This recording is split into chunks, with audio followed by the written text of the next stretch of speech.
Dip dibbity doo doo. Dip dip dibbity doo doo.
Born to be alive. Born to be alive.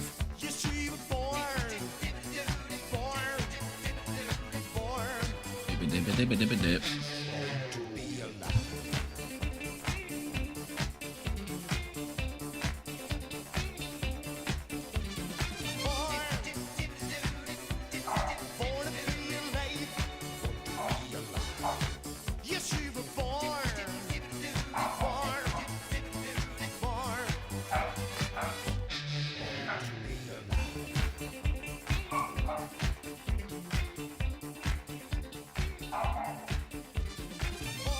Dip dibbity bee doo. Dip dip dibbity bee doo. It's your birthday tomorrow. Guess tomorrow's gonna be a birthday party. That means tomorrow's a birthday party. Oh, snap. Here we go again. We're back at it once again.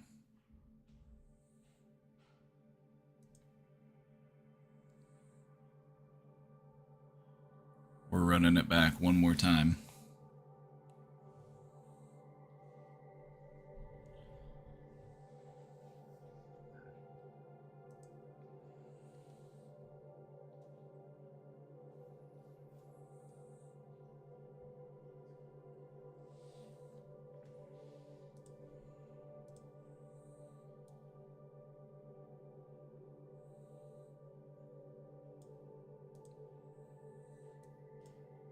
Oh, snap. Here we go again. And it's me. Hello, everybody. You know, you might be wondering, is that the same shirt you were wearing yesterday? I'm pretty sure it is. Pretty sure it is.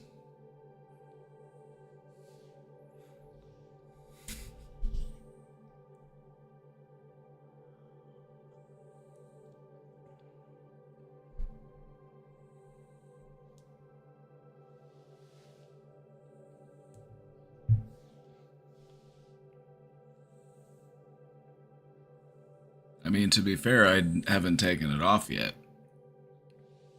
I went to sleep in it, and then I woke up in it, and then I got on about my day, and then I didn't put on a new shirt yet. It's not like I've been really exerting myself that much. I haven't really been working up a sweat or getting dirty or anything, so...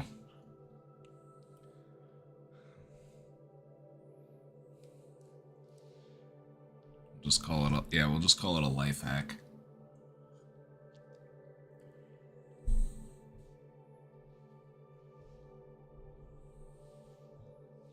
It's a rainy day today. It's gonna rain all day, so I'm making chicken soup. And right now I got a rotisserie chicken from Costco.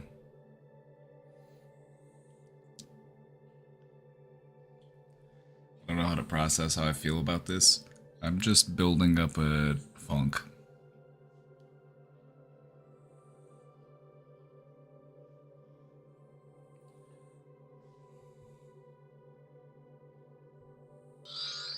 Hey, Lennox, thank you for the 6 months. Has it only been 6 months? I feel like we've known each other for forever.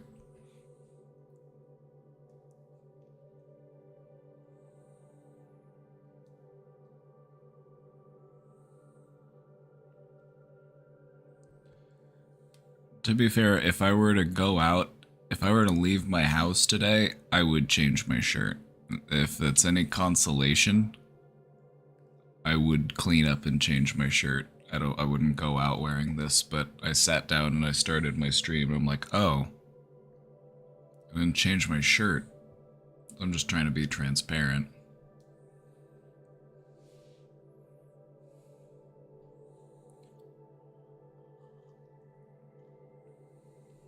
I like the shirt. It's a comfortable shirt. I like a good gray t-shirt.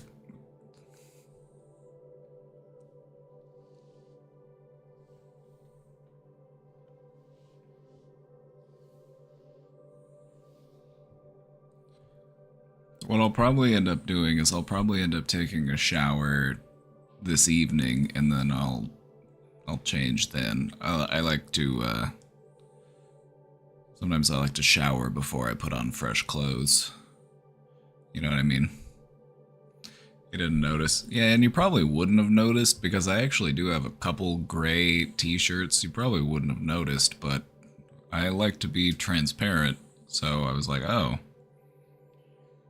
I'm wearing yesterday's t-shirt. Huh. Interesting.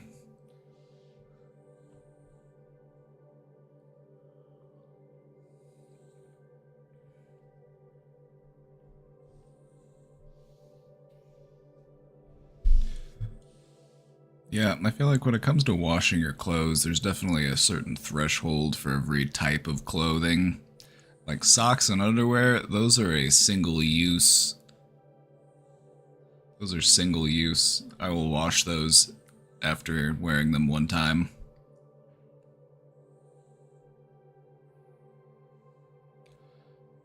Shirts I might wear once or twice, you know, depending on how sweaty I got. Pants, on the other hand. Pants.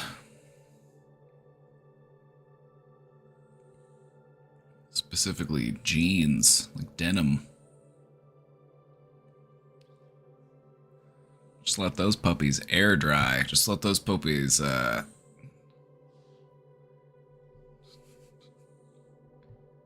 let nature work its course.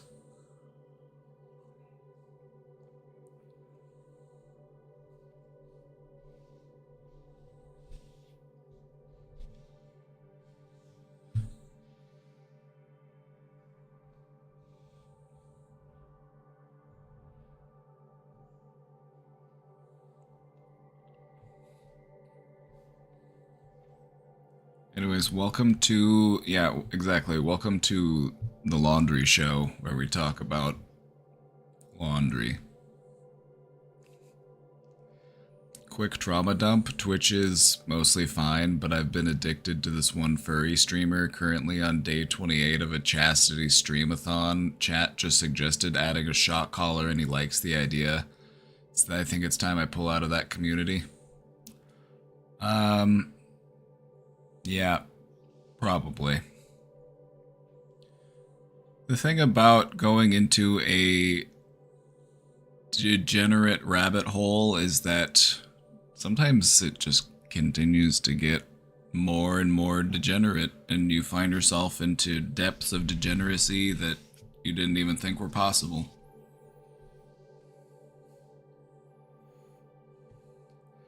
Please don't read everything out loud. I'm sorry, it's one of my neurotypical traits. Whenever I see an interesting series of words, I can't help but read them out loud. Whenever I'm in the car and I see a sign, I'm saying, oh. I was reading signs in the car.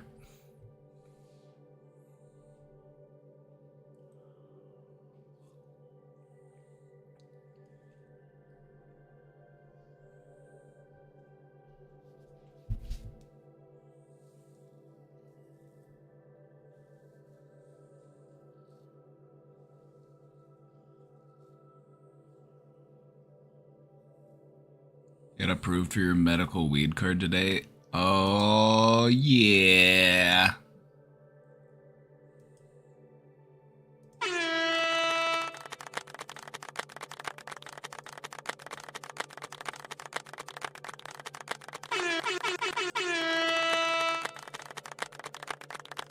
Good shit. Good shit.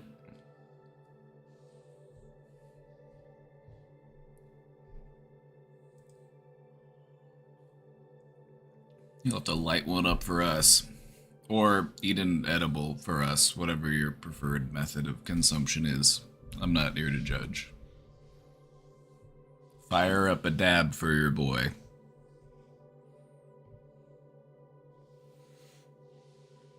I use caffeine as a natural antidepressant. It helps stabilize my mood. I'm not addicted to it, but I just don't feel the same without it. Is that a bad thing?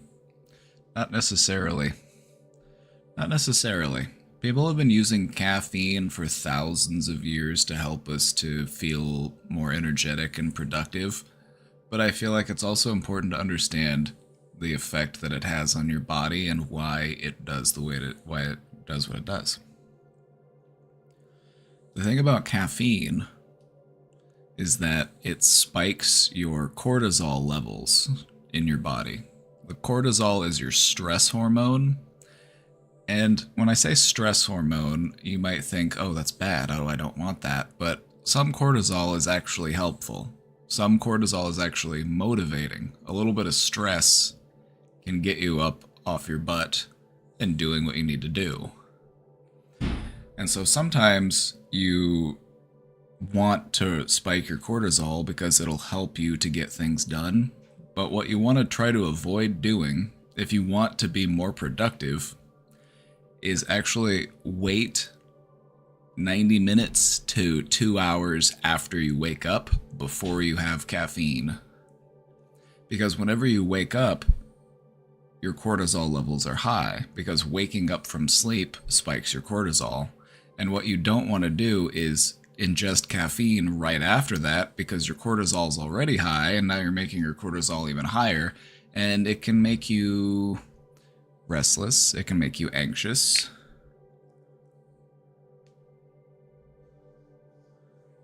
So what I try to do is, like, I still like coffee. Don't get me wrong. I like caffeine. But I try to wait as long as I can in the day before I take it. I don't want to rely on it to wake me up. I want to wake up on my own before I take the caffeine.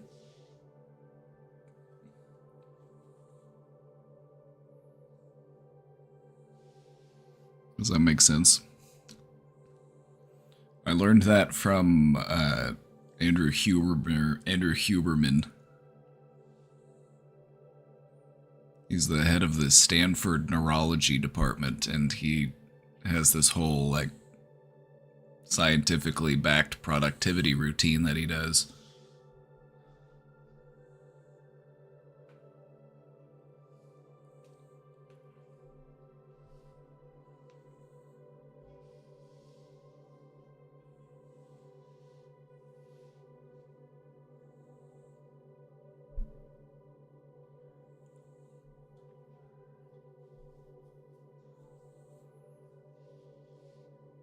So, yeah. Yeah, it's science. It's science.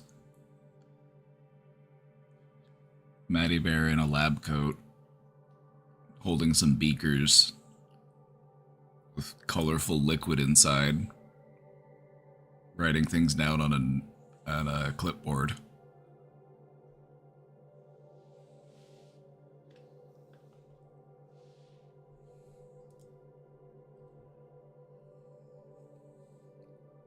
Is caffeine a substitute for nutrition? No. The thing about coffee, and well, if we're talking about coffee, there's almost no nutritional value to coffee. It doesn't really do anything for you.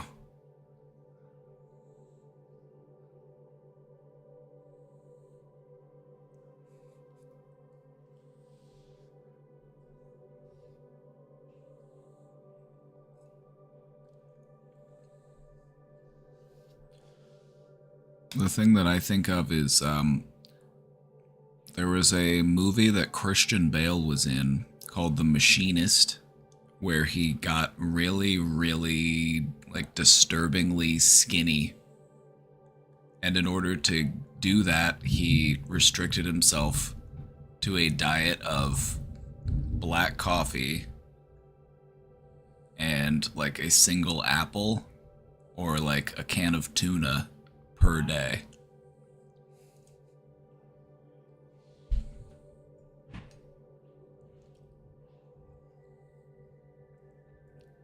But yeah, like just plain old coffee doesn't really have much nutritional benefit to it.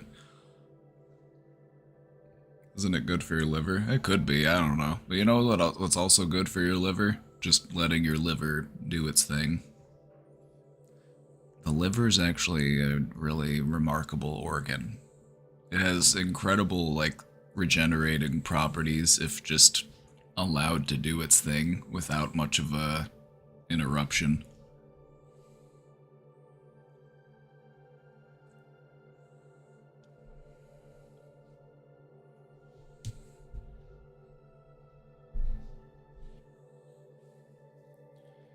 For ADHD brain, does nutrition help? Yeah. Yeah. The thing about ADHD brain is you basically have to become a circus conductor. And you have to try to, you know, you're trying to get your brain to do whatever it is you're trying to get it to do.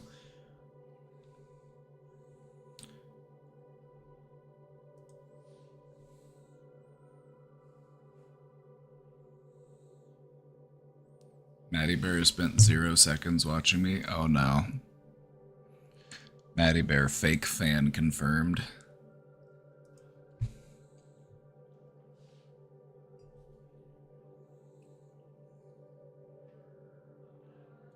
Wonder why it's broken. Wonder why, like, nobody actually watches. You just have the chat open just so you can talk in here. That's fine. Do what you gotta do.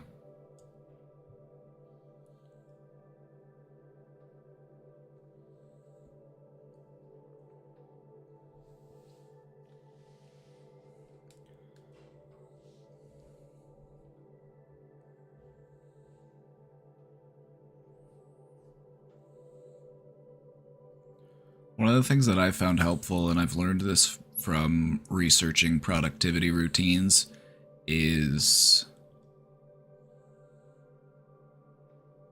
one of the first things you want to do when you wake up is go try to find the sun. Your body has a physiological response to sunlight, and it will help to rouse you.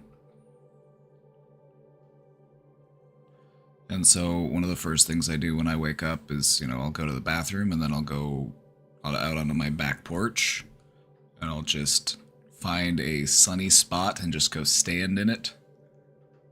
Just soak it in for a minute. And what you'll find is that it feels like you get like a little bit of a jolt of energy. We're solar powered, baby.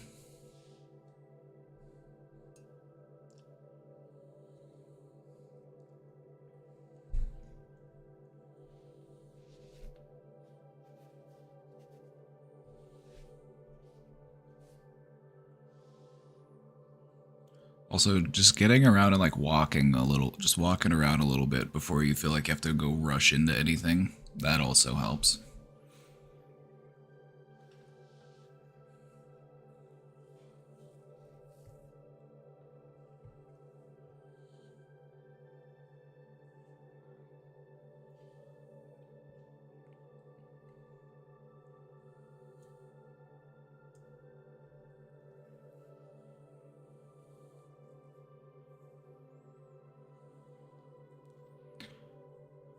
Before electronics were invented, how did people deal with boredom? Sticks and rocks.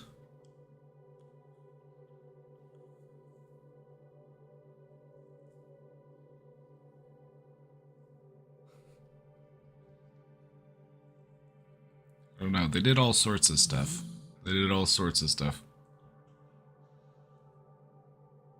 Or they would just sit around and do nothing. Because as it turns out, sitting around and doing nothing is actually something that our body cherishes. It's something that our body actually craves. To feel a complete lack of obligation and to just sit around and do fuck all.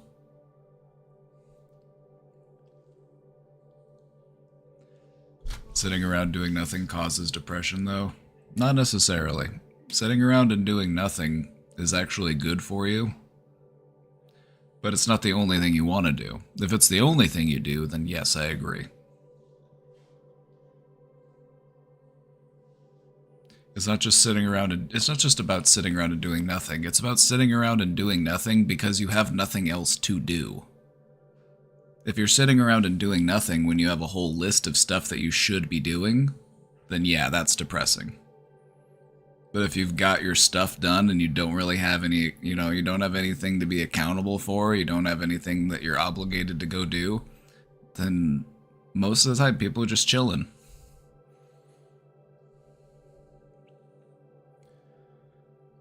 They did a study on, it was a tribe of people who basically just don't have much contact with the industrial world. They basically just live like an agrarian lifestyle. They just, they have their little farm and they have their animals and their little like cabins and huts and stuff.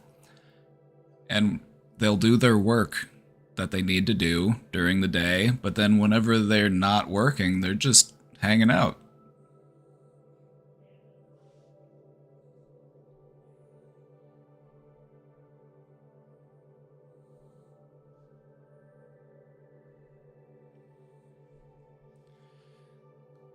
So it's not sitting around and doing nothing that causes depression, because going to an office job and working all day and not feeling appreciated and not feeling fulfilled and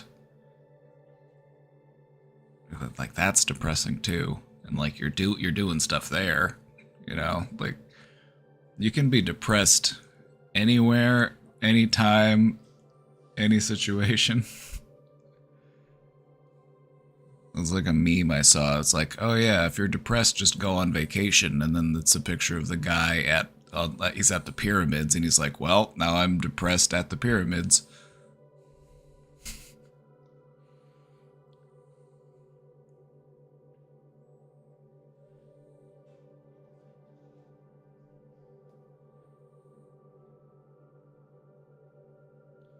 Riddle me this. I get home from work at 8 or 9 p.m. Next day I gotta leave by 6:30. I need 8 hours of sleep time. How is this possible to live with a healthy intake and schedule? I don't know. It kind of sounds a little bit unhealthy to me. It's kind of like...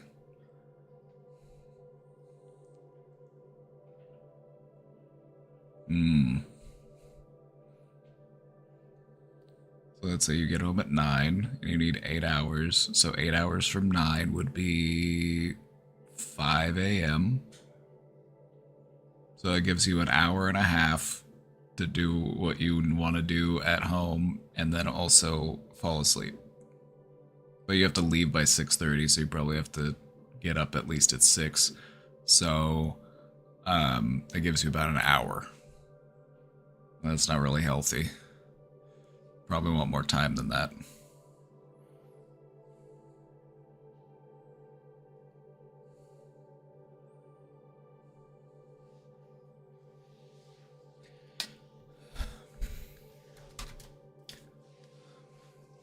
This is something that a lot of people have to deal with in the retail world. They call it a clopen.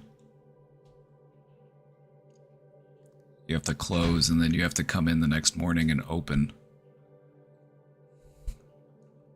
And that's some of the most messed up, unethical, just Like, making people do that. It's like, oh, you have to be back in 8 hours, so you better leave. And then you go home and you just dream of work, and you don't get any rest because you felt like you were working through your entire sleep.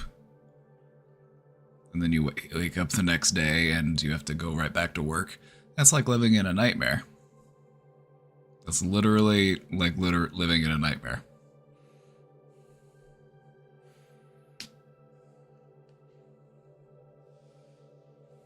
I had that happen. I worked in retail and I had to close one night and then I had to be back in the morning and they're like, well, you have to be here in 8 hours, so you have to leave. So, like, I had to leave 8 hours before my next shift, so I wasn't even going to get 8 hours of sleep. Like, I was going to get lucky to get, like, 6 hours of sleep. But then, while I was sleeping, I was just having a dream that I was at work. And so my sleep just wasn't restful. I felt like shit. I felt like I was working all night. And then I have to go back in the morning.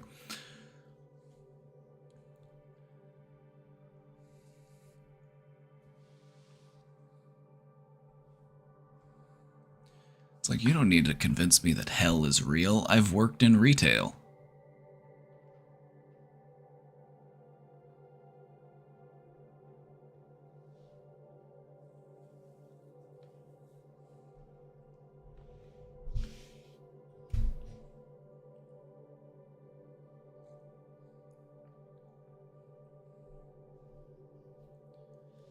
It's just really messed up because they'll give you like 8 hours between your shift, but that's literally like, okay, you still have to drive home, you still have to, wind down and go to sleep, and then you have to wake up and get ready for the next day, all within that 8-hour window. It's like, that should be illegal. It should be illegal.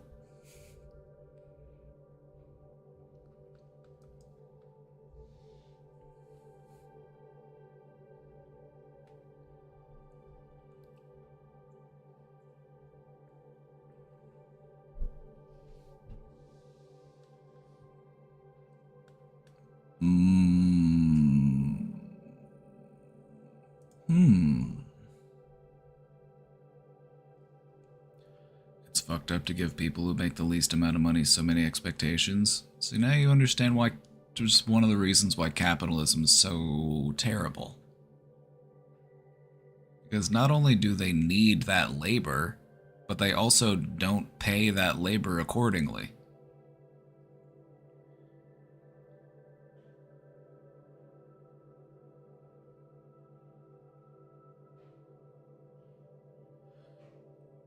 I do that 9 home, 6 a.m. wake 4 days a week. Welcome to nursing. You know it's unhealthy, but you gotta do it anyway. See, that's the thing. You don't actually have to. They could come up with a different system. So I don't understand why they have to, well, like, sorry, you just have to exist in a broken system. There's just no other way to do it. That doesn't make any sense. That doesn't make any sense at all. Like, whenever people tell you in any industry, oh, that's just the way it is, it's like, okay, but why? Why is it that way? Why can't we change it? Why are we stuck that way? This doesn't make sense.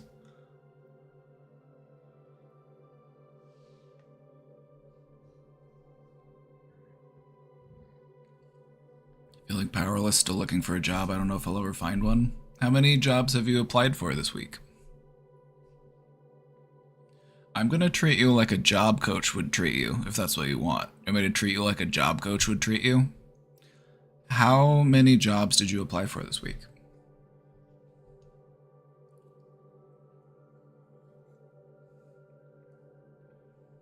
Several dozen. How many of those have you followed up on? What you want to do after you submit an application is you want to wait a couple days, and if you don't hear from them, you want to call them. And then you want to say, hey, my name is so-and-so. I put an application in for this position. I was just wanting to know if anybody had a chance to look at it yet. This separates you from the people who just blindly submit applications and then wait to be contacted. This is a proactive step that can really make the whole difference in whether or not you get a job.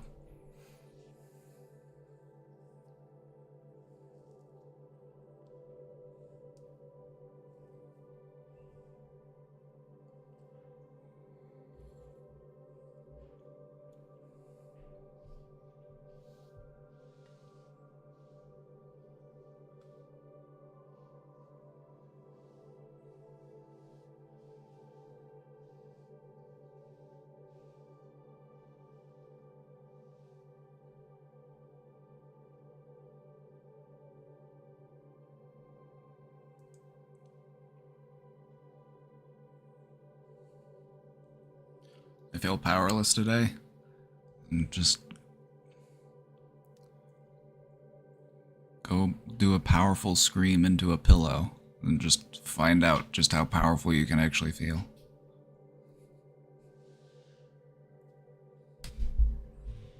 Pillow screams. It's an underrated therapeutic technique.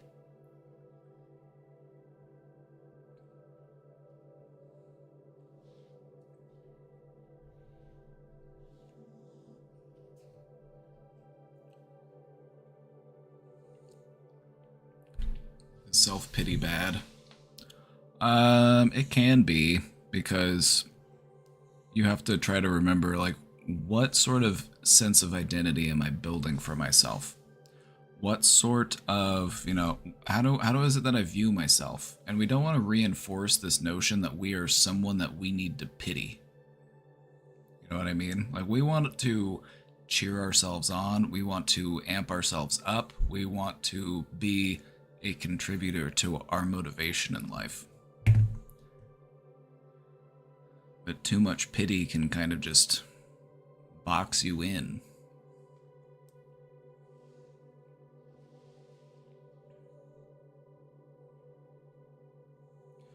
I don't feel like I have time to put this in the question box. My mom is in town and it's finals week. I'm trying my best to focus, but she has other plans. This is my first minute alone. I had to skip my classes today to be with her. Wait, why?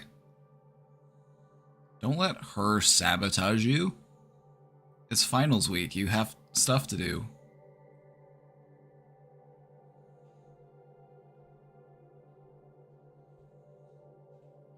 Did she plan to come visit knowing it was your finals week?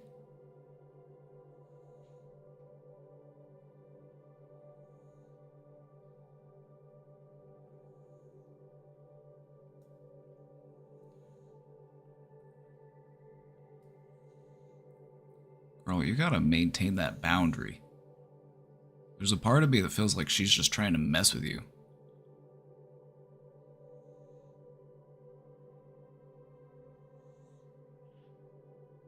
Because her school reunion is this weekend and she wants you to go. Why? You didn't graduate in her class. Why would you? Isn't she going to reunite with her old classmates? Isn't that something that she should do? Don't you have stuff that you should be doing? Mom, I would love to go, but it's my finals this week and I really have to study. You should understand. I'm sure... No, wait, don't say it. Say, I'm sure you understand.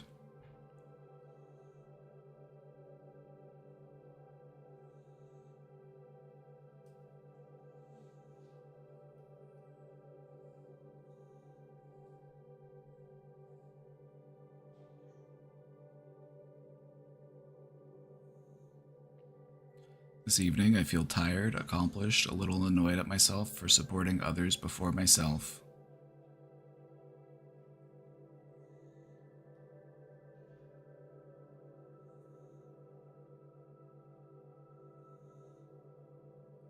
She just wants to show me off. It's awful. I'll try, but she just will tell me to work on it in the car.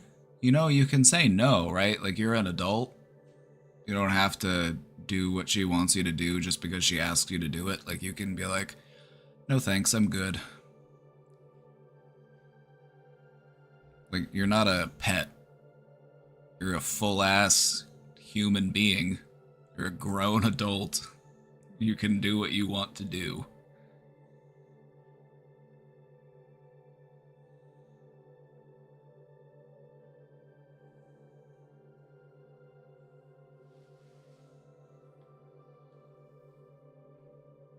I can do what I want to do? Yes. You don't need my permission to do that either. You don't need my permission. Say, Mom, I would love to, but if I don't study for this final, I'm worried that I might not graduate. Just say some shit like that. Just ham it up and be dramatic about it. Just be like, I really can't. I'm so sorry. I would love to. But yeah, you probably wouldn't love to, but you'll tell her that you would.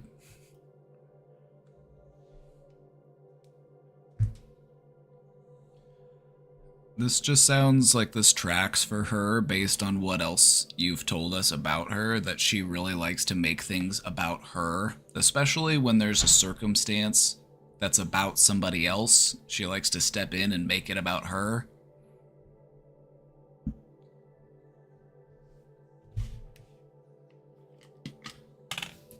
This is a great opportunity for you to break that pattern, set up that boundary.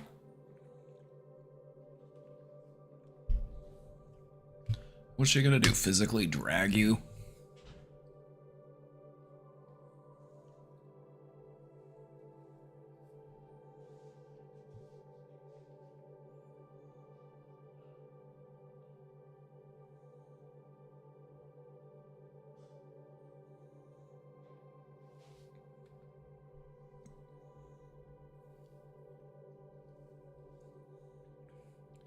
Now, don't listen to Maddie Bear's advice, because then that comes across as an attack, and whenever people perceive that they are being attacked, they feel justified in their response.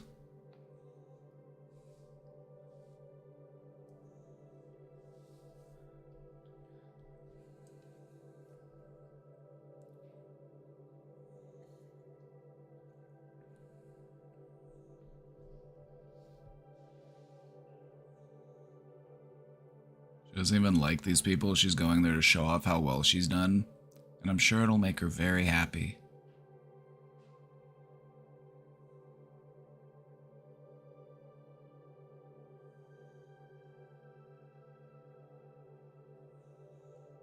How about she show you how well she's done as a mother? How about that?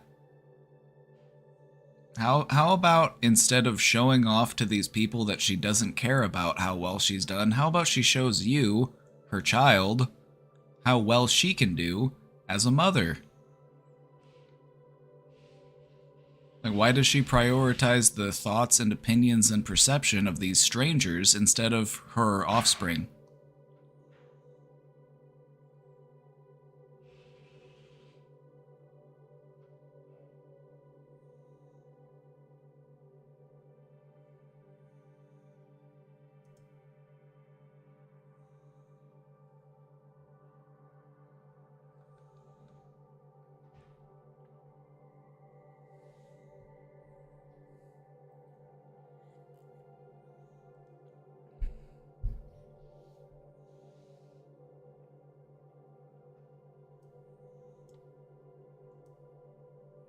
I want to go back to something that Tiny Meows said earlier.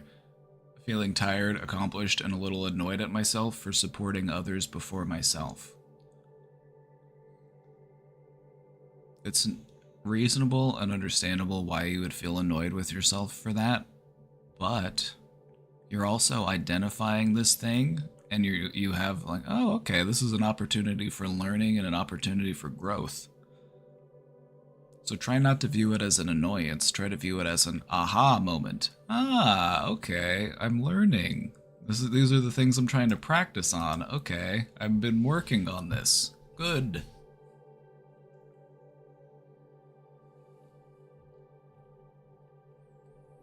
Because whenever we treat ourselves like we're annoyed with ourselves for not doing what we feel like we should be doing, that doesn't really motivate us as well as we would hope to do things differently.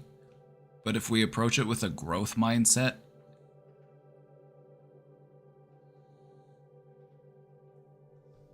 we want to approach things with a growth mindset, because when you do that, you're like, you kind of, instead of getting annoyed with yourself, you get more excited. You're like, oh, okay, cool. This is something that I'm trying to look out for. This is something that I'm trying to work on. And so this is an opportunity for learning and growth. And so it becomes a good thing that you've noticed it rather than an annoyance that you've noticed it.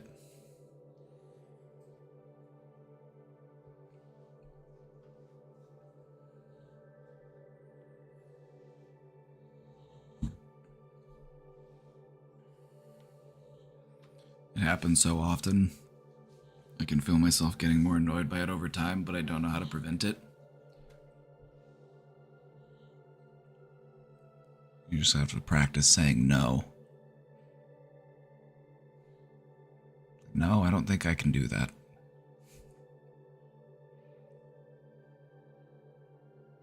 Also, you don't have to apologize when you say no, because saying no is okay. Saying no is having a boundary. Saying no is...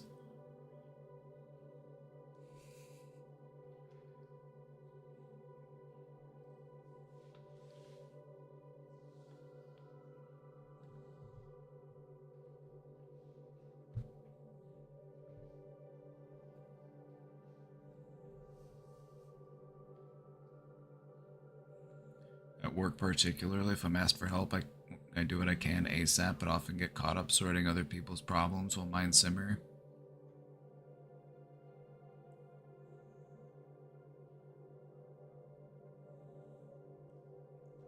I got you. Try this one on for size. Actually, I'm working on this right now. Would you be able to wait until later and I can help you? Or do you need help with it right now? Because if you need help with it right now, unfortunately, I'm not available.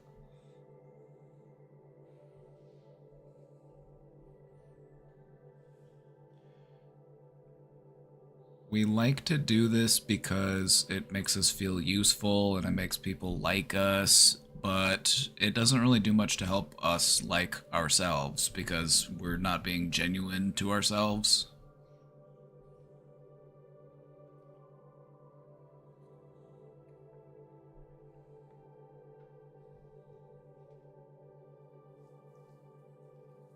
You gotta be genuine with yourself. You have to be authentic. It's okay to make what you need to do a priority.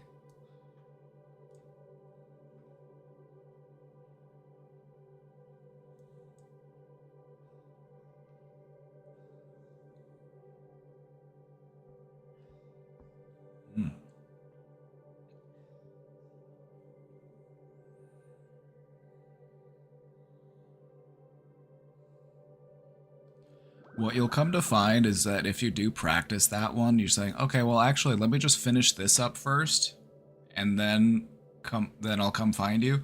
What you'll notice is that if you tell people that, by the time that later rolls around, it's like, oh, they already did the thing that they needed to get done. They either figured it out themselves or they asked somebody else for help and they took care of it. So...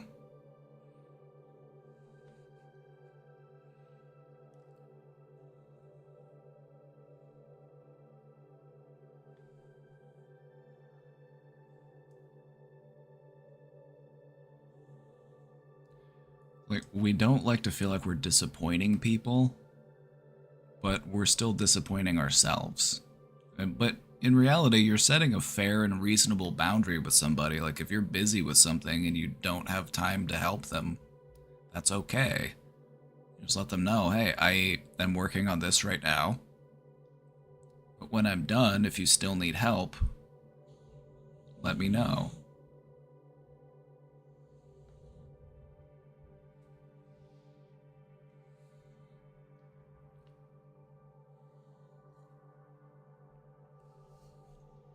Also, that gives them a chance to use their problem-solving skills and to figure out a different solution, because you don't want their problem-solving skills to just become, oh, just ask Tiny Meows to do it.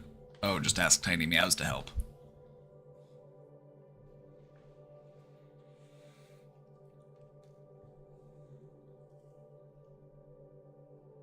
Like, you don't want to become their problem-solving skill.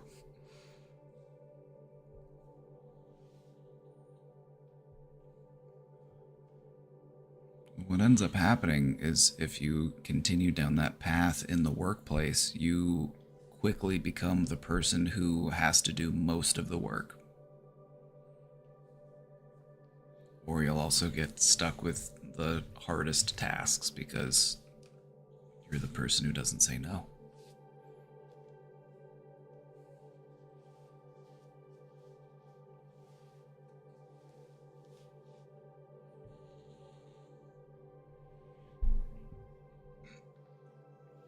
Try to channel my energy. I love telling people no. And not for any, like, weird reason, but just because sometimes people just need to be told no. Can you imagine being my supervisor? Do you know how many times I told my bosses, it was like, actually, that's not in my job description. They asked me to do something, I'm like, you know, I would love to, but I'm not actually getting paid to do that, so you're gonna have to figure something else out.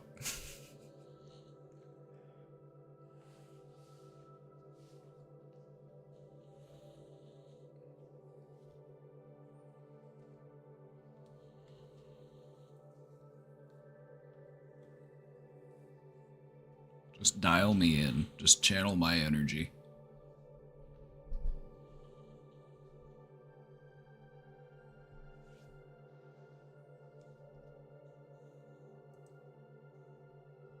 Alright, Wheel, let's get out of here. Let's get down to it. Is ADHD an explanation for emotional regulation issues or an excuse? People can have difficulties with regulating their emotions whether or not they have ADHD. However, ADHD can also create emotional regulation issues for a person. So,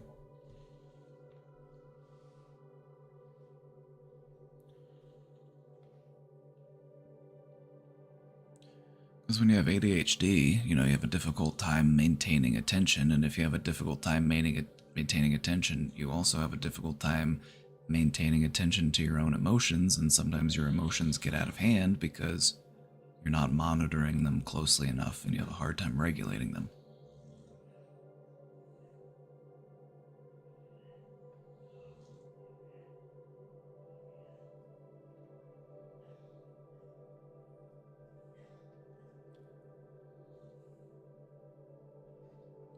So what's the tip to managing that?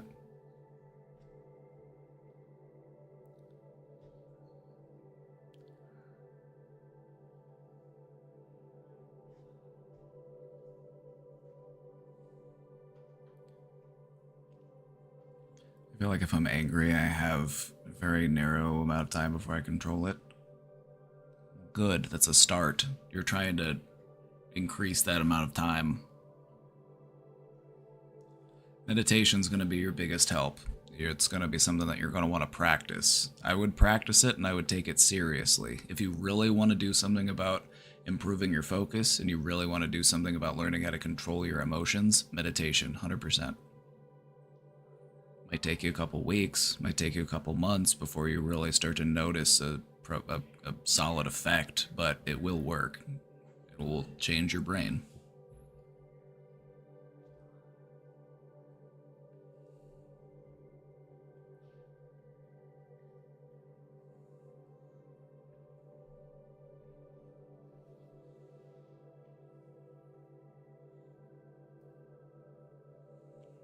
You really want to stop getting angry at people who actually care about me? Whenever I feel anger welling up inside me, this is what I do. I take a big, deep breath and I go,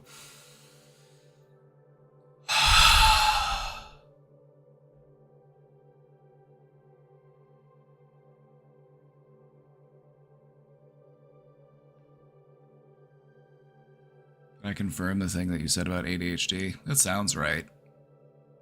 That sounds right.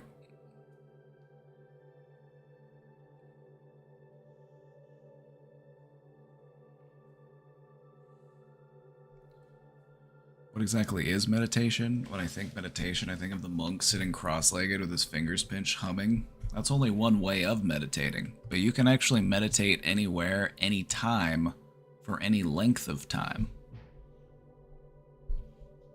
That's the misconception about meditation, is that it's all about sitting down, having an empty mind, thinking nothing. You're forcing it too hard. You're forcing it too hard. In reality, meditation is just about awareness.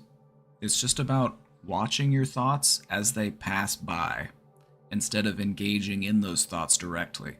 It's like you're watching your thoughts pass by, on a conveyor belt, or they are floating along in a stream, or they're passing along like cars on a train, or cars on the highway, whatever mental image works for you.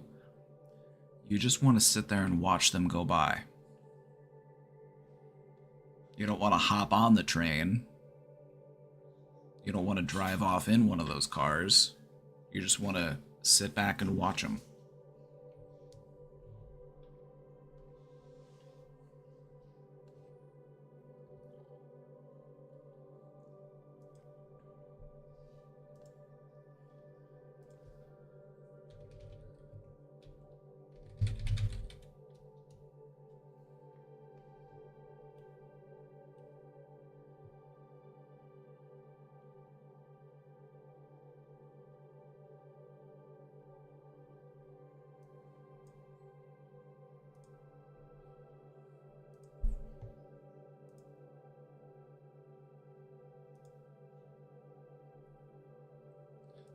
Meditation is easier than you think. This is Mingyur Rinpoche. He's an Olympic level meditator. He's a Tibetan monk, and he's probably spent more time meditating than you and I have spent doing anything. So, let's hear what he has to say. Meditation is easier than you think.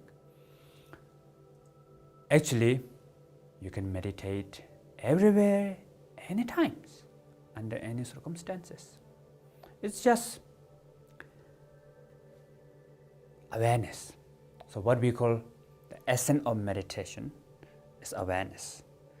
Awareness meaning knows what you are thinking, what you are feeling, what you are doing. That is awareness. The knowingness knows. So many people think meditation is something which is very difficult, so empty mind, don't think of anything, concentration, like that, So that is the misunderstanding about the meditation. So actually, meditation, you don't have to do anything like block the thought or create special state of mind, peace, calm, no need. Just simply be.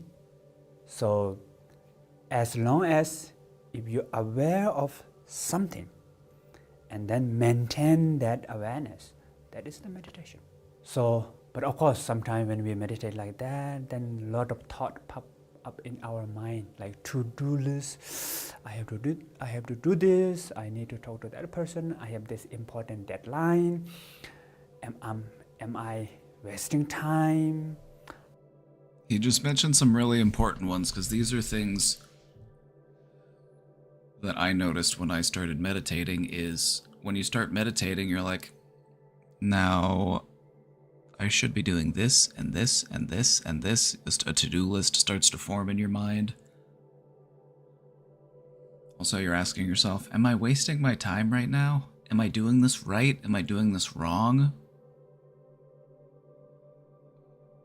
That's part of the process. You kind of have to realize anything that I need to be doing, I can wait 10 minutes, 20 minutes until I'm done meditating to get up and go do those things. I'm just here to simply watch my mind as it works. And then when the time is up, I'll go up and do the thing that I need to do. This is why I like to meditate for clarity. So I'll meditate and I'll figure out what is it that I should do next. Because whenever you sit down and you meditate, your brain will figure out what is the thing that you should be doing once you're done.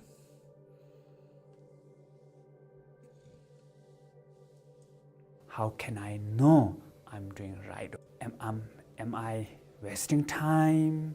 How can I know I'm doing right or wrong? So all this comes. So that's normal. So when I was young, first time when I meditate, I have all these things comes. Sometimes I completely forget to listen to sound. And then suddenly I remember, oh, I forget again. So that's okay, no problem. You can try again, listen to sound, forget, listen to sound, forget. So that is the sound meditation. So today, please practice after this. So when you go out or when you go at your workplace, just listen. So you can listen to any sound, not necessarily with the gong, ringing the bell. So just listen to sound everywhere, anytime. Okay.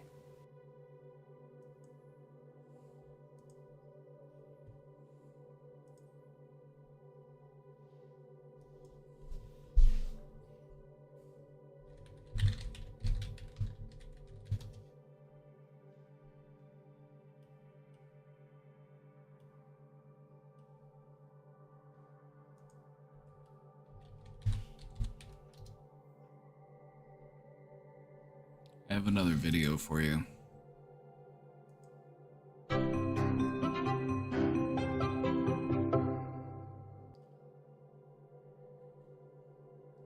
Despite what you may have heard, meditation does not involve joining a group, paying any fees, wearing any special outfits, sitting in a funny position, or believing in anything in particular. It is simple, secular, scientifically validated exercise for your brain. You don't have to do it yet, but just so you know, here are the 3 steps. 1, sit with your back straight and your eyes closed. 2, notice the feeling of your breath coming in and going out. Pick a spot where it's most prominent. Usually that's your nose or your chest or your belly, and just focus your full attention on the feeling of your breath coming in and going out. Now, as soon as you try to do this, your mind's gonna go nuts. You're gonna start thinking about, what am I gonna have for lunch? Why'd I say that dumb thing to my boss? Your brain's gonna go nuts, and that's fine. The whole game is to notice when you've gotten lost and to start over. And then to start over again, and again, and again. Every time you do that, it's like a bicep curl for your brain, and it shows up on the brain scan. Scientists have found this in the lab. It's also, by the way, a radical act. You're breaking a lifetime's habit of walking around in a fog of projection and rumination, and you're actually focusing on what's happening right now. Meditation is unlike anything you do in the rest of your life. Failure is actually success. As I said, the whole game is just trying, failing, starting again, failing, starting again. Here's my advice. You should be meditating every day, 5 to 10 minutes a day, that's it. This doesn't require some giant investment. I don't care how busy you are, you have 5 to 10 minutes to give this a shot.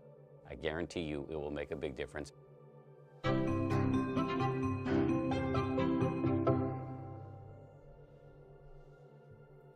I swear my brain is fucked. Meditation is like my default state, Lamau.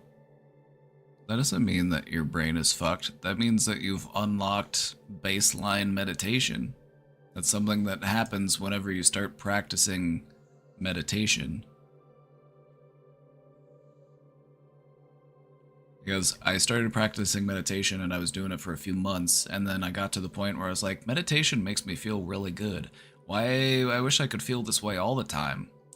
And then it all just kind of clicked, and it's like, oh, I can. And then I opened my eyes and I'm like, huh.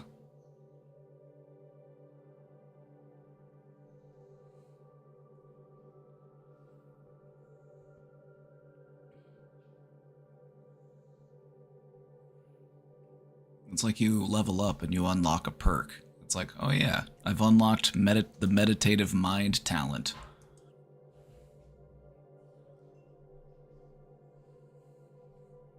But yeah, you can meditate when you're sitting, you can do it when you're laying down, you can do it when you're walking around, you can do it in the shower, you can do it on the toilet, you can do it whenever and wherever you want to. It's just about being aware, being in the moment, being mindful.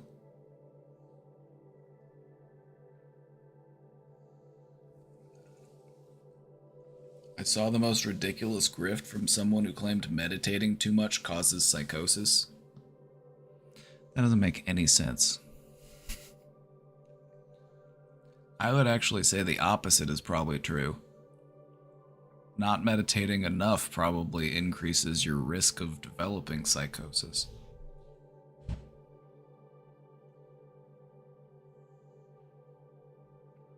If meditating too much caused psychosis, then there would be millions of people running around with psychosis that clearly don't have psychosis. Doesn't make any sense. Also, most of the people I met who had psychosis didn't meditate.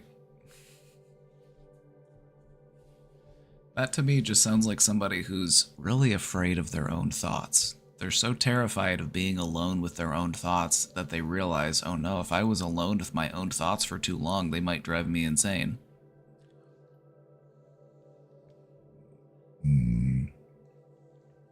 Which is part of the reason why some people are resistant to practicing meditation in the first place, is because they're terrified.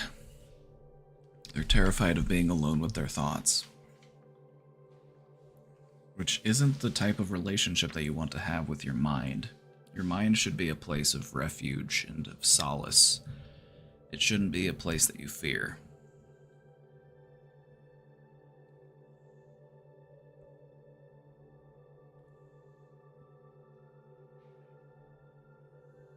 Sometimes you gotta think through some of those thoughts that you're avoiding so that you can be done with them, so that they don't bother you anymore. You just gotta think your way through them.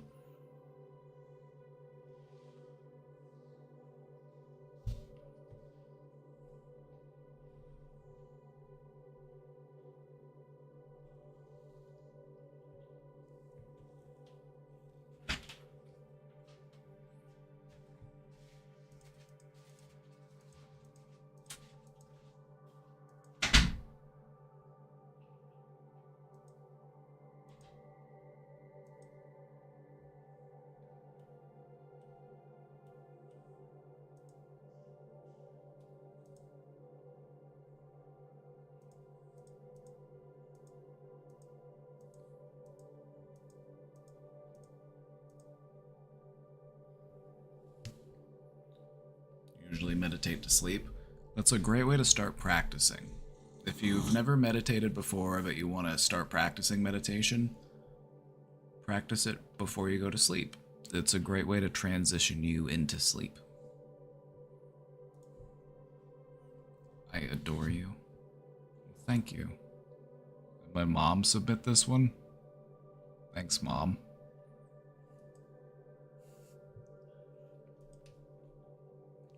Trigger warning, suicidal thoughts.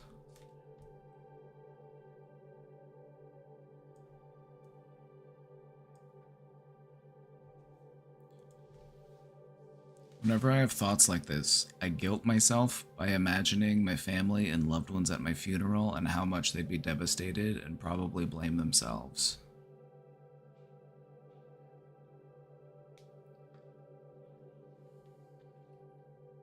And I want to talk about that because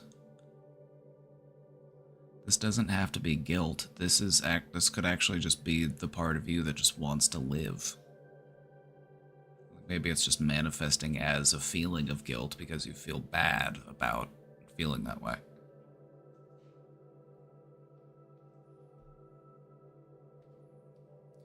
Like, what you want to do is you want to replace that feeling of guilt with, well, why would I feel guilty? Why would I feel guilty? Because I realize how much harm it would cause. I realize how much it would devastate the people that I care about, and I don't want to hurt the people that I care about. So, you don't want to hurt the people that you care about. So how do you want to treat the people that you care about? This is a good bouncing back point. This is a good point that you want to start bouncing back from.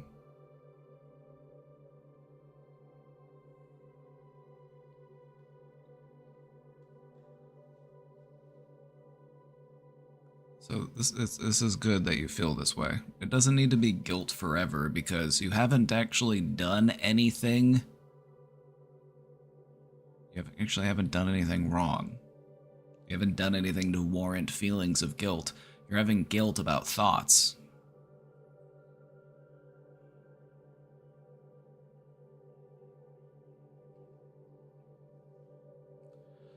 That's something that we want to try to move away from. Feeling a sense of guilt over something that we think.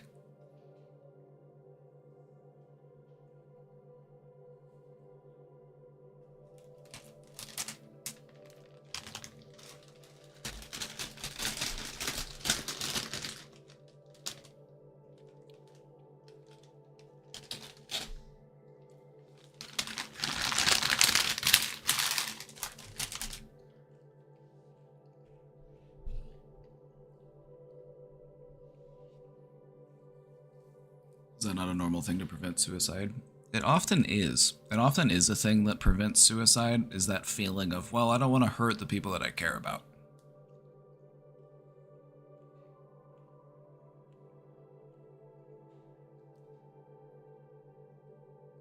So if guilt helps you get out of that hole, then good. But we don't want guilt to dig the hole deeper. You know what I mean? Because guilt in and of itself isn't going to be enough of a motivator to do what you need to do. It can help, but in the long run, it's not going to be the only thing that you're going to want to lean on.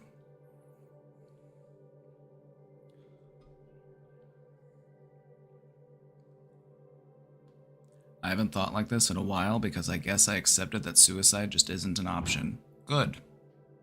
Good. It shouldn't be. So carry that with you. You know, make a vow to yourself.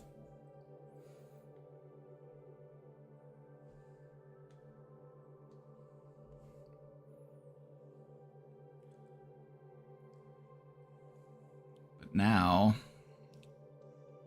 as I have so much going on and so much that I need to do, I do think about it. Even though it's just for a second, it doesn't have the crazy weight to it, it does scare me that these thoughts are back. I don't know why, I just want to give up instead of taking on each challenge with all I got.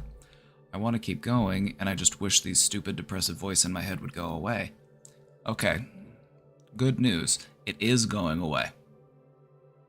And this is how it goes away, gradually. It doesn't just disappear completely one day. You don't just wake up one day and it's gone. What happens is you start to think it less, and it pops up less frequently, and it's not as intense. But it is still there, just in a smaller degree. You're continuing to distance yourself from it, and those thoughts are losing their strength. So you're headed in the right direction. So these thoughts should bother you, because you don't want them to comfort you. You want them to bother you. You want to be disturbed by these ideas of suicide because you don't want to commit suicide. You want these thoughts to disturb you. And the fact that they do disturb you is a good sign. It shows that you're working away from them.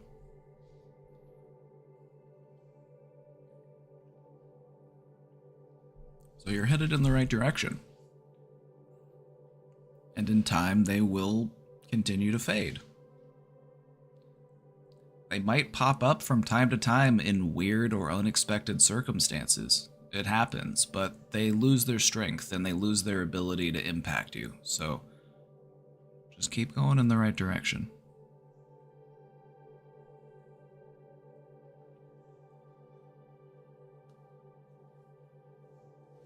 Just allow those thoughts to continue to shrink. It's like a branch of a tree, you know, sometimes a branch on a tree that is basically dead, it takes a while before that branch falls off. And your thoughts and your brain, you know, they kind of work in a similar way. It forms these branching pathways, and the less you use those thoughts, the less those thoughts pop up, the weaker that connection gets, and eventually it gets trimmed away, just like branches on a tree. So you're in the process of pruning. You're trimming it. It's losing its strength. So what I would recommend doing is the next time you start to feel these thoughts, just take a moment to actually try to feel gratitude. Just be like, you know what? I recognize these thoughts for what they are. They're outdated, and I'm working through them, and I'm distancing myself from them. But I'm grateful that they aren't as bad as they used to be. And I'm grateful that I'm getting better at handling them.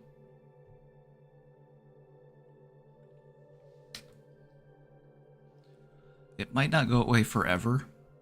It might still pop up once in a blue moon. You never know.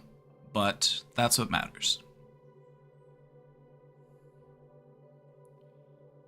It's like you never know. Like maybe something rolls around. It's like, oh, it's time to do my taxes, and you're like, ugh, doing my taxes? Ugh, going to the DMV?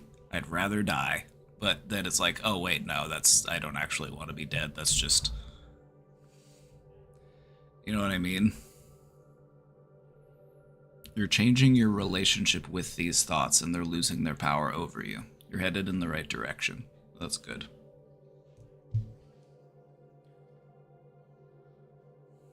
What do you think about my sis still living with her basically ex-husband, and they sleep in the same bed? They keep saying that they don't have the money to live apart, but it seems a bit weird. I mean, it seems a bit weird for you or for me, but for them, maybe it's not so weird. So, I don't know. It's like they're adults. They can do what they want. They can have their... We're all just trying to figure it out in this world, you know?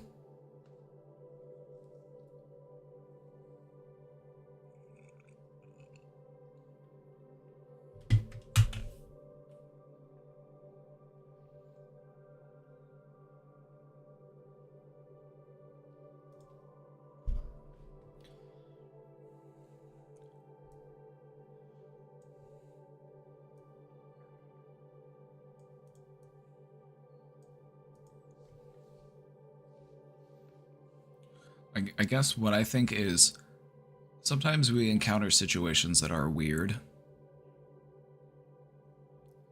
But then we have to also remember, is it my place to judge? Is it weird? Sure. Does my judgment serve any purpose in that? It's like, what good is my judgment in this?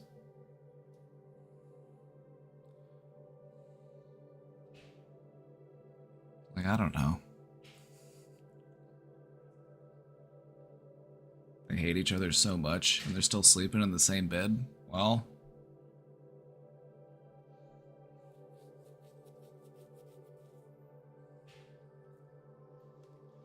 maybe they'll figure something out.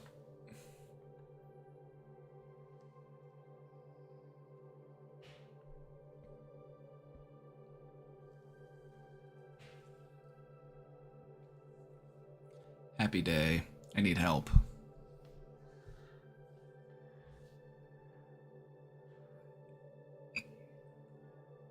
My partner, whom I love, is a big Taylor Swift fan. I support her with this. However, whenever Taylor Swift releases new music, like now, she gets so argumentative online.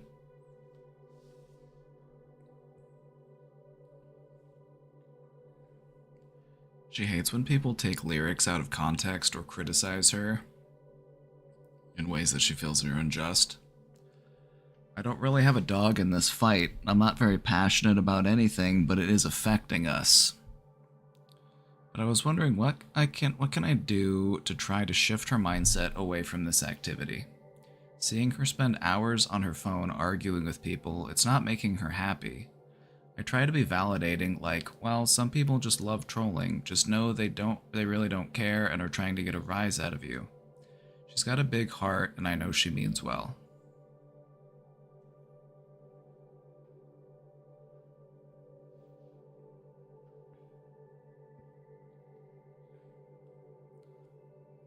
Lightning? Oh. It's thunderstorming today, and I think I just saw some lightning out of the corner of my eye.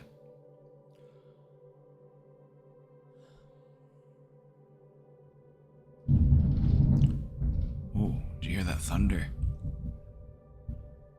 Ooh. Ooh.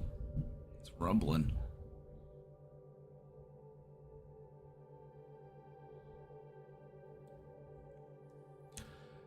I would just continue to try to be kind and patient with her about that, because this is a kind of habit that can take a little while to step away from.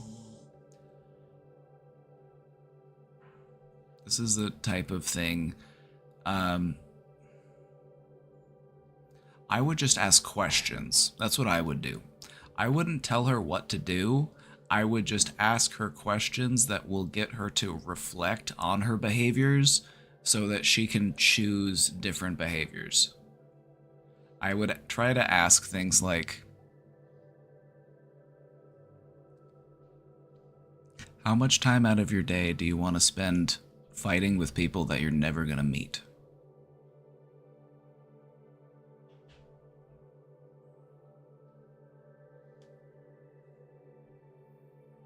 Or asking things like, what would you rather be doing with that time instead?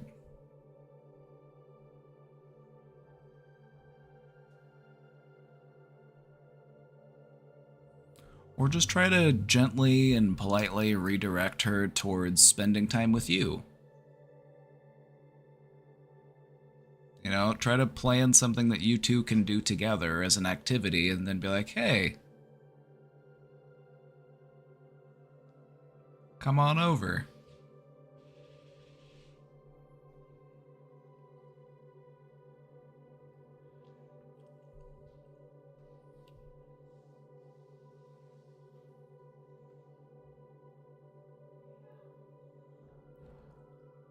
How many times has someone thanked you for changing their mind?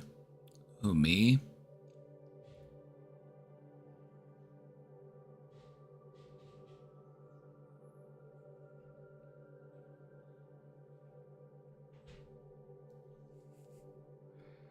I don't know. Oh no, the people you're arguing with online. Right? It's like, people have a lot of angst and anger and frustration with the state of the world, and they channel that through ways that they feel safe. And so maybe she's redirecting some of her other frustrations into that. Maybe she finds this a fight worth fighting because it allows her to process some of her other emotions. But you're not her therapist. That's not really how you need to approach the situation. I would just approach it in such a way as, you know, come on over here, come spend some time with me. You know, let's go do something fun. Let's try to step away from, like, you know, because Taylor Swift's a billionaire. She doesn't need you fighting her battles for her. You know? Also, a lot of people on the internet are just haters, and there's not really much you can do to change their mind. They're just looking to fight because it gives them something to do. It gives them a sense of validation. It gives them a sense of purpose.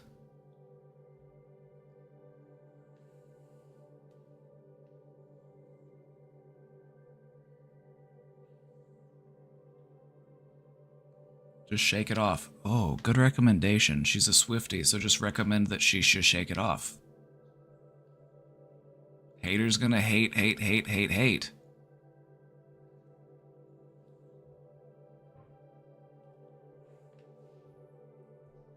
Just shake it off.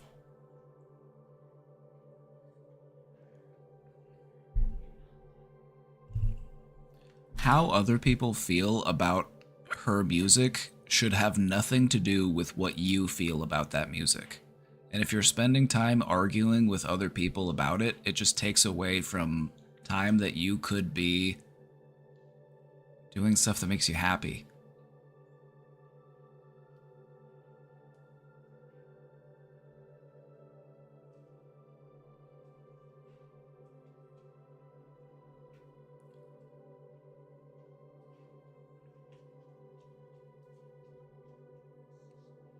I listen to Imagine Dragons Come At Me. You know, I used to be an Imagine Dragons hater, but what I've learned in life is I don't need to spend time out of my day to be a hater, because the time that I spend in my life as a hater, that's time I can never get back. That's time I could have spent loving something else. So why do I need to waste my time hating on something that doesn't really hold any significance to me?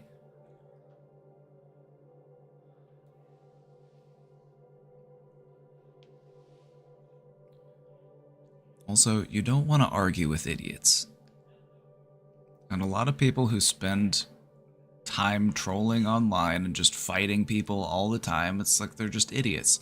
And you don't want to argue with idiots because they drag you down to their level and then they beat you with experience.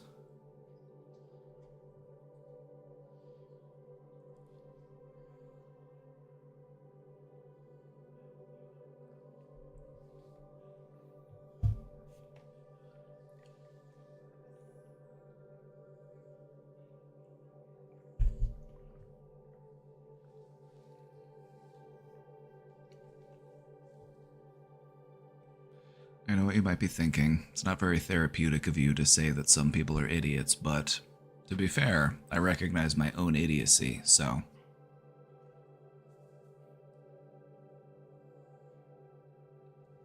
Oh, is this about me? Yeah, for a second, Cutie, I was worried that Abboss put this in the box. I was like, oh.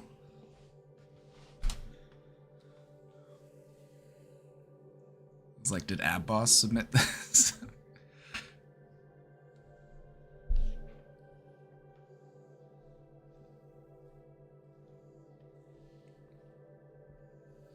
Also, time that you spend talking to people and like arguing about them, that's time that you could also be spending talking to people about stuff that you like, so.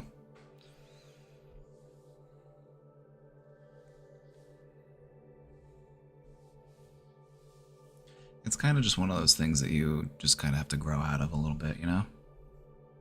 You just have to realize, like, what am I doing with my time? You know? So I would just try to incentivize her to spend her time doing something else. Like, hey, come on over here, help me make dinner. Hey, come on over here, let's watch this show.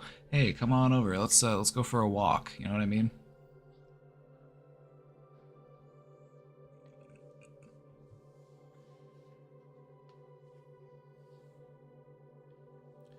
You're not going to change anybody else's mind, especially if they don't want their mind to be changed.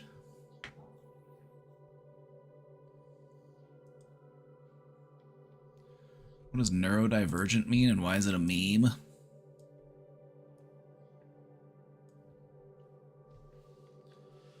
Neurodivergent as a term was originally conceptualized to have a sort of like label for people who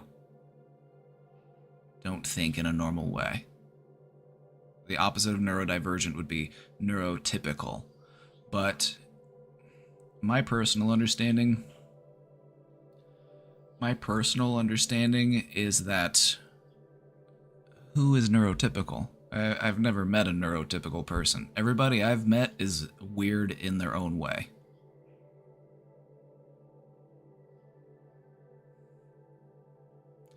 So I don't know. I feel like neurodivergent is just another way that people like to quantify themselves. It's another way that people like to have a sense of identity based on a label. And that's why it's a bit of a meme. Because it's become a bit of a meme because people are like, oh, I'm not like everybody else, so I'm neurodivergent.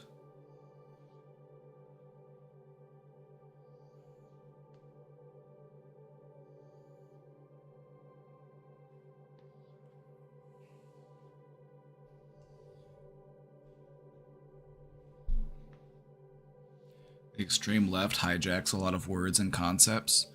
Oh yeah, kind of like how the extreme right also hijacked the term socialist. Like you know the Nazis, they took the term socialist but made it a yeah.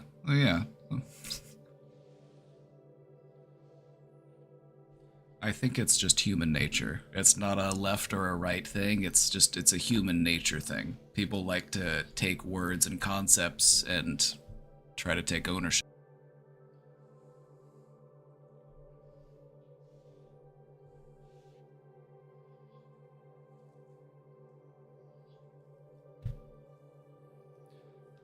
So yeah, this also kind of ties back to that other question that someone asked a while ago. It was like, why is it a meme to be autistic?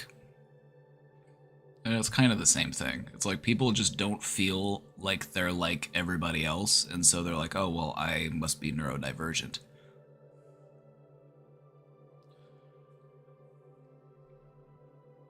Like me personally, I'm not the biggest fan of these types of labels because everybody I've met is neurodivergent. I've never met two people who are exactly alike. I've never met somebody who I could be like, oh yeah, this is a normal person. Everybody's a little bit freaky in their own way. And sometimes it's the people who go out of their way to act the most normal that are actually the biggest freaks of all. You know what I mean? I'm looking at you, Hollywood.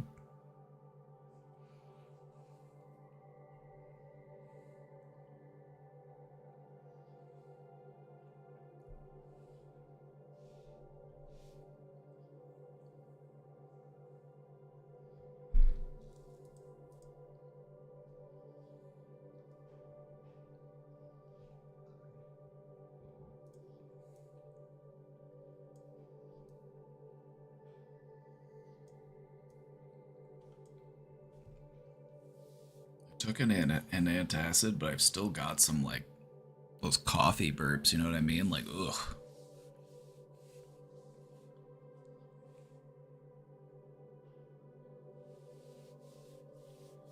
Really need to cool it with the coffee. It just makes me, it just gives me acid reflux, but I'm addicted to it, so what can you do? I need real food. Yeah, you know, I'm making chicken noodle soup for dinner, so that's gonna be good. I got my Costco rotisserie chicken, and I removed all the meat from the bones, and I threw all of the bones and the scraps into a big pot of water to make a bone broth. I'm letting that simmer for a few hours. It's gonna be really good.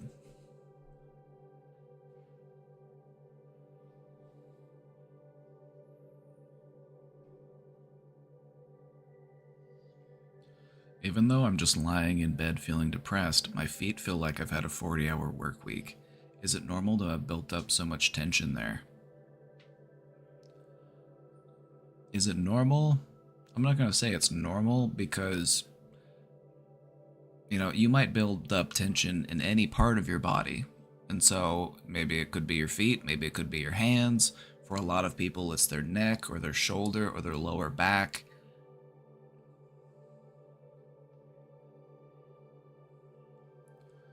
So, if all you've been doing is lying in bed, maybe you've been unconsciously clenching your feet. Maybe you've actually have been working your feet, you just haven't been aware of it. Maybe a lot of your anxiety is redirected into tensing and clenching and tightening that part of your body. So maybe just try to stretch them out a little bit. Maybe walk around a little bit. Maybe soak them a little bit. Maybe, you know, put some hot water in the tub and just soak them a little bit. You know what I mean?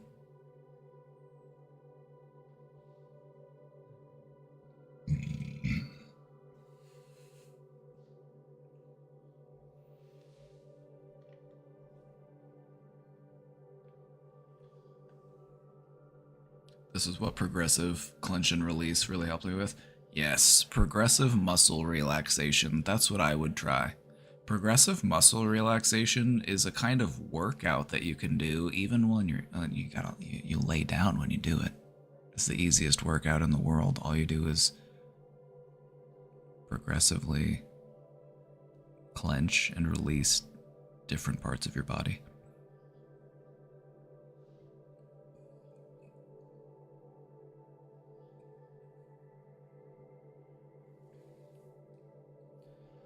Who knows? Maybe your feet are just restless. Maybe they want to get up and walk around. Sometimes lack of use can cause stiffness and soreness. Even though you haven't been using them, it's like they want to be used, and you know what I mean?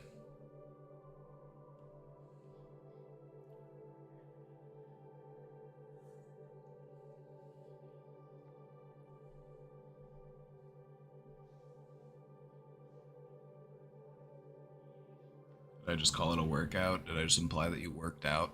Yep. I hate to break it to you, but even walking is a workout.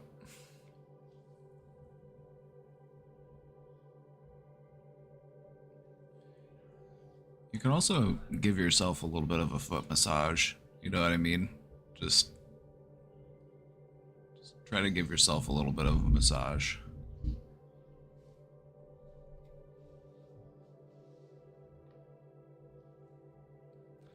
That's something that we do, and that we might not normally be aware of, is whenever we feel anxious or depressed, we might unconsciously clench a part of our body. And what part of that of your body depends on the person.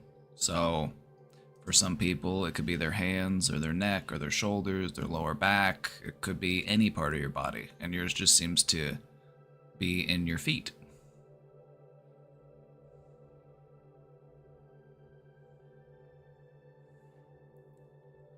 Like, doing nothing can also make you sore. And that's something that people tend to forget. Even if you've just been lying in bed, it can still make you sore just from, like, the stiffness. It's like your body wants to get up and move around at least a bit.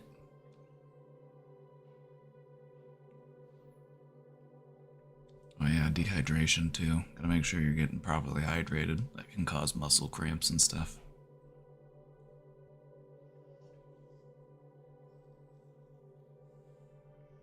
I'm glad to hear that the progressive body scan type stuff helped Tiny Meows.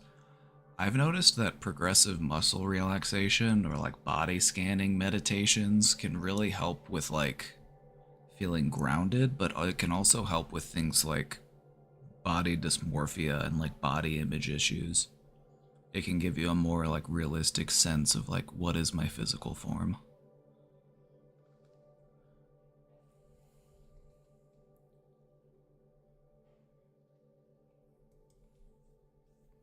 Can we do another breathing exercise today?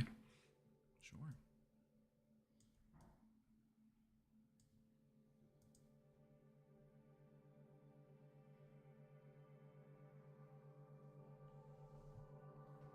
Hey, I guess I can work in good habits. I do it almost without realizing now. Yep. Yep. Just like how we work in bad habits without realizing it, we can also work in good habits without realizing it. Like, people often get discouraged and they're like, I can't learn a new thing. I can't learn how to think differently. It's like, how do you think you got to where you're at right now? You had to learn how to get here. And you can learn to get somewhere else. Is it normal I don't want to de-stress? A little bit of stress is good for you. We call that, there's good stress and bad stress. When it's good stress, we call it eustress. EUSTRESS.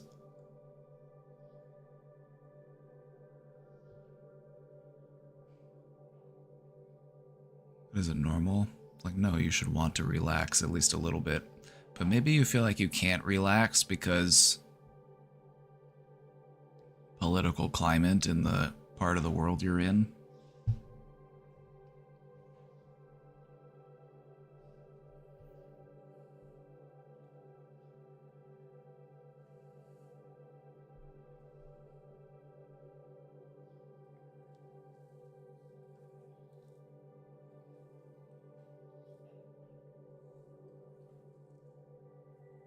I'm glad that you're able to vouch for PMR, progressive muscle relaxation. For me, it was one of the most helpful techniques in helping myself fall asleep, because I used to have restless legs. But PMR helped me overcome that. It's literally relaxing your body one part of your body at a time. So all you have to do is you start at either the top or the bottom, and then you clench that part of your body, and you hold it for a few seconds. You feel that tightness, and then you let it go. What replaces the tightness? Try this at home. Try this or at work, wherever you're at. Clench your hand. I want to show you how progressive muscle relaxation works, and I'm going to use your hand as an example. So just clench your hand. Clench it until you feel that tension. Okay? You feel that tension in your hand? Now what I want you to do is I want you to let it go. But I want you to pay attention to what replaces the tension. What replaces the tension once you let it go?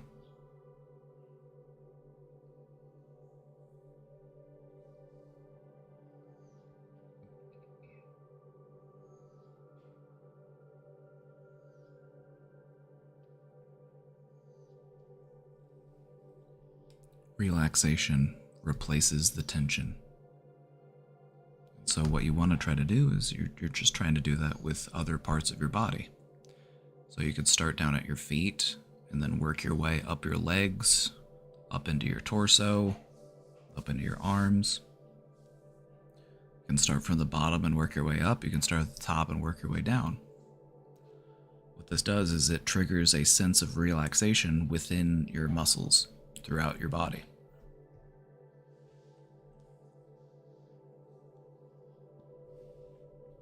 When you have a relaxed body, it helps your mind to relax as well.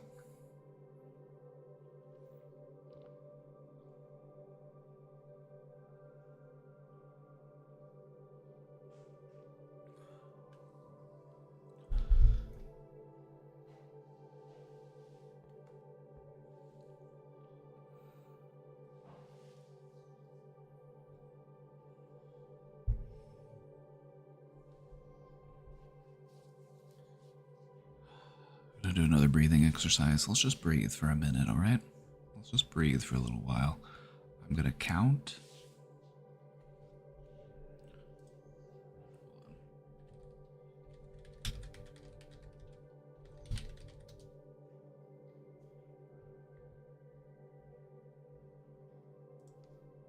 There's probably videos online, actually. Let's look.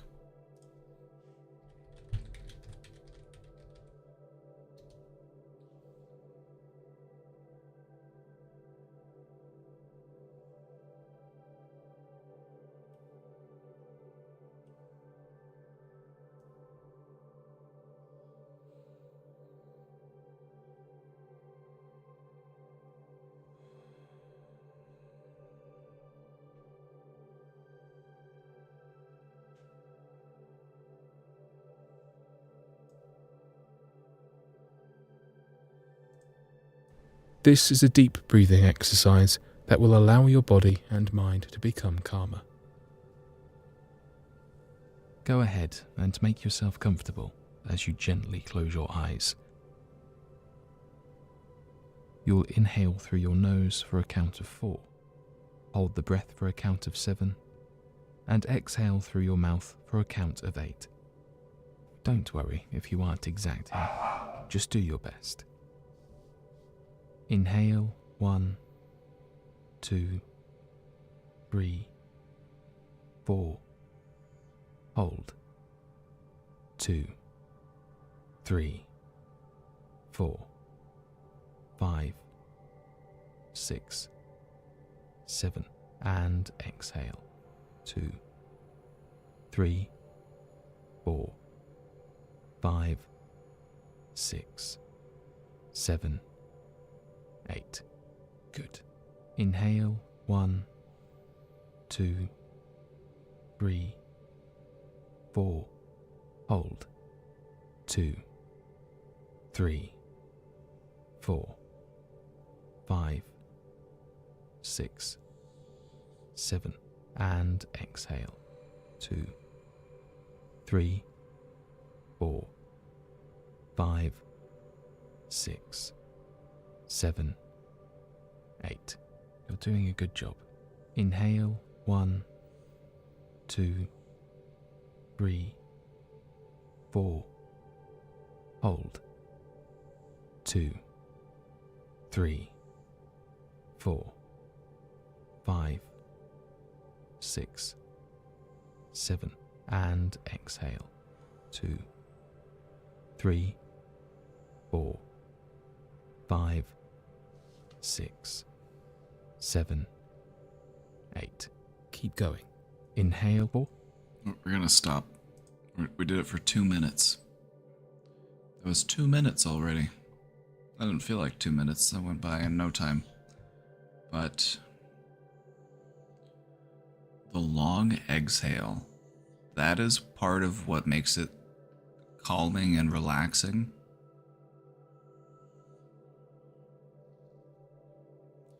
So if you try to exhale as slowly as possible, your breaths will be more relaxing. Because this communicates to your body, I got time. I'm not in any rush.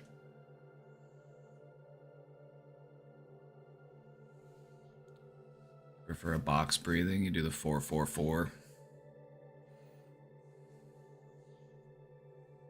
That's another good way to do it, but this exercise, it focuses on the exhale because it's about gently letting go.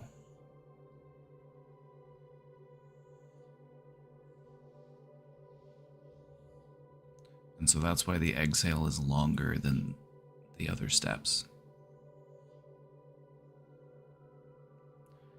I don't know why, but the slow exhale feels a bit heavy on your chest. It's because you're working your body differently. If you're not used to doing this, it's going to feel different. It's going to feel unusual. It might even feel a little bit uncomfortable.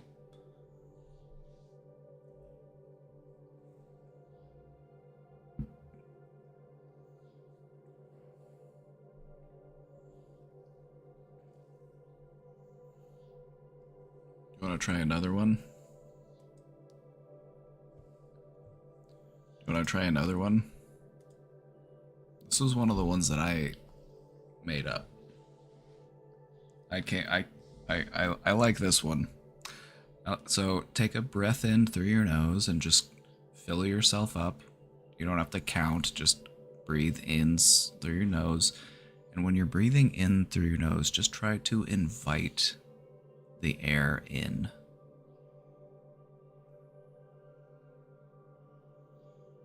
And then just hold it for a moment, and while you're holding it, just try to focus on that feeling of satisfaction, that feeling of absorption. You're giving your body what it needs. And then when you're ready to let that breath go, because this breath does not belong to you, every breath is merely borrowed. Let it out with a sigh. Try to make the most relaxed sound that you know how to make.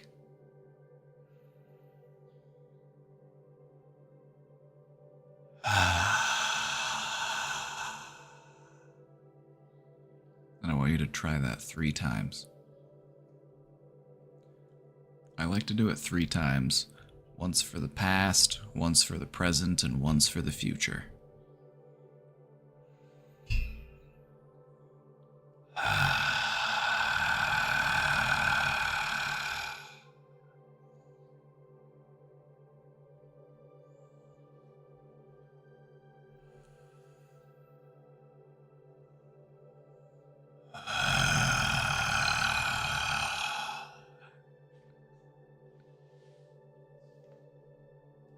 Let's see, what's this one?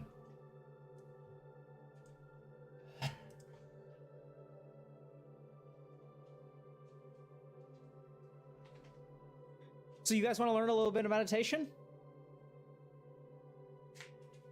Yeah, let's do some meditation. We'll do it. Let's do it. Okay.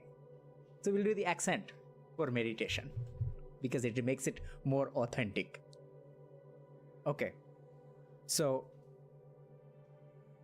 we will do the Nadi Shodhana Pranayam. Okay?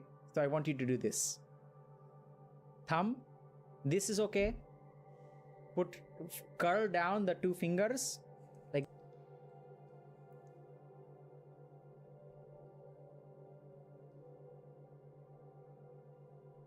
Oh.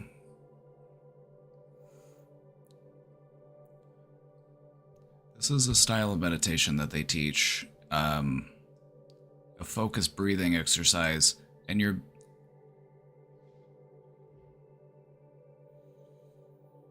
basically covering one of your nostrils to just alternate.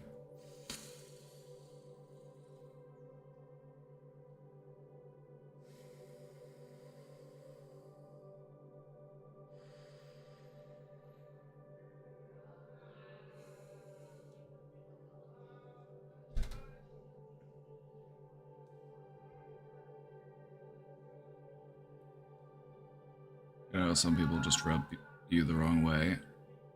Do you get the wrong vibes from Dr. K?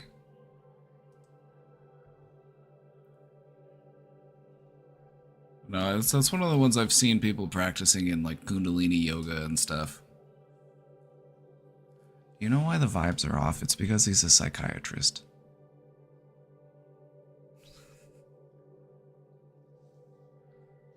I respect anybody who works in the mental health field, but I'm always a little bit sus of psychiatrists because they tend to be overly reliant on medications as a form of treatment, and also that thing that he said about people not having a life worth living. That was also kind of like, oh, okay.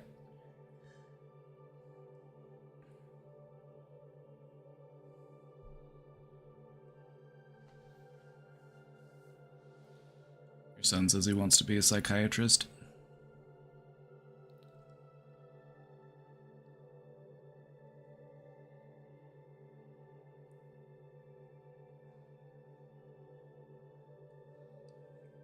I'm gonna say, I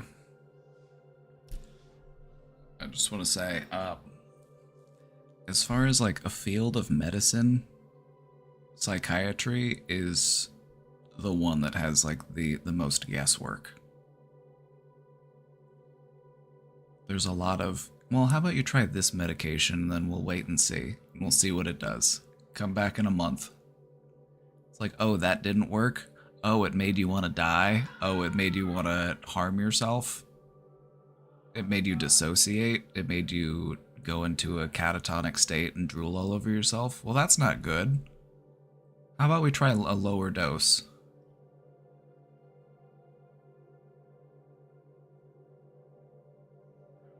Like,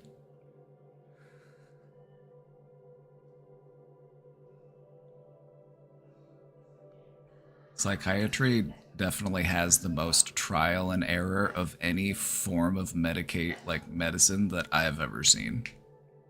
Of course, it's the one that I have the most experience in dealing with because I've had to meet a lot of psychiatrists just in the field of my profession, you know, as a psychologist.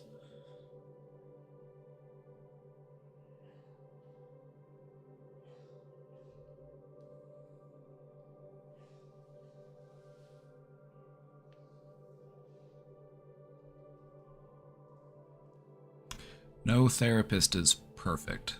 No psychiatrist or psychologist is perfect. We're all people too, and we suffer from the same, you know, underlying flaws that all humans have. We have to deal with the same cognitive biases.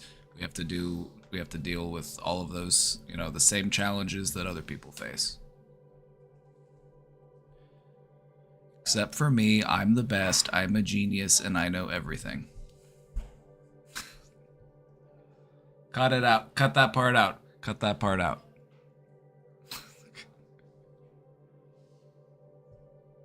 Nobody knows psychology better than me.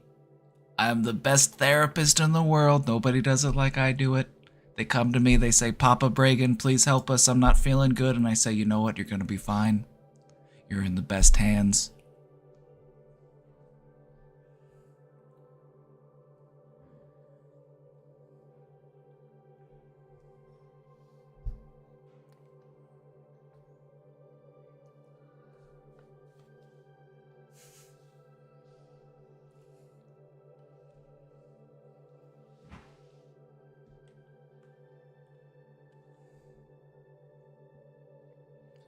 Is it a weird question to ask your therapist what they see as their own weaknesses that still fall within the scope of their practice, not just like stuff they don't know?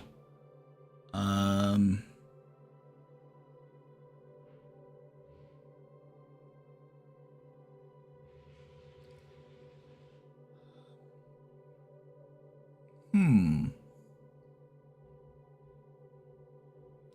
mean, as a therapist, I had people ask me that question too. It's like that is a question that people will ask their therapist. But the thing about a good therapist is that, I guess it's hard to not come across as a little antagonistic, then maybe phrase it a little differently. What area of psychology do you feel you have the most to learn about? Like, what part do you feel like you're still trying to get a grasp on?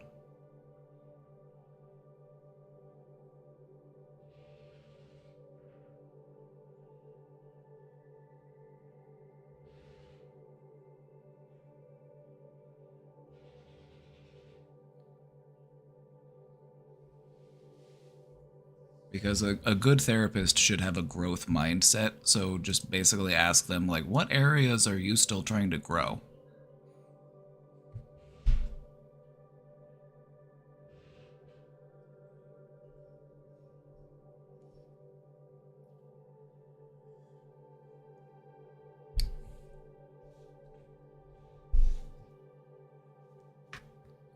Always asked your therapist if they had a lot of experience working with LGBTQ people.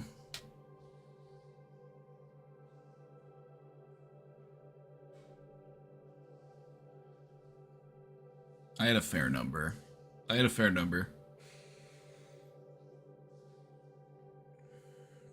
number myself.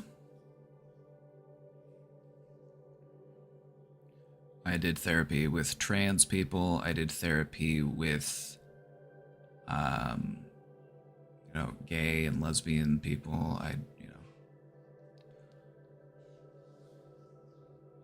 It's just like they're still people. It just adds a different dimension to how you might approach therapy with them.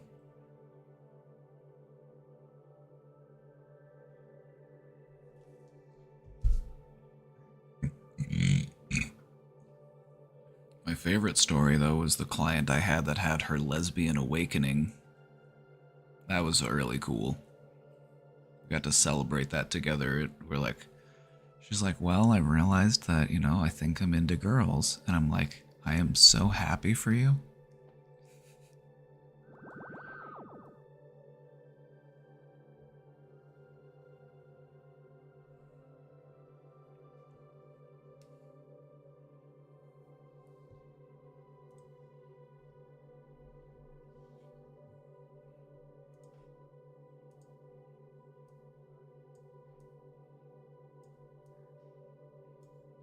I did a lot of speed in my late 20s. Is my brain going to heal itself, or am I just fucked? Your brain can heal, as long as you focus on healing, and as long as you don't do stuff that's going to cause more damage to it.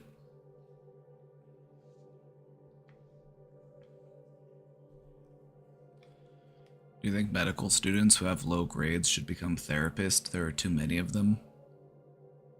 Excuse me?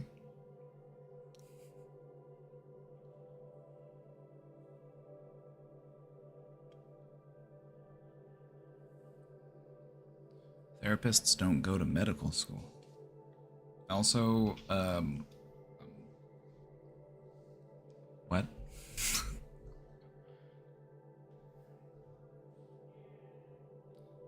I'm trying not to take personal offense to that question.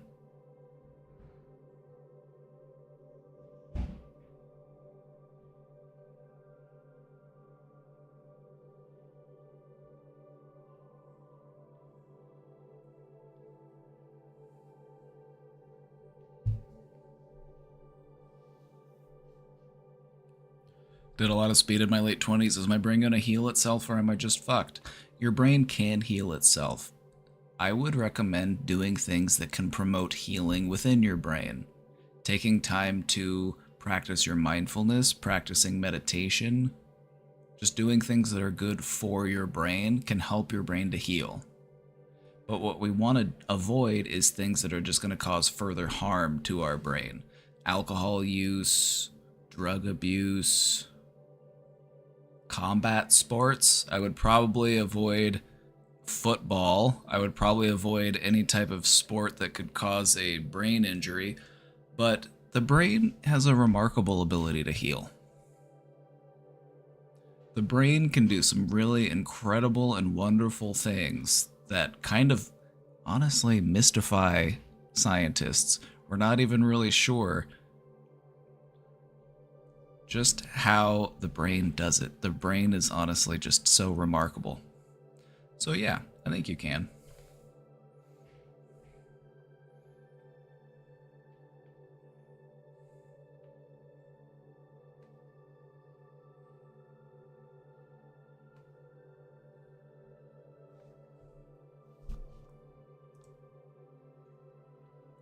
This is just the lyrics to Natasha Bedingfield's Feel the Rain on Your Skin. The rest is still unwritten. It's like a white woman's anthem.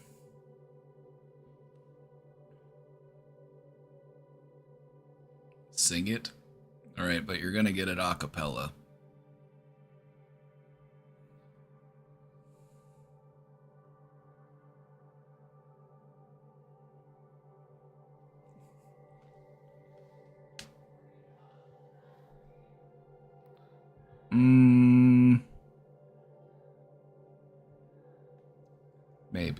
Maybe later.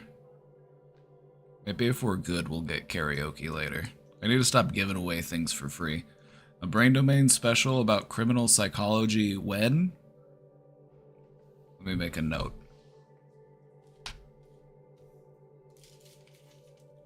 All I know is that whenever I listen to Unwritten by Natasha Bedingfield, I feel like a white woman at Target. I feel like I'm that lady who takes pictures of herself dressed up for fall. And like she's got her little fall hat and her little scarf. I feel like I got my Starbucks drink. Staring at the blank page before you.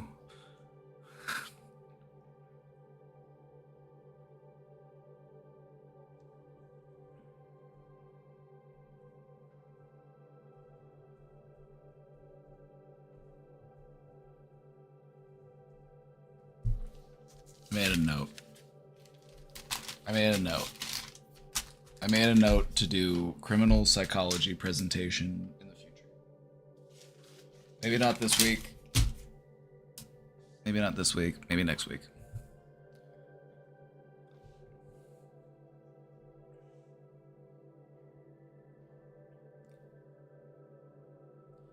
The class is called Political Masculinities. It should be fun. That sounds like the least fun class I've ever heard of. Do you think that they're going to talk about male energy? Everybody else is saying that sounds like fun, but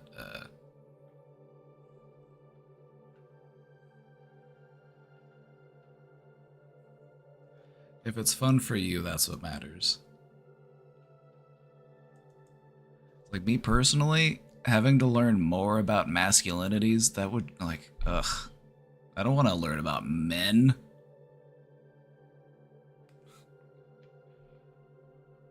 And I don't want to spend time in a class learning about men. I know enough about men, okay? What happened to Green Groves?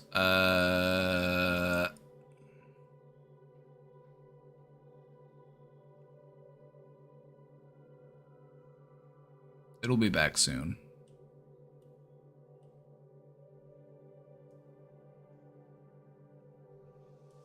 Oh, we have an update.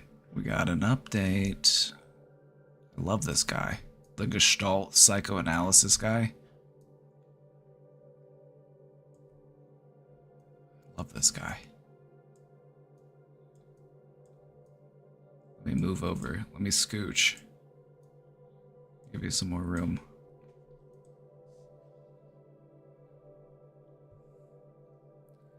Think about different cultures outside of colonial Western tropes.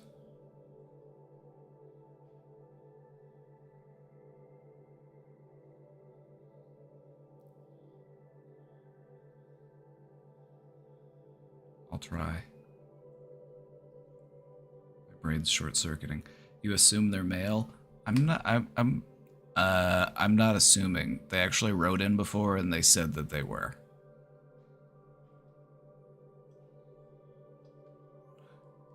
You're not gonna catch me assuming anybody's gender. Nuh-uh. Not in 2024. I'm not assuming nobody's gender. I know better.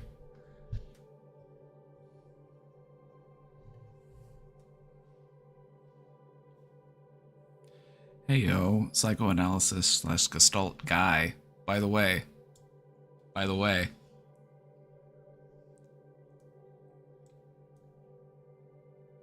See this? This makes it okay.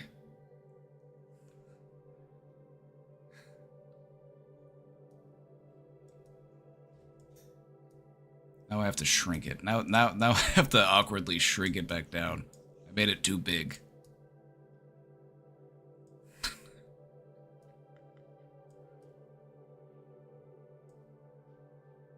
You think I'm actually watching? I'm sorry, I made that. What was I thinking? What was I thinking? I should know better. Nobody in here actually watches. They're just here to troll my chat. And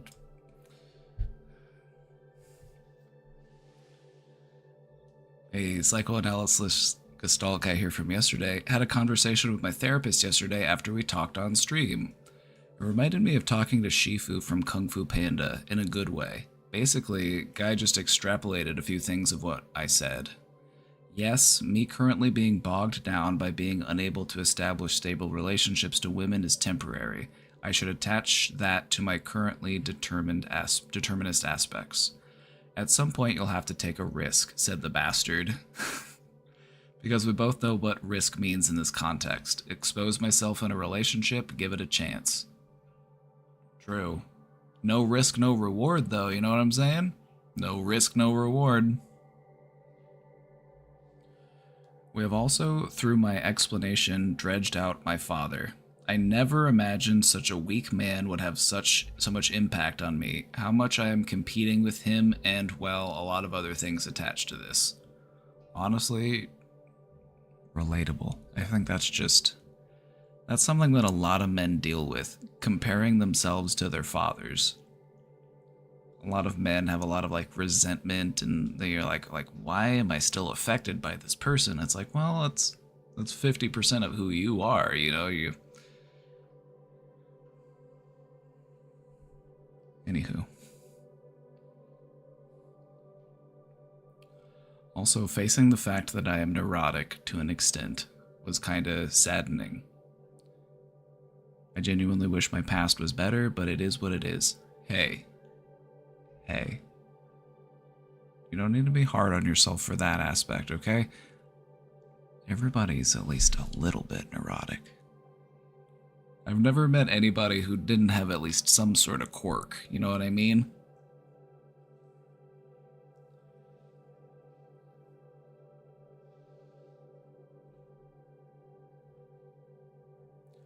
So, honestly, the best thing that you can do about your neuroses is be aware of them so that you can do something about them.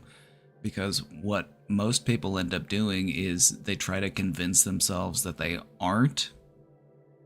They try to convince themselves of their own sanity, and then they just end up getting worse. They don't identify that they have a problem. And so that it just stagnates and worsens. So having awareness and realization is a strength for you. And I, for the first time, used past tense regarding problems relating to my mom. Interesting. Good. Awesome. And that's what you want to try to do. This is something that is really important for people to remember. When it comes to dealing with your problems, when it comes to healing, at some point you will make that transition of starting to refer to things as, these are things that used to be a problem. These are things that I used to struggle with. And so that is a great indicator of the progress you've made. So that's good. That's awesome. All in all, a good session, and I also really appreciate your online input. Awesome channel. I'm surprised it does not have 3K viewers. Hey, we're getting there. We're gonna make it happen. It's any day now, honestly.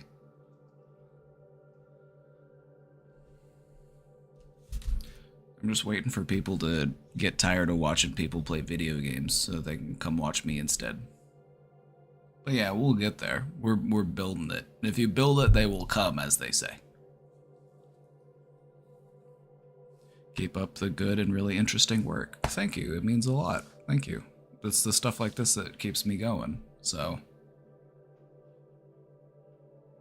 I won't forget you when I have 3,000 viewers.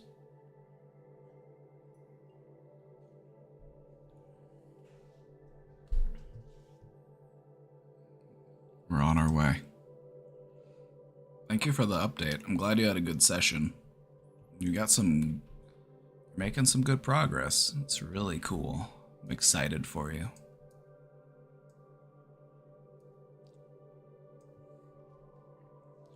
Emotional burdens. Wish that I could help everyone. And the feeling of powerlessness I get from not being able to help someone gets to me sometimes. Hey, before I even get into this, I just want to remind you, you can't help everyone. A person has to want to help themselves. And if they aren't unwilling to help themselves, then they also aren't willing to accept the help that they need in their life. And that's something that you can't really sell somebody on. You have to try to, sell them on that idea that they are deserving of that type of help. It's something that we see all the time in mental health. It's something we see all the time. You just see people dealing with problems that you yourself, through the experiences that you've had and the work that you've done, you realize that the problems that they're facing can be changed. They can be fixed, and they can have a happier life, but they're not willing to accept the help that they need, or they're not willing to do the work that they need. They're not willing to help themselves. And so sometimes in trying to help other people,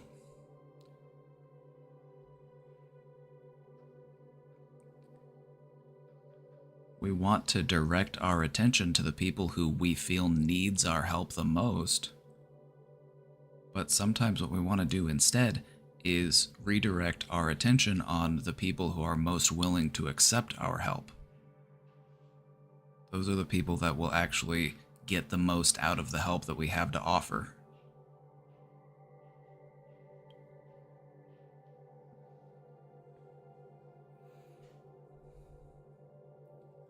But no, I 100% agree with this type of feeling. It's something that you very quickly become exposed to working in the mental health field.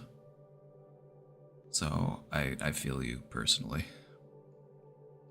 I know this feeling all too well.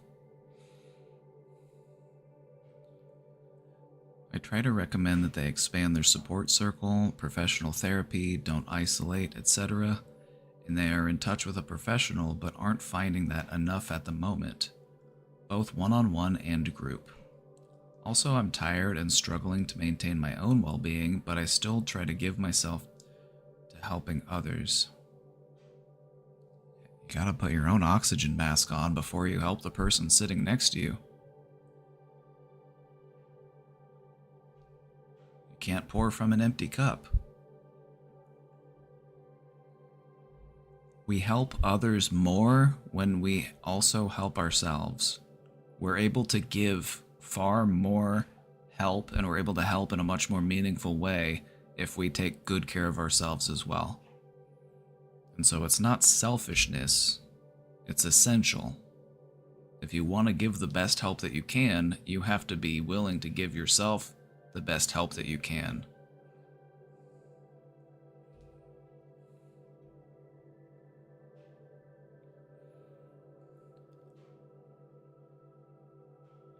It makes me feel better too, until it doesn't anymore, and I realize that more help is needed beyond what I can give. Then I feel guilty, although I know I shouldn't, and I feel sad. Sometimes I wish that other people are doing good so that I can worry less, as selfish as that sounds. Why am I not focusing more on how I can be good? Maybe I could do more if I did. I think I'm afraid of my own problems, and I would rather help people through theirs because I'm avoiding mine. It could be. That could be. That's something that a lot of people do.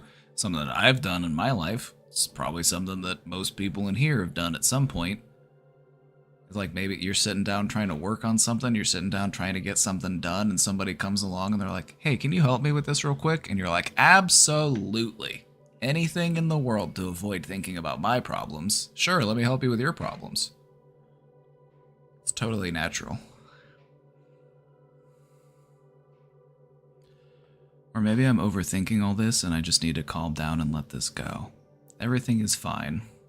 And yeah, I do deserve to focus more on myself as well. I'm gonna try to do that. Good. I would recommend trying to do that. Also, remember this. In helping others, remember, you're planting seeds. It may take time for those seeds to grow, and some of those seeds might not grow, but that's all you can do when you're working with somebody and trying to help them. You're just trying to plant some seeds and hope that in time they will grow into whatever it is that they're trying to become. Because Change takes time.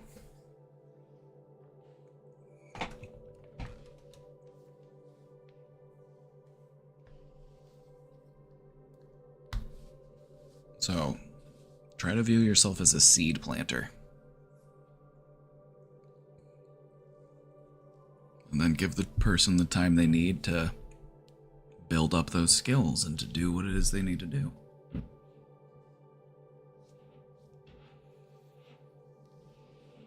But yes, please take some time for yourself as well. It's absolutely essential.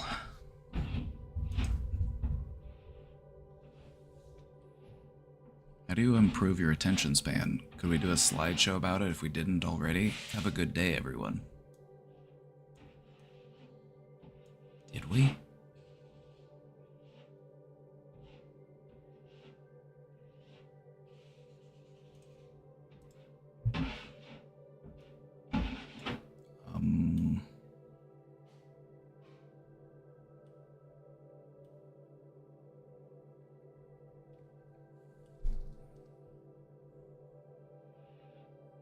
I did do one on ADHD.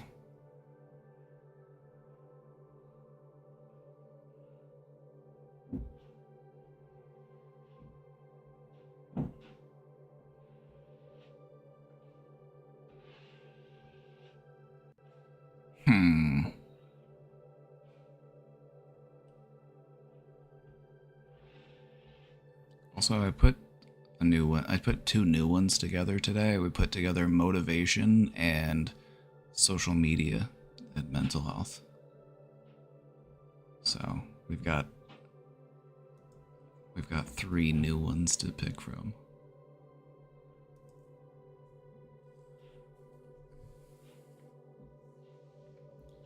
How do you improve your attention span?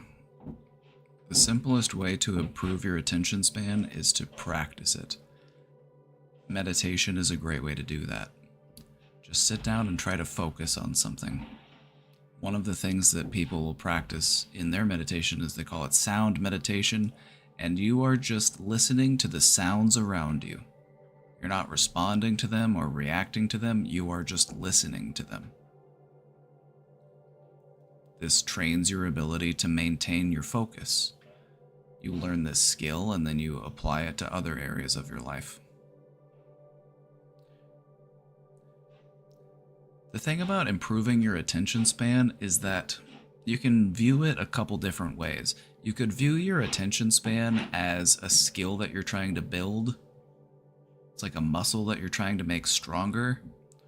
Or you can view it in such a way as you are improving your resilience to distractions. Because maybe attention is a skill that you can build, but maybe you're just susceptible to distractions and outside stimuli, and it could be both. Could be both.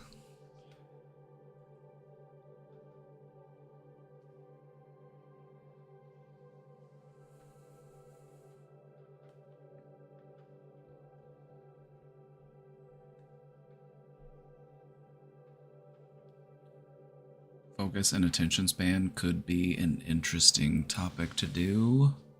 If only I had enough focus and attention span to put it together.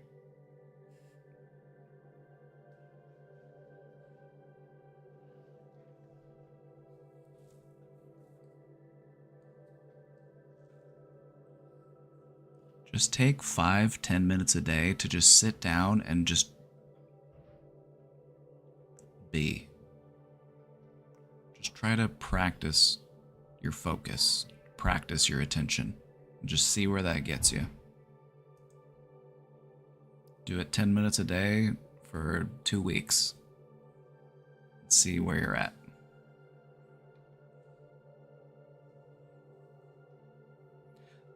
Me personally, I've found it to be really helpful. Meditation I've found to be more helpful than stimulant medications.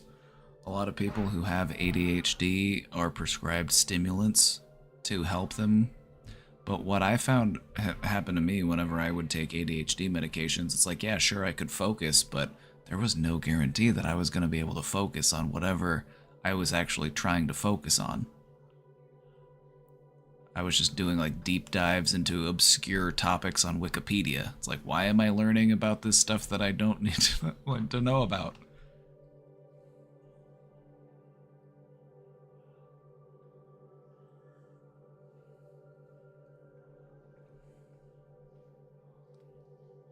It's like, it makes you hyper-focus, but just sometimes it can make you hyper-focus in the wrong direction.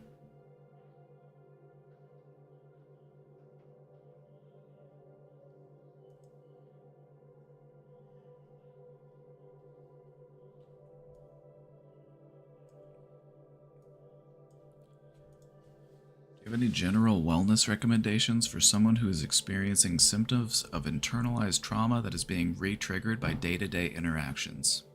Yes, I do. First off, I would try to take those moments where you feel re-triggered as opportunities for learning and growth, rather than view these as situations that are going to trigger you.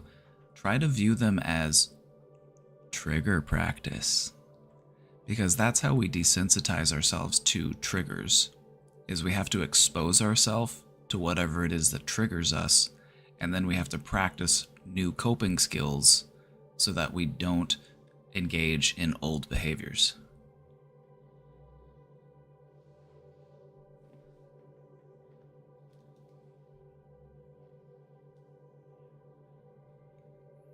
Aside from that, though, I would just say, as far as general wellness, take time to, focus on your own needs. If you're being triggered in a situation, it's okay to leave that situation. It's okay to walk away. It's okay to take a break. It's okay to have those boundaries.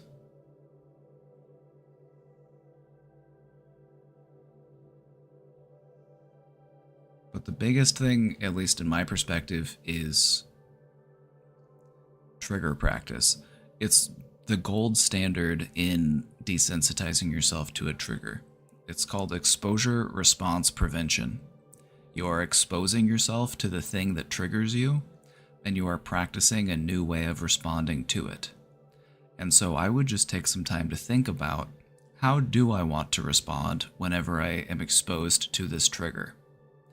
And then try to practice new skills that fall in line with that new type of response that you're trying to build within you. And then just give yourself the time that you need to learn it and adapt it and make it part of your routine. Also, don't forget to breathe. If you breathe like a calm person, your mind will be calm as well.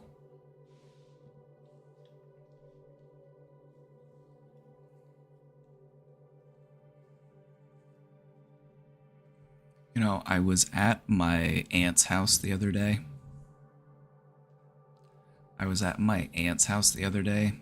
And my aunt was talking about something that would trigger my cousin. And I was talking to her about exposure response prevention and how you can reduce the response to a trigger by exposing yourself to that trigger and then practicing a new skill. And she was so intrigued by this. This sounded like she was like, she had never heard of this before. And she was like, oh, okay. I thought it was so cool. I was just like, huh, I'm surprised nobody ever told you this before.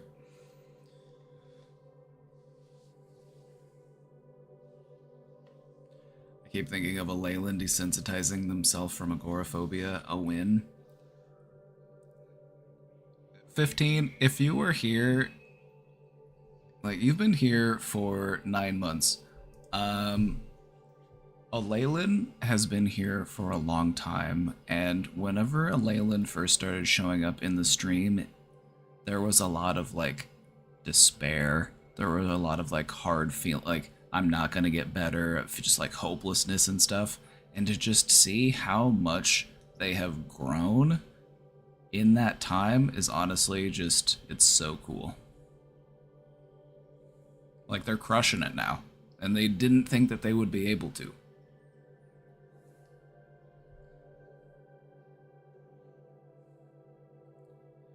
What's the appropriate space to leave between your car and a cyclist when overtaking? This question giving me mad anxiety, yo. Just breathe, my friend. You'll be okay.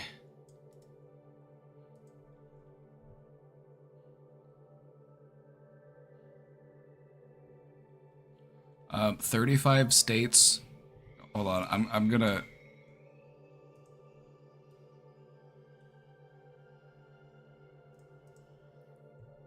I'm not an expert on traffic laws, but as of September 2021, there were 35 states and the District of Columbia that have passed the bicycle passing laws, which require drivers to leave a space of 3 feet or more when passing cyclists. Pennsylvania and New Jersey require at least 4 feet for passing. And it's different in South Dakota. 35 miles an hour or less, you give them 3 feet. If you're going faster than 35 miles an hour, you got to give them 6 feet. In North Carolina, 2 feet.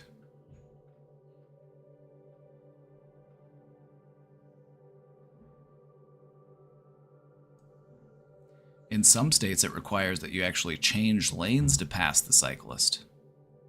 And then 8 states have no laws regarding it, so. Okay, I passed the cyclist, now I'll stop looking at my phone. The more space you give them, the better. Like, you're in a 3,000-pound murder machine, they are a fleshy human on a bicycle, you want to give them plenty of room.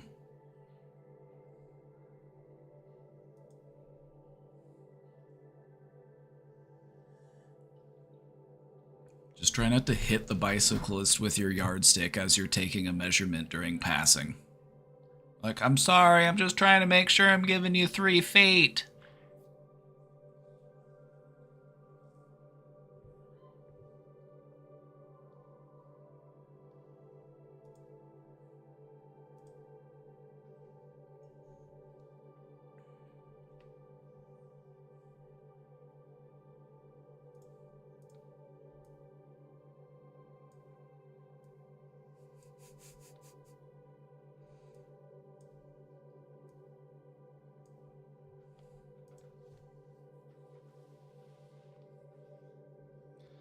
I've had the self-control to not smoke yet today. Still have this weird coming down feeling. I've questioned this box before and explained it as not feeling the normalcy anymore. I felt fine when I was showering, getting dressed, and starting my day, but now I feel tired and groggy, and like if I took a hit, I'd feel better.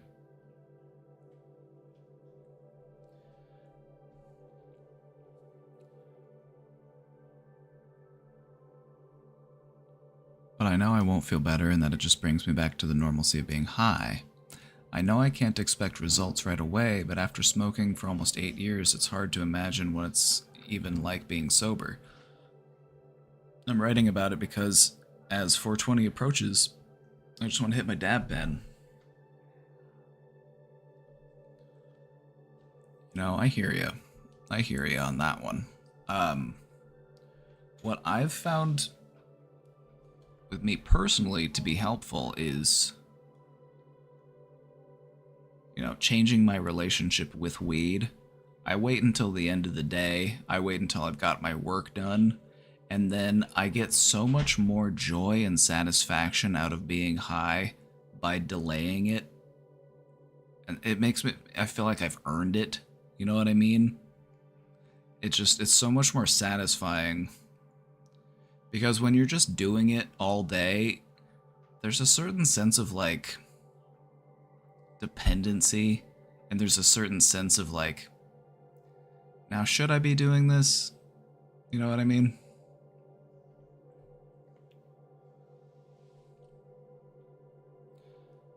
Weed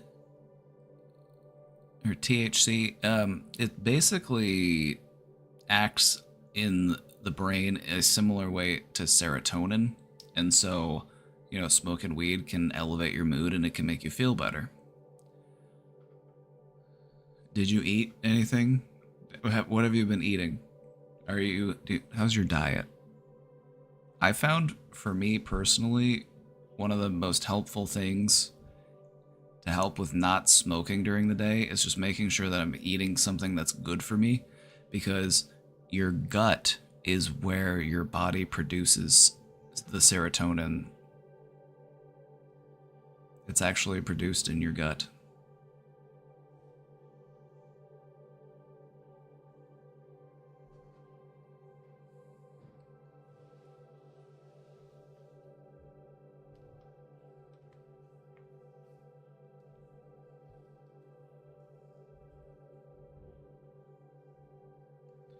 I find myself watching TikTok while driving, but I think it's good for my mental health. No, it's not. TikTok's actually bad for your mental health. TikTok rots your brain. I mean that literally. There's a reason why people's attention spans have gotten worse and worse and worse. It's a content slot machine. If you haven't ever used TikTok on your phone, I just want to tell you something about the app itself that is just so insidious. Whenever you try to back out of the app, before it closes the app out, it actually refreshes it and it sends you to another TikTok. You actually have to back out of it multiple times before the app will actually close. It's just like it's still trying to get you hooked. It's still trying to get its hooks in you so that you just start scrolling. It's evil. I swear. I swear. It's nefarious.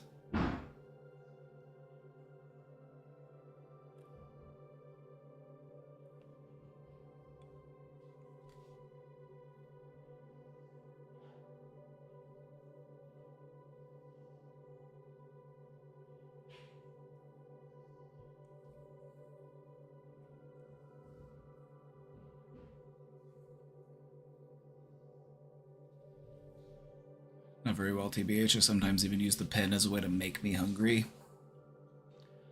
You know, I've been there too. I've had times where it's like I could eat more, or I can eat right now if I were stoned. What I've found it can also be helpful is putting on like a YouTube video of like somebody cooking something, or just like something food centric. I find that that also helps me to be hungry. Because eating is a social activity.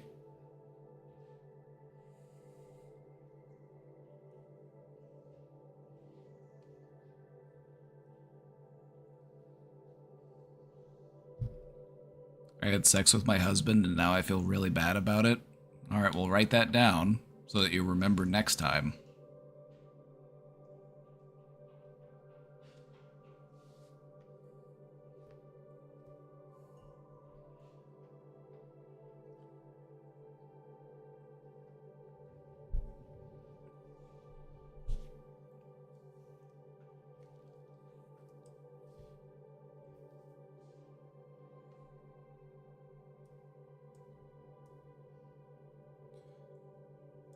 Have you encountered any interesting, different niche cultural perspectives on psychology or mental health that aren't mainstream that you can share with us?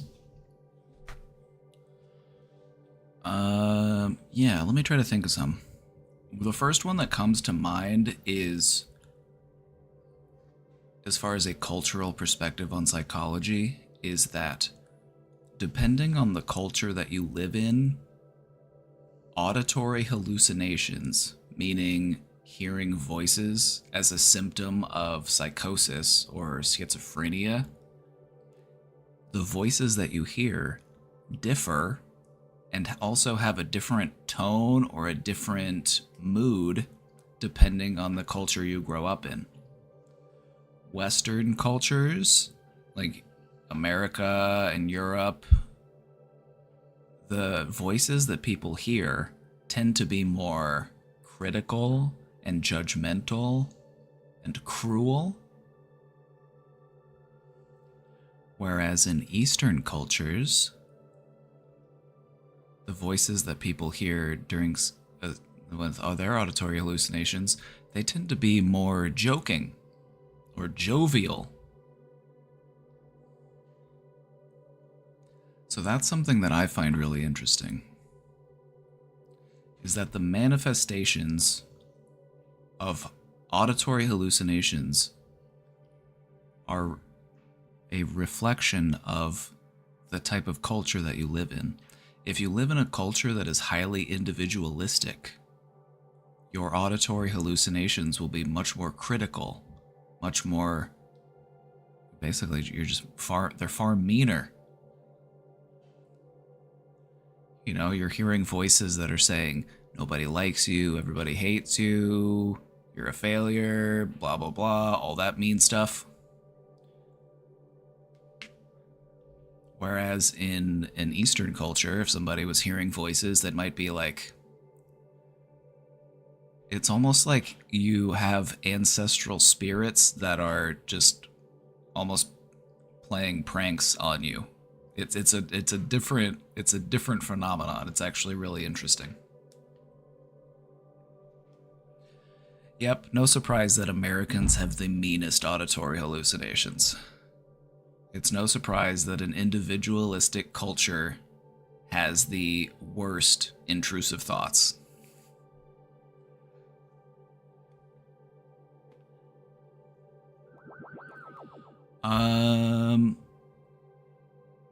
Okay. Other thoughts and stuff outside of the mainstream. Something that's becoming more mainstream, but isn't really mainstream here, it's something that we're working towards, is the importance of things like mindfulness and meditation. We've known for thousands of years, at least some cultures have, they've known for thousands of years that things like mindfulness and meditation can have a tremendous effect on your mental wellness. But in some cultures, you are incentivized to not do those things. Mindfulness and meditation are viewed as a waste of time. And as a result, our mental health suffers.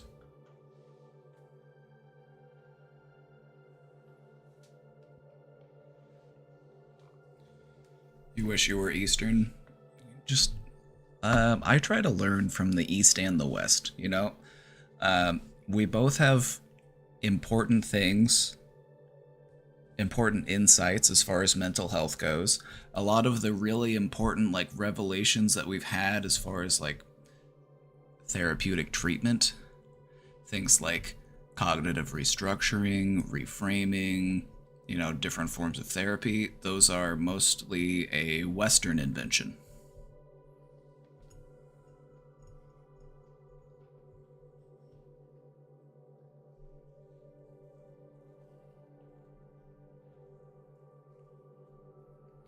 Also, this will probably be a topic for another day, but there's an entire field of psychology known as parapsychology, which is the study of the supernatural. So that's definitely niche and definitely not mainstream, but it's a little bit more out there. So we'll talk about it one day. Maybe we'll put a presentation together sometime. How much weed do I need to smoke to be a therapist? At least 3. At least 3 weeds.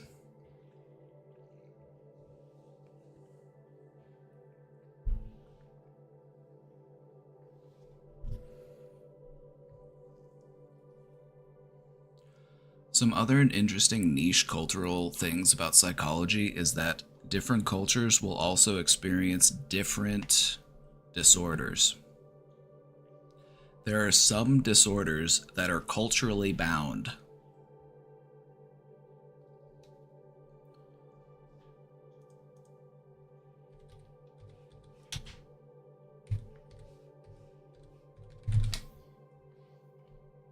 Let me tell you about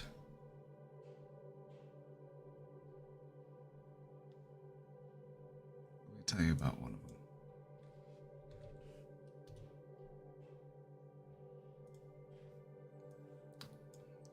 We call them culture-bound disorders. We call them culture-bound. Coro. Coro is a cultural-bound delusional disorder in which the individual has an overpowering belief that their sex organs are being retracted into their body. It's also known as shrinking penis.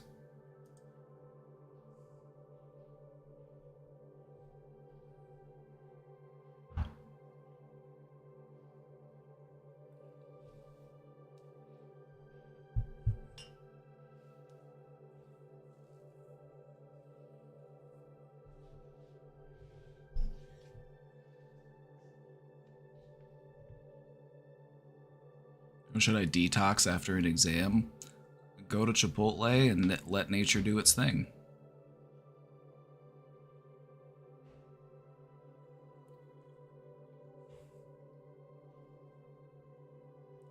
What in the Freud is this shit? You know? It's something that you commonly... It's much more commonly seen in Asian countries and also like Africa and Europe. It's not really something that you see as much in America. It has a similarity to body dysmorphic disorder, if you've heard of that one. But people literally have the belief that their penis is getting smaller. Even though it's not, they perceive it as smaller. They have this fear that their penis is being sucked back into their body.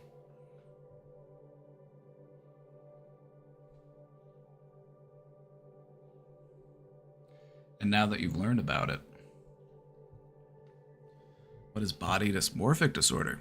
Body dysmorphic disorder is when you have a sort of break in between what your body actually looks like and how you perceive your body. People with body dysmorphic disorder might look at themselves in a mirror and you might think this person looks fine. But then they're like, oh my god, I'm so out of shape. Oh my god, like, look at this blemish. And you're like, what? What are you talking about? I can't even see what you're talking about.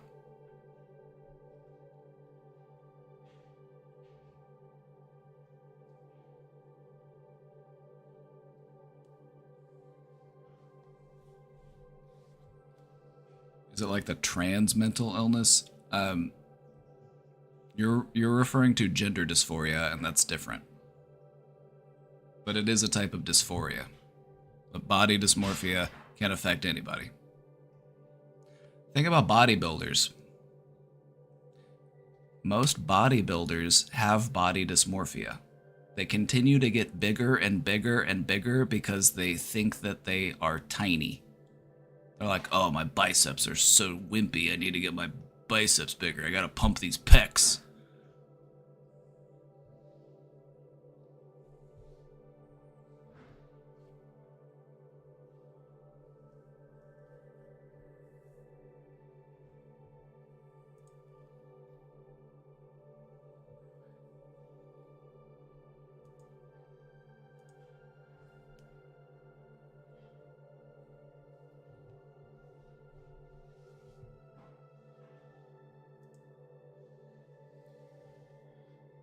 Why do men talk about poop and farts so often? Serious question. Yeah. Because they're funny.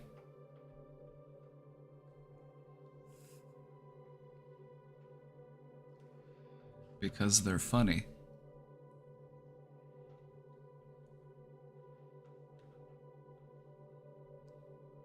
Also, it's something that everybody does, so it's something that you have in common with somebody else, so gives you it's something to talk about.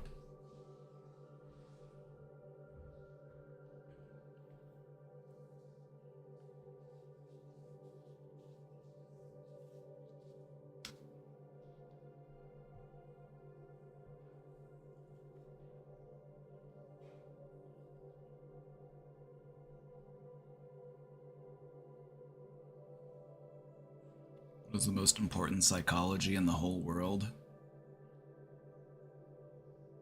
The psychology of you being here right now asking that question when you could be doing anything else.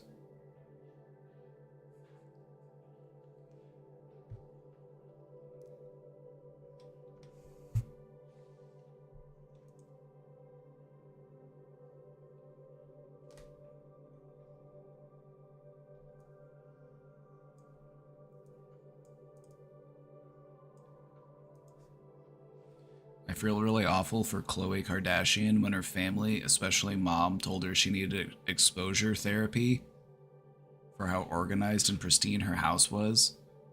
Does exposure therapy even work? Yes, exposure therapy does work.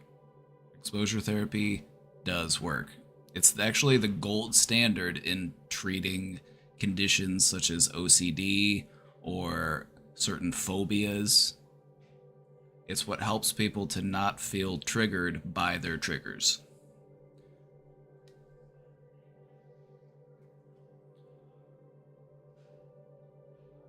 Can you imagine being forced into therapy by your family because your house is too clean?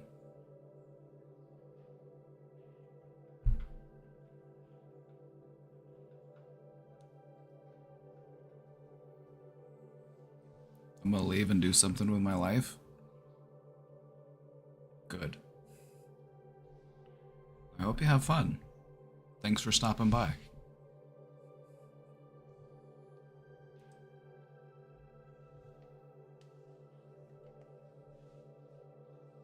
Exposure therapy does work, but also, you know, if you've ever watched the Kardashians, what you'll realize is that they all need therapy.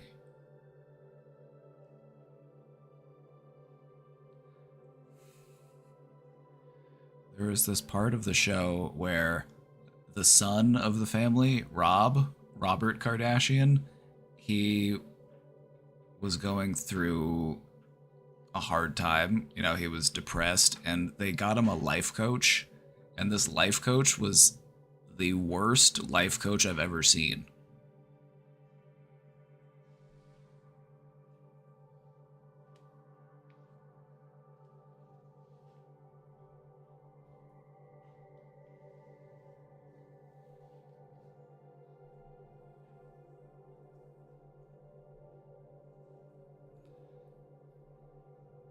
He was the worst life coach I've ever seen.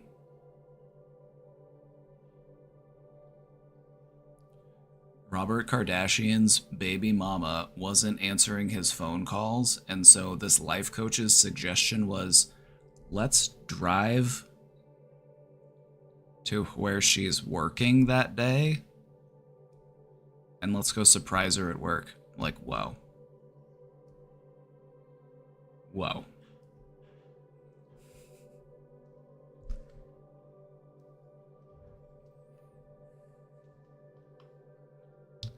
Also, the life coach was like, the life coach made a point to mention, you know, we had to drive a really long way to get here.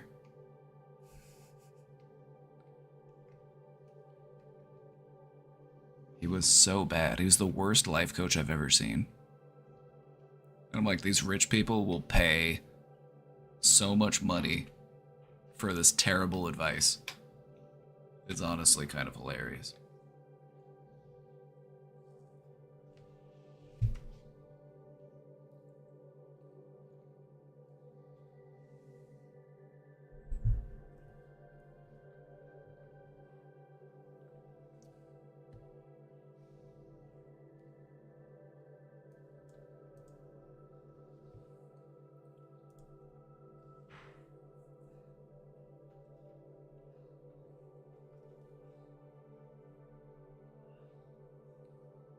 Okay, I breathed. I think I'm ready to leave my apartment.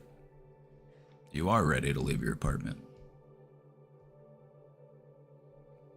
You are ready.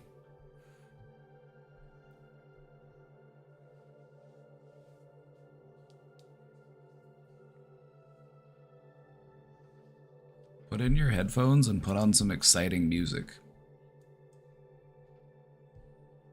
Let's say that your life was a movie. Let's say that your life was a movie, and this movie has a soundtrack.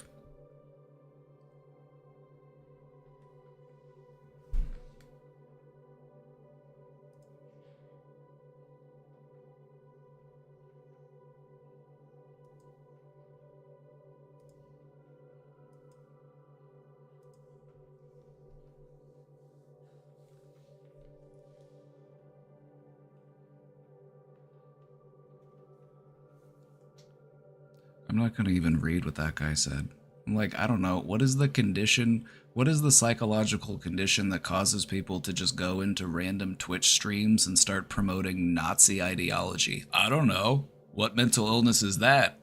Maybe ask your therapist. Like, I'm fine with the trolling. I can handle it. But when you start to, you know, act like a Nazi, that's when I'm just like, ooh, sorry, get out of here, bye-bye. Just go ahead and do society a favor and remove yourself from the equation.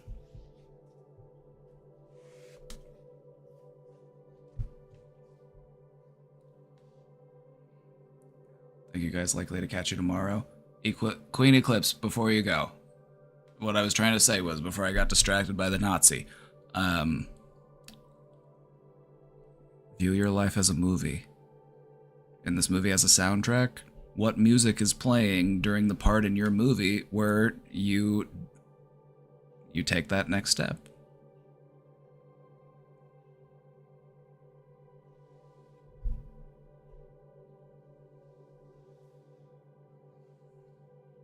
I think allowing the trolling has caused more harm than good. What harm has it caused?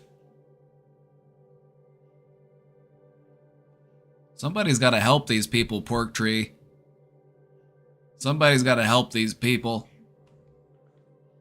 Maybe you don't want to do it, but I'm going to at least try. I'm going to at least try. You know what I mean?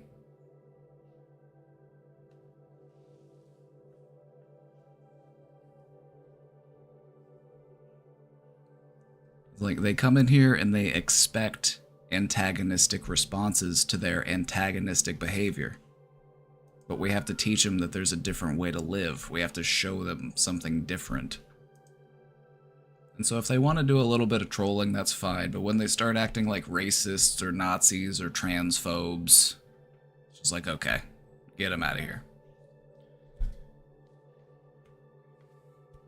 But I don't want to write off everybody just because they're annoying. You know what I mean? Like, I want to try to help them too.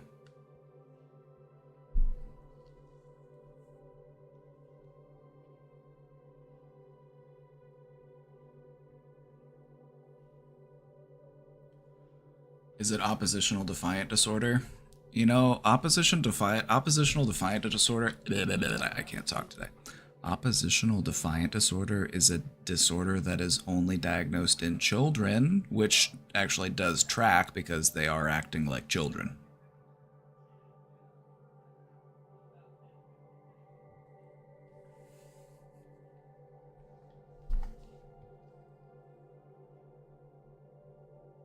But yeah, it's not something that you diagnose in adults. That would be something more along the lines of antisocial personality disorder.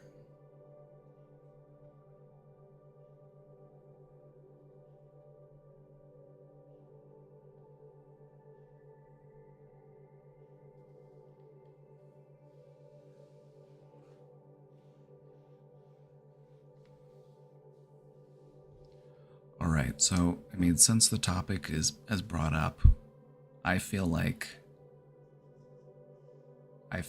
I want to give everybody a chance. But then once they show me that they're a Nazi, it's like, okay, you've spoiled it. You've lost your chance.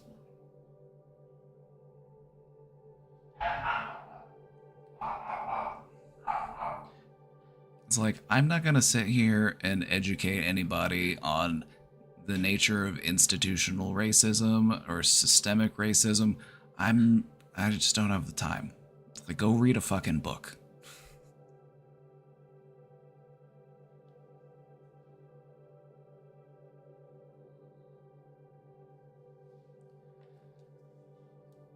Like, what I want to show these people is that compassionate and understanding people do exist, because in their mind, they might feel that I'm not genuine. They might feel that I'm faking it. They might feel like mental health isn't really a thing, and I'm trying to teach them that it is. And so I have to give them a chance.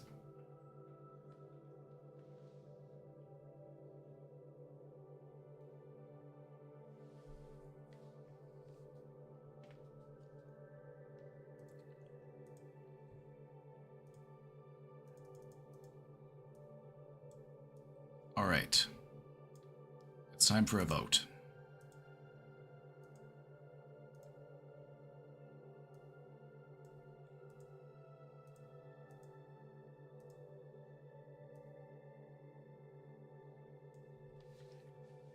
It's like, don't get me wrong, Pork Tree, like, I get it.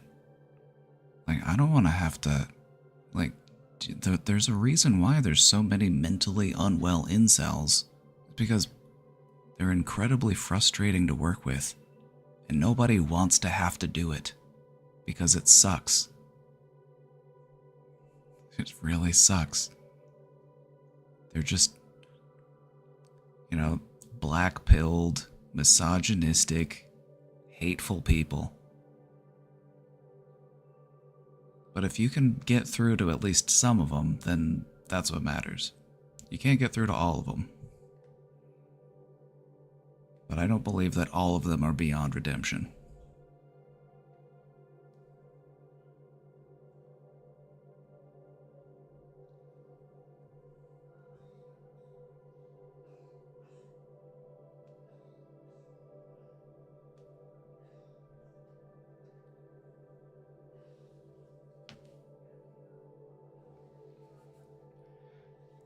Yeah, if you're not able to identify who the former Total Goobers are, I fear that it is you. I'm kidding. I'm kidding. Cut that out. Cut that one out.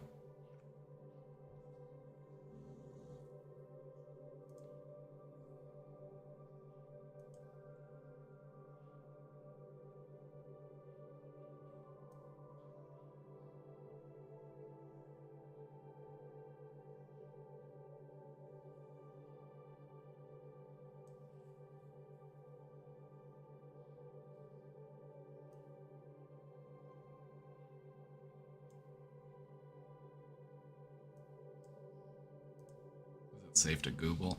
Yeah, you can Google goober. That's fine. It's a slang term for a booger.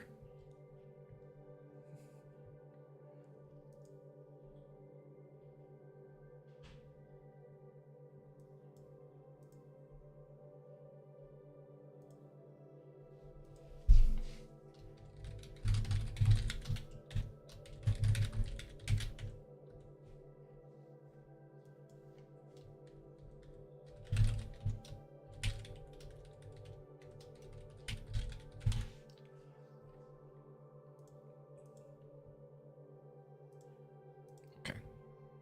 I'm gonna do a poll.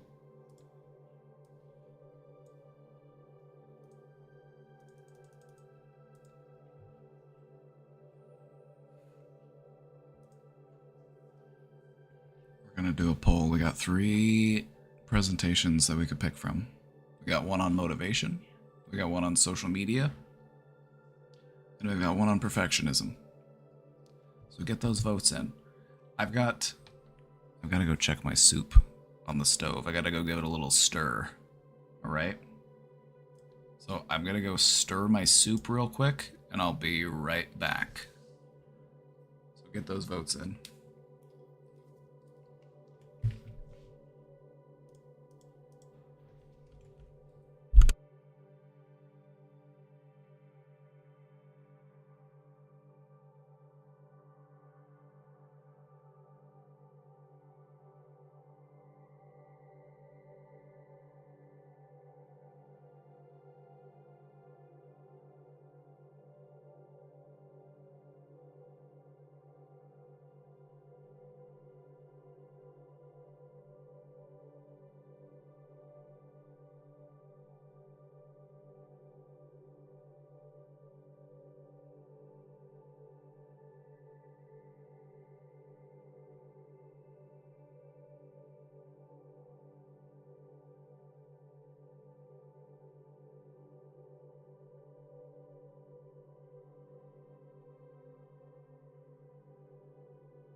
Ooh, you better get those votes in.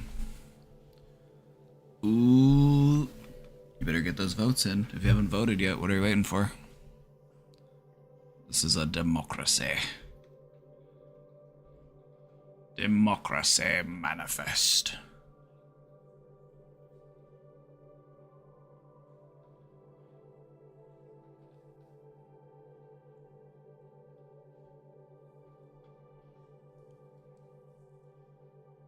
It's still anyone's game.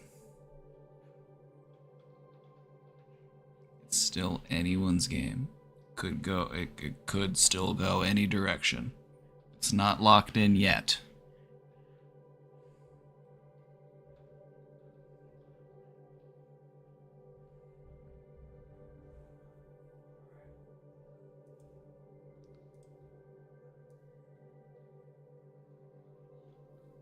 Let's see those votes.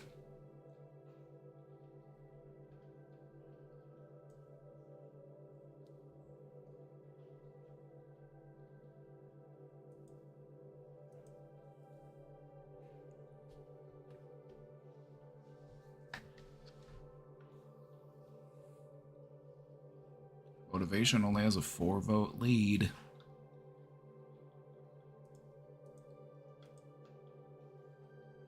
Only a 4-vote lead. Could go any way. It could go any way.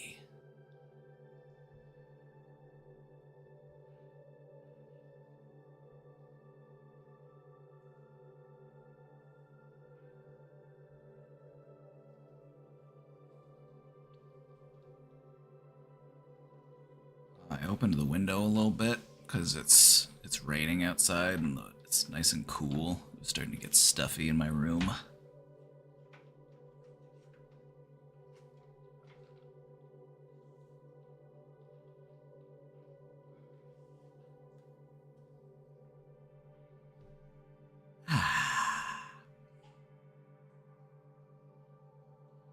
Oh, only a 3-vote difference. You don't know. You never know. You never know. Get those votes in.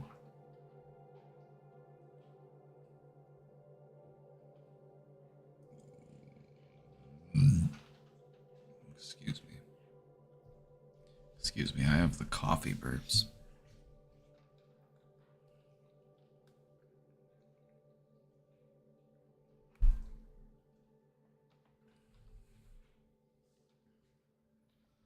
Also, it's something I want to mention is just how important proper hydration is for your mental health as well.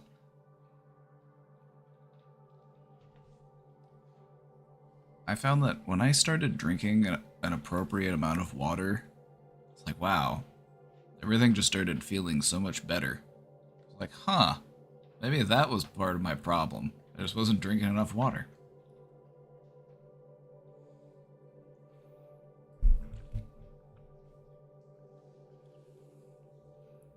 Am I being pressured? Is that me giving pressure?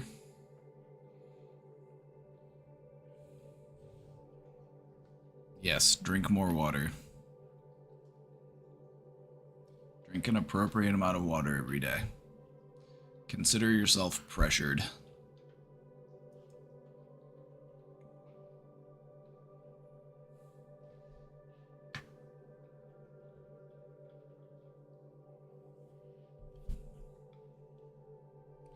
My husband wants me to stay at his place tonight because we're going on a trip.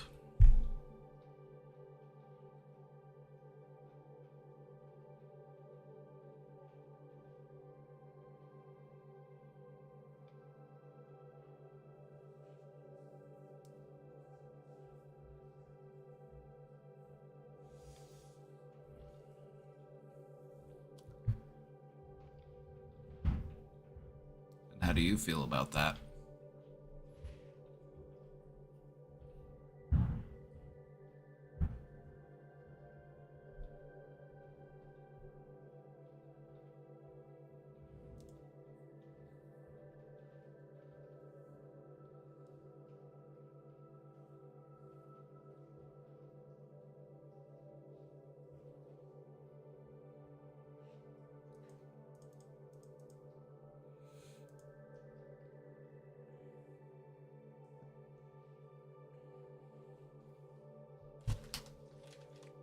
so I don't like him. Yeah, we don't really like him either.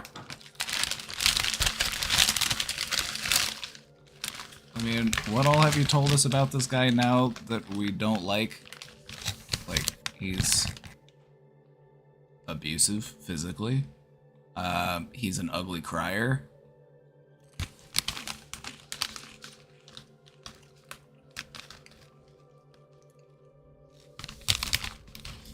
He's a walking red flag.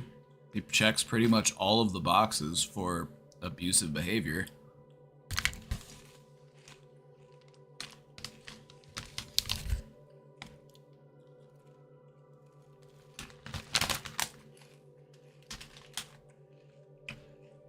Hey, Austin. You have a good trip yesterday? He's got pros too. Oh, yeah? I haven't heard any.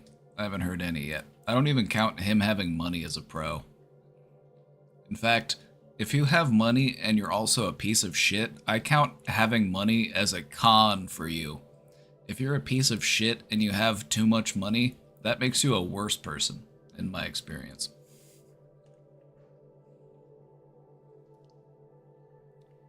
You didn't embarrass yourself? No way. No way. You stopped by and you said hello and you told us that you were feeling all sorts of love and it was cool.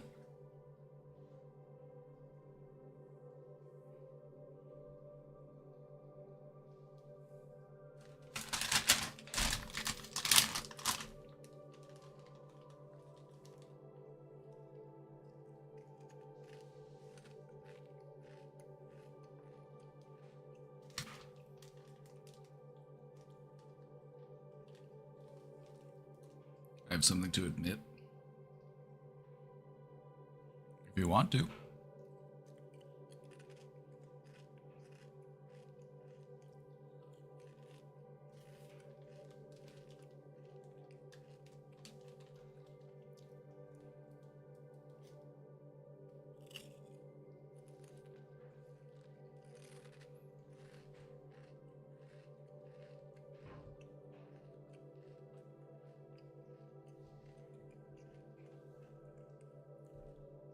You know what, Austin? We're happy for you. We're happy for you.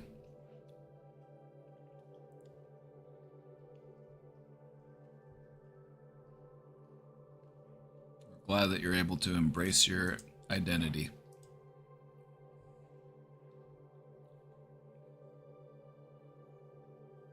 You know, if it makes you happy and it doesn't hurt anybody else, then just do your thing, you know what I mean?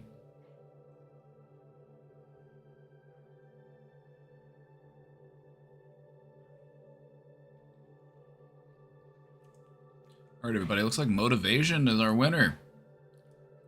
By 2 votes.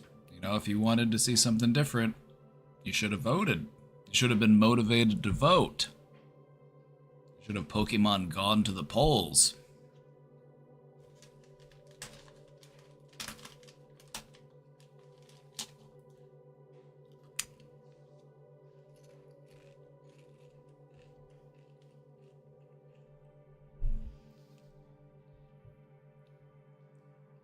Austin, we're happy for you. I'll give you a toot.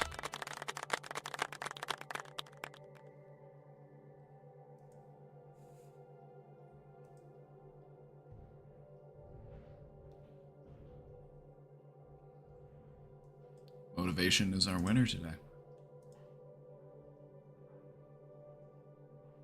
Let's see how many slides long is this one? This is one of the longer ones. You picked the longest one. You picked the longest one.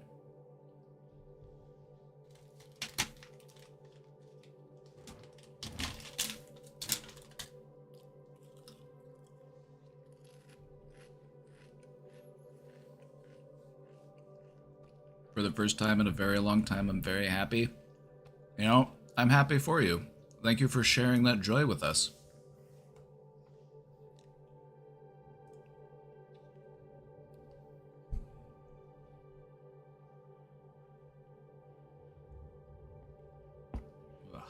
Don't mind me, I'm just building up my motivation for this presentation.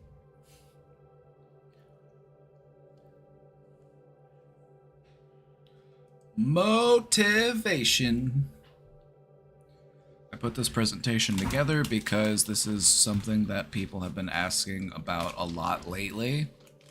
People have been having a hard time getting motivated or feeling motivated. So I figured, you know what? Let's talk about motivation.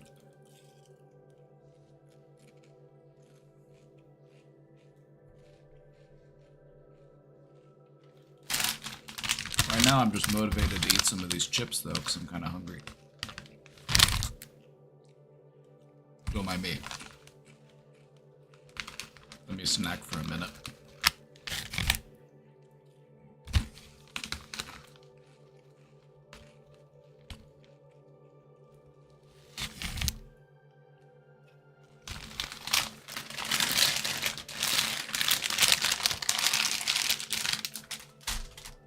Hey, Chris Mack, thank you for the 100 bits. Cheers. Drink to that.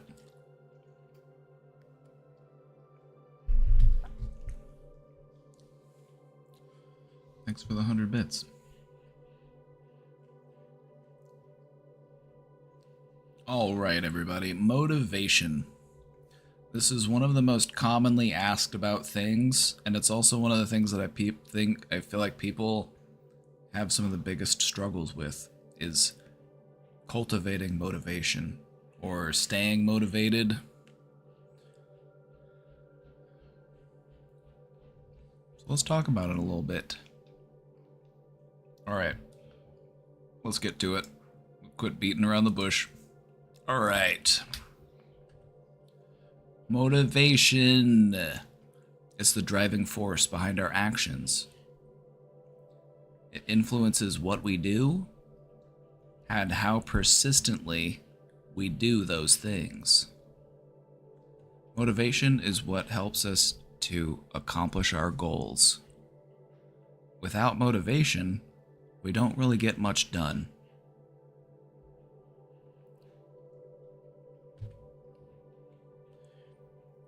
Today we're going to take a look at the psychology of motivation,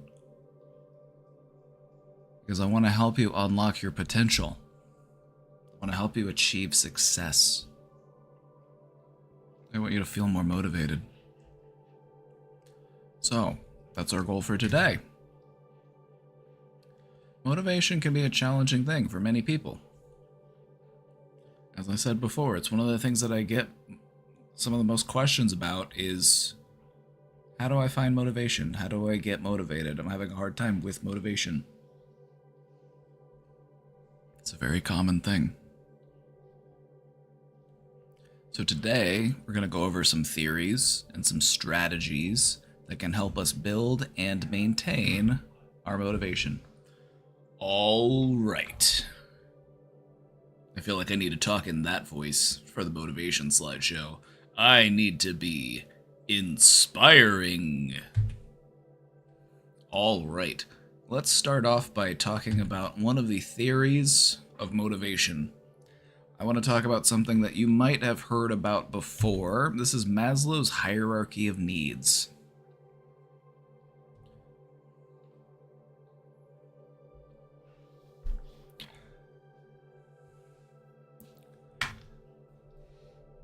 My Tony Robbins voice. My Tony Robbins voice.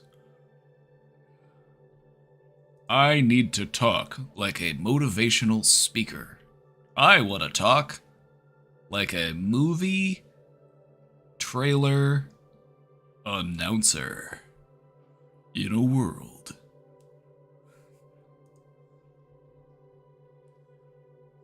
One man took on the entire internet's mental health. Welcome to the brain domain.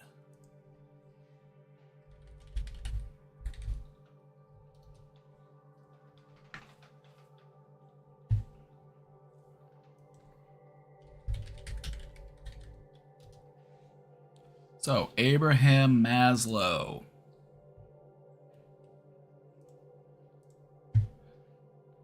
Nice looking guy. Doesn't he look friendly? Doesn't Abraham Maslow look like a friendly dude? He's kind of like Mr. Rogers coded. You know, he's got the sweater. He's smiling. He looks like a happy guy. Looks like a nice fella. That's Abraham Maslow. He is the one who came up with the hierarchy of needs. And Maslow proposed that human motivation is based on a hierarchy of needs. So, and the next slide breaks that down even further. So if you're not able to visualize it just yet, don't worry, because we're going to go into it more in depth. But basically, your basic needs are at the bottom. The stuff that you need to survive is at the bottom. And the stuff at the top are our higher level needs. You know, things like self-actualization and transcendence and, you know, things that go above and beyond our normal needs. So,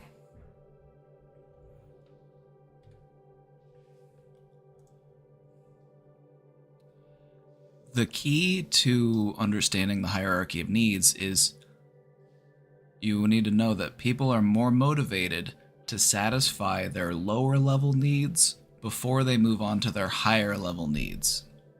And I'll explain that a little bit further. Let's take a look at the actual hierarchy of needs here so that we can understand it a bit better. So, you work your way up from the bottom. Your physiological needs are your most important needs. Water, air, sleep, food, shelter.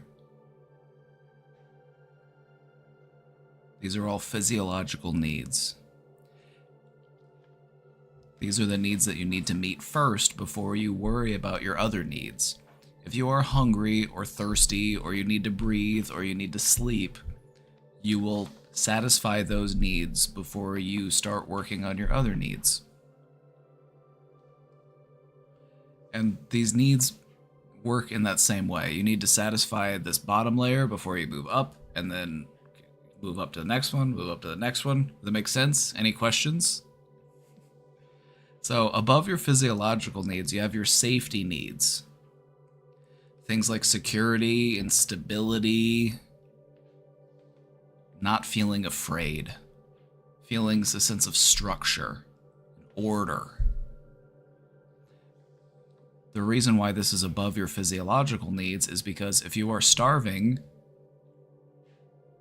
or you are dying of thirst, you will forego your safety in order to meet your physiological needs. If you're starving but you don't have any money, you will find food some way.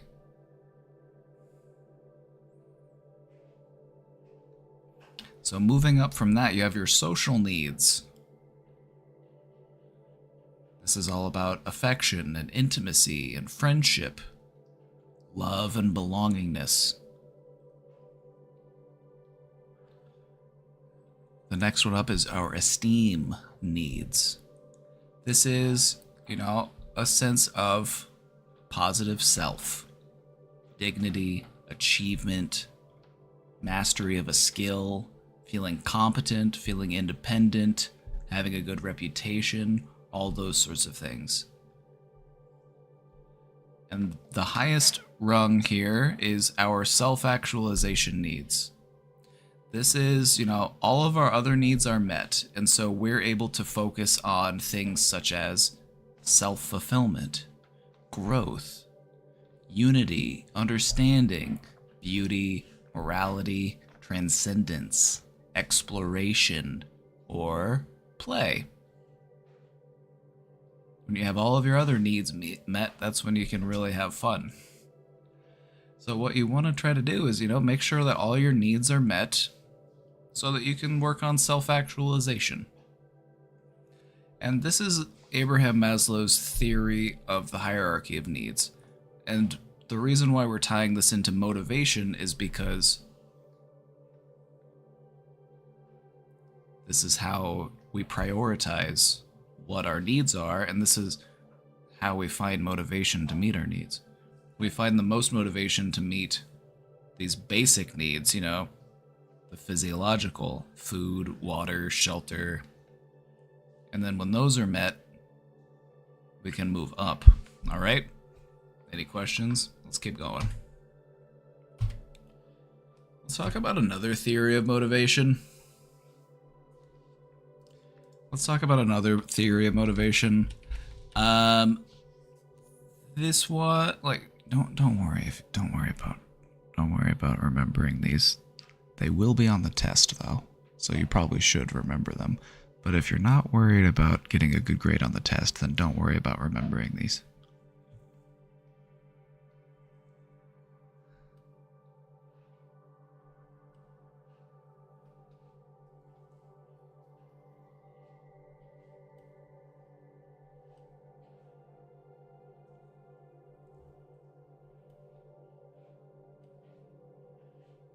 Frederick Hertzberg.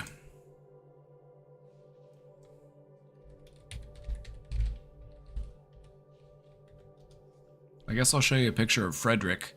I'll show you a picture of Frederick since I showed you a picture of Abraham. This is Frederick.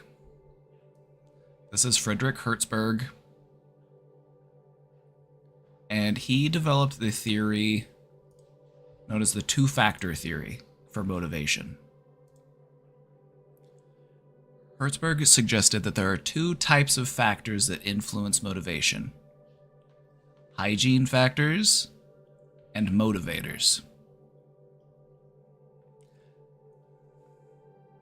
Hygiene factors are things that prevent dissatisfaction.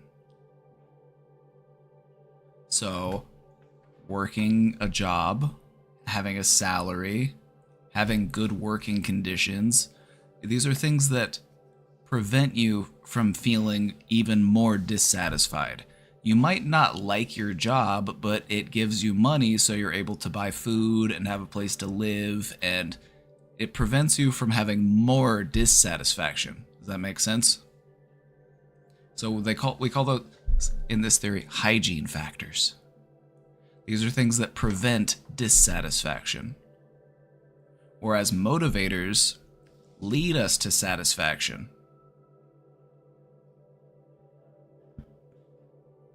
Things like recognition and personal growth. So just two different ways that we experience motivation in our life. We are either motivated to avoid dissatisfaction, or we seek out satisfaction through things like recognition and praise and, acknowledgement for our hard work. This is just another setup. This is another theory regarding motivation. And I'm not going to dwell too long on these because we've got it's a long slideshow. We got more to talk about. There's another one I want to talk about, and it's called expectancy theory. Expectancy theory.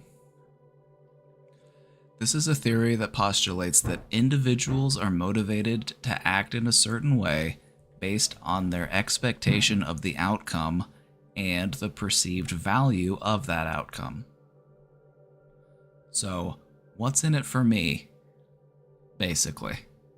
I feel more motivated to do something if there's something in it for me.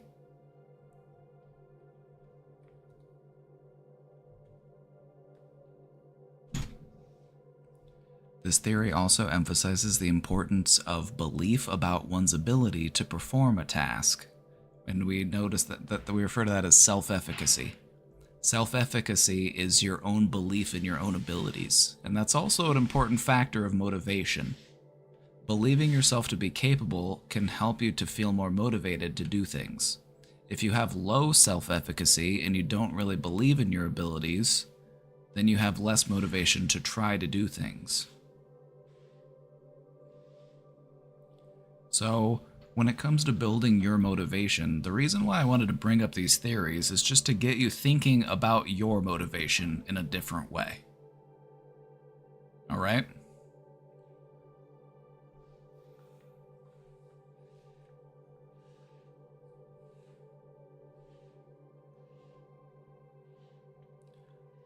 Any questions?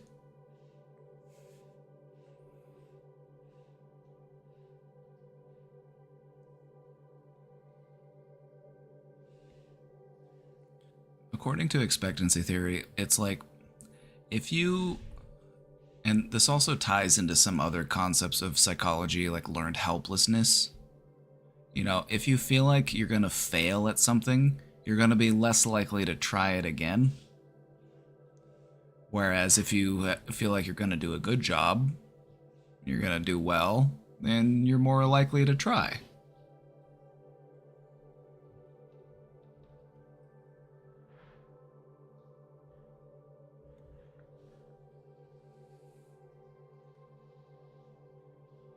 So what this is also saying is that if you believe that the outcome will be good, you will have more motivation to try to do the thing than if you feel like the outcome's gonna be bad. This is something that I catch myself doing this. This is something that we all do. Like, if you feel like something's just not gonna turn out well, it's like, how motivated are you to actually do that thing? It's like, you probably put in the bare minimum of effort. And what actually ends up happening is because since you didn't try that hard, you didn't think it was going to work, then it actually ends up not working because you didn't put much effort into it.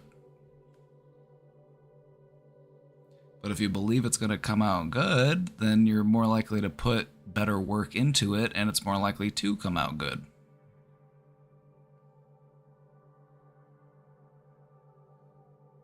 Same thing with taking exams. Oh yeah, we talked about that before. You know, if you feel like you're gonna fail a test, you know, it can make you perform worse at the test.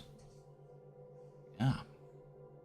So that's another theory of motivation. Let's continue though. I want to talk about what are some of the factors that contribute to motivation. And I want to start off by talking about intrinsic motivation. Can anyone tell me what intrinsic motivation is? Before I tell you what it is, I just want to know. Does anybody know? It's okay if you don't, but just please take note that if you don't know what it is, then I will have felt like I have failed you because this is something that I feel like we've talked about before.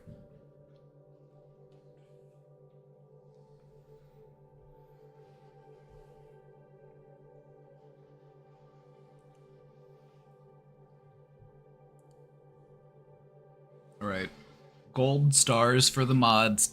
Gold stars for the mods. They've done their homework. They've done their research. They know. Intrinsic motivation. It arises from internal factors. This includes things such as personal enjoyment and satisfaction.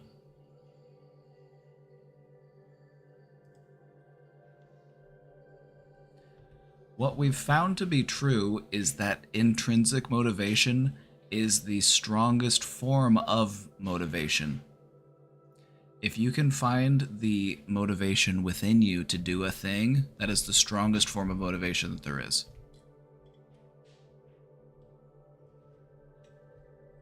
At least in the long term. This is something that you want to have for yourself throughout your life.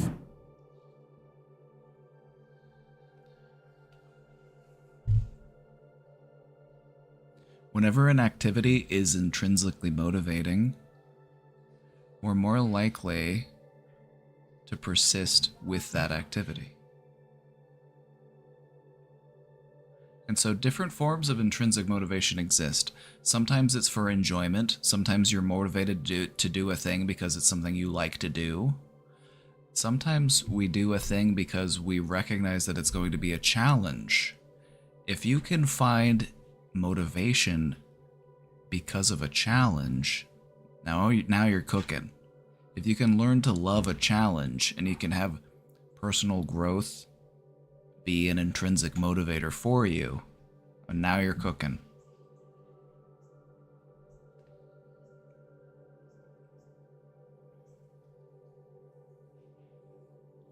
No matter the purpose behind it.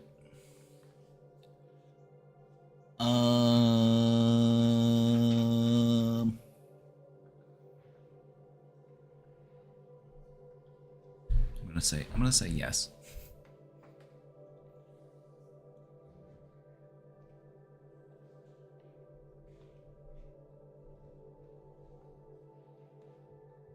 So it can be for happiness, it can be something that makes you happy, but it can also be because you like to expand your skills. Some people like to be challenged. Some people like to face a problem so that they can hone their skills and, you know, continue to learn and grow.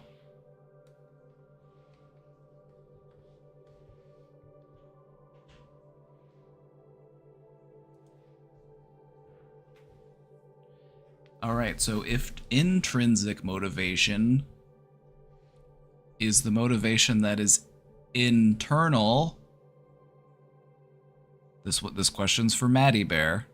Nobody else answer. This question's for Maddie Bear. If intrinsic motivation is internal, what is extrinsic motivation?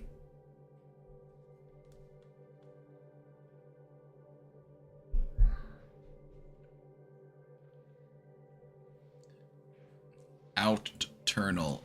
Exactly.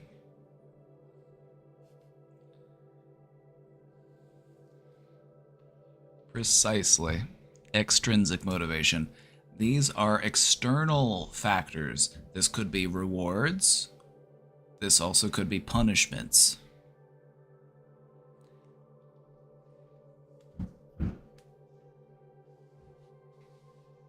A paycheck is an example of an extrinsic motivator.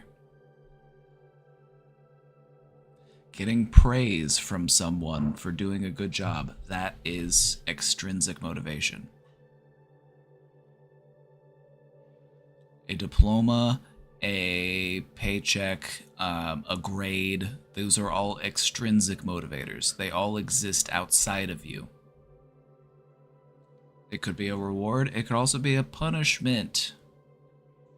You are extrinsically motivated to not break the law because there are punishments for breaking the law. How could a punishment be a motivator? Or keeping away from the punishment is the motivation. See, there you go. Maddie Bear, you're figuring it out. You're getting it. It's clicking. It's clicking. You're exactly right, Maddie Bear. Keeping away from the punishment is the motivation.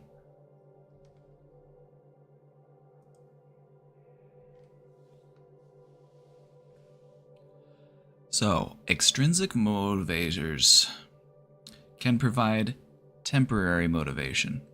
Extrinsic motivators are very rarely long-lasting. They're typically pretty temporary.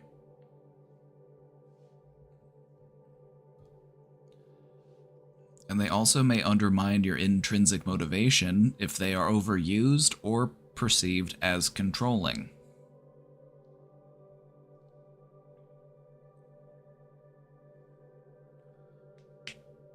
So we want to try to find motivation in as many places as we can, but we don't want to become over-reliant on extrinsic motivation, because then it feels like we are living our life for someone else, or we are living our life to someone else's standard, someone else's expectations, and that's not satisfying.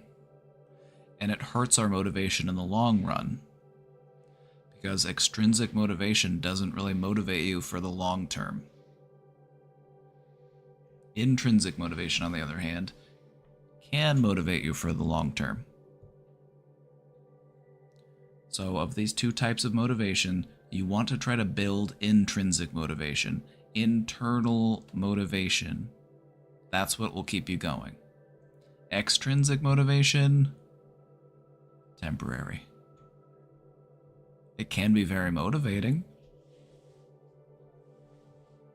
You know, a person puts a gun to your head, you are now very motivated to do whatever they tell you to do. Very powerful intrinsic motivators.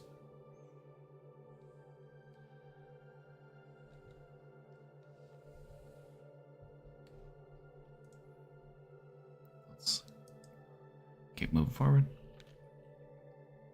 All right, some other motivation factors. Let's talk about goal setting. Let's talk about goal setting. Setting clear and specific goals help to increase our motivation and our performance. especially if those goals give us a bit of a challenge. We like to have a little bit of a challenge. We don't like to just play life on easy mode. Like, it's boring. It's boring. Like, you don't want to just play games with cheat codes on. Like, where's the fun in that?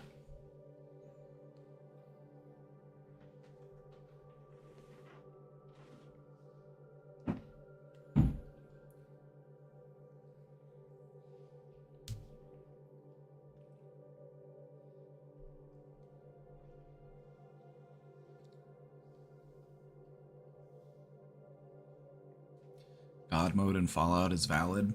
You know, if it lets you have fun at the game, that's fine. Maybe having fun is your intrinsic motivator. Maybe having fun is your intrinsic motivator. But that being said, are you getting better at the game if you have cheat codes on? Are you getting better at bowling if you have the bumpers on? Just something to think about. Building your skills is a powerful intrinsic motivator. That's why we bring it up. It's good to feel like you're getting better at something, rather than to feel like you're bad at something for the rest of your life. You know what I mean?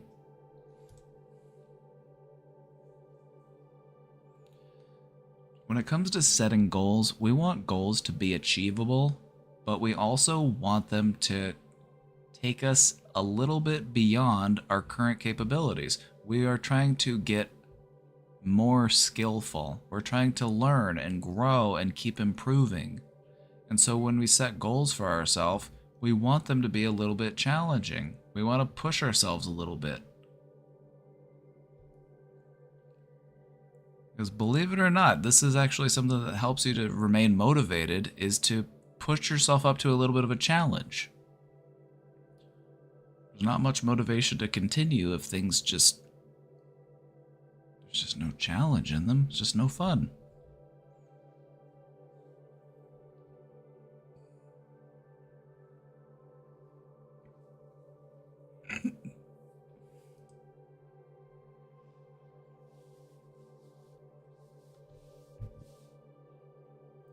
So, setting good goals is an important part of remaining motivated. And we want those goals to be clear and specific. And at least a little bit challenging. At least a little bit challenging. If you have to bowl with the bumpers on, at least try not to hit the bumpers. Is that fair?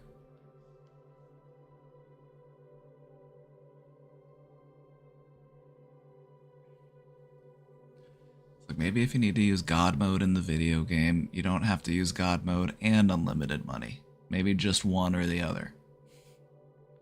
Just a little bit of a challenge.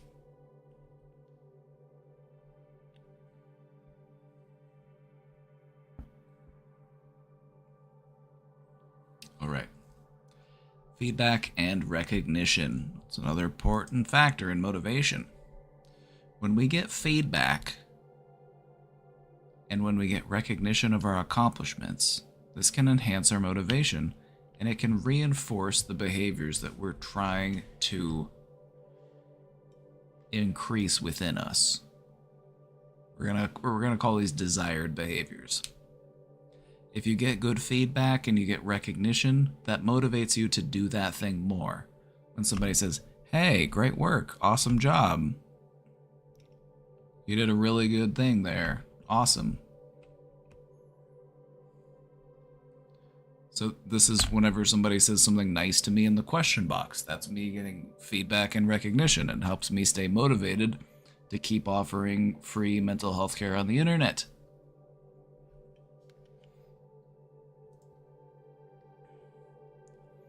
Positive feedback gives us encouragement and validation, whereas constructive criticism helps us to improve. It's not just about positive feedback. Positive feedback helps. It gives us encouragement and it helps us feel valid. It's like, hey, you tried your best. I can see that you're trying your hardest. Whereas we also need constructive criticism so that we can learn how to do things better. So if you want to stay motivated, if you want to build your motivation, be open to receiving constructive criticism. Now, there is a difference between constructive criticism and people just being toxic, so just try your best to differentiate between the two. Some people will just only have mean and nasty things to say, and then they will justify what they've said by claiming that it's constructive criticism, but you realize that it's not, so.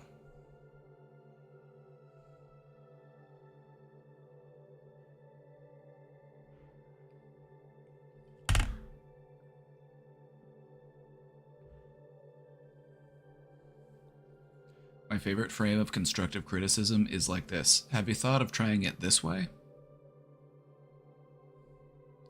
That's a good way to do it. Another way that I like to offer people constructive criticism is... Let me show you something that might make this a little easier for you.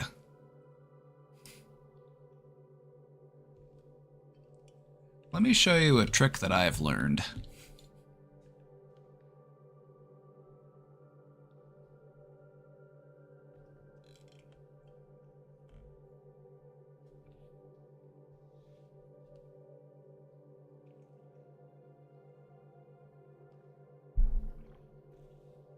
Like, here, this might save you some time next time. Hey, great job doing that thing. I have a tip for you for next time. It might save you some time.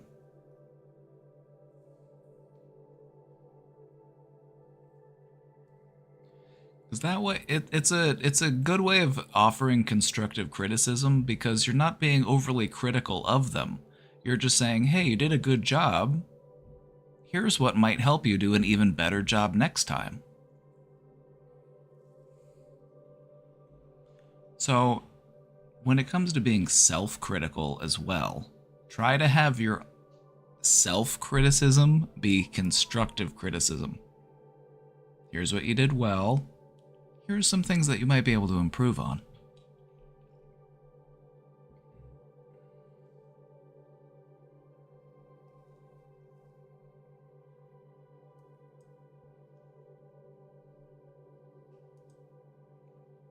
All right.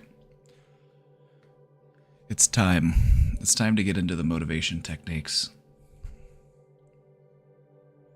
It's time to get into the motivation techniques. All right. I love this one because it's called chunking.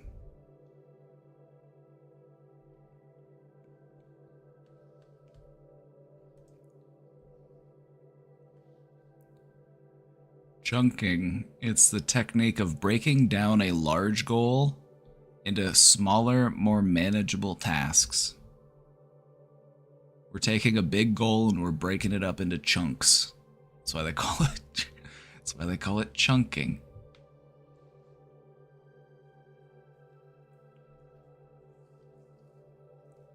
And this is something that's really important for people to learn, especially if they feel overwhelmed in achieving their goals. You want to make those goals as small as you have to, and you want to make them as manageable as you can. It's like maybe you can't, or maybe you feel like you can't do all of the things that you're trying to do. Just worry about that next step that you're trying to take. That's the one that matters.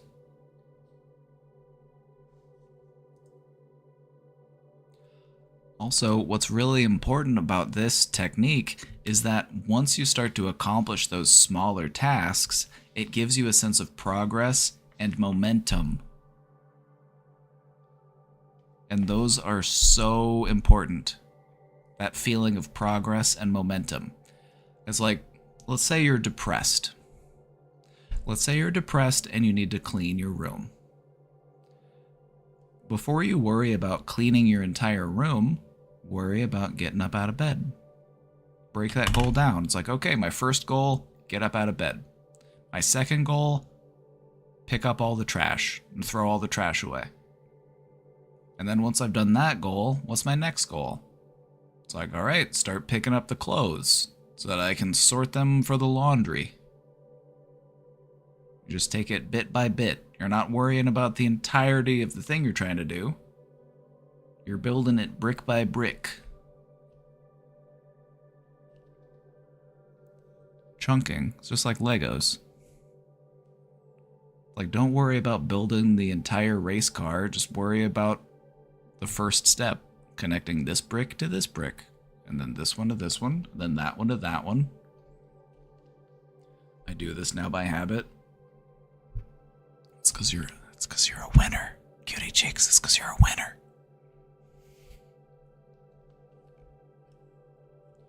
One of these days, you will learn to embrace your true potential, and I don't know if the world's ready.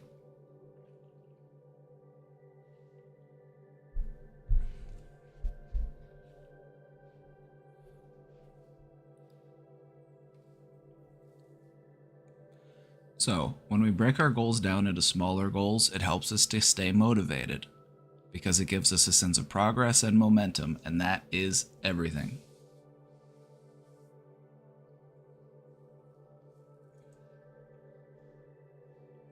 The next one is visualization, and this is one that we talk about here all the time, and this is one of my favorites. Visualize success by imagining yourself achieving your goals. So in going back to that example I gave before about being depressed and trying to clean up your room, visualize yourself taking that next step.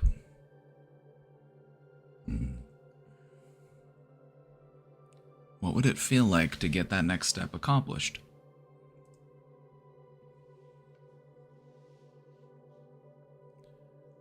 What would it feel like to get up out of bed? What would it feel like to have a clean room?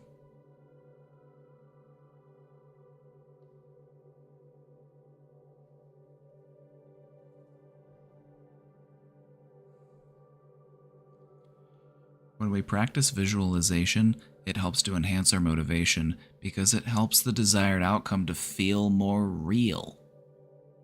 It makes it feel more attainable. It's like, you know what? I can do this. Maybe I just needed to prove myself wrong. And that's something that I feel like can't be understated enough. A lot of mental health has to do with proving yourself wrong.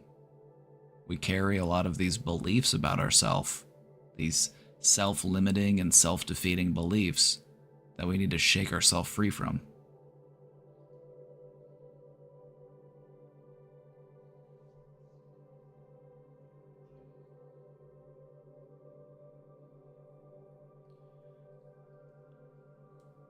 You know, visualize the room clean and visualize yourself in that clean room. How would it feel to be in that clean room?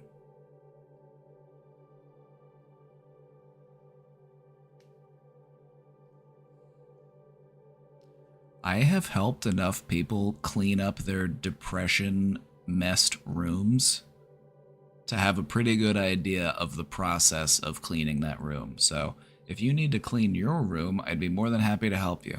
Step 1, find a trash can. If you have a lot of trash in your room, just bring the trash can into the room for the time being so that you don't have to keep making a bunch of trips. You're just putting trash into the trash can. Old soda cans, socks with holes in them you're ready to get rid of. That blown out pair of tighty whities that you've had since middle school. Like, let them go. Bring the trash bag into your room so that you don't have to make a bunch of trips. And then once all the trash is out, start going through the clothes. Pick up all the clothes off the floor, and I like to throw them on the bed.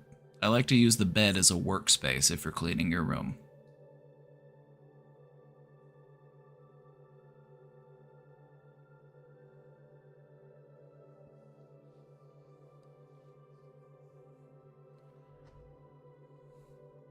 If you feel like you have too much clothing, now is a good time to decide, what do I want to do with these clothing items? You want to go through them one by one, we're going to use a little bit of the Marie Kondo method here, and we're going to pick up each clothing item and just try to focus on, how does this make me feel? Is this something that I want to keep? Is this something that sparks joy? Or is this something that I can get rid of? Maybe I could donate it. Or maybe it's out of season. Maybe it's a heavy sweater and it's spring and I'm not going to wear a sweater for several months. So maybe I could pack it away for a while. Maybe I don't need it out here in my room. So you go through your clothes and you decide which ones are going into the laundry, which ones are going into storage, and which ones am I going to part with. Maybe they're trash and I can just throw them away, or maybe I can donate them. Or maybe if they're in good condition and they're, maybe I could even look into reselling them at like a consignment shop or something. The clothes part can take a little while, especially if you have a lot of clothes. So this might be a 1 to 2 day project, depending on how much stuff you're trying to go through.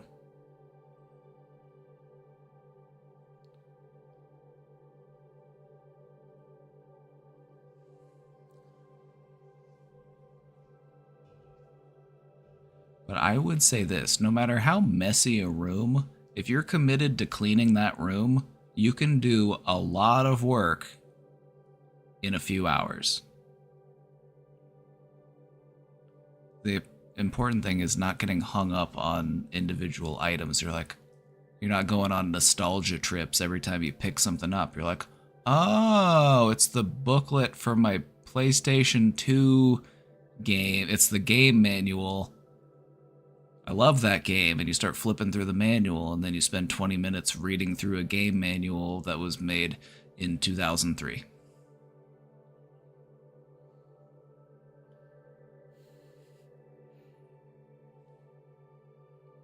That's where I get stuck.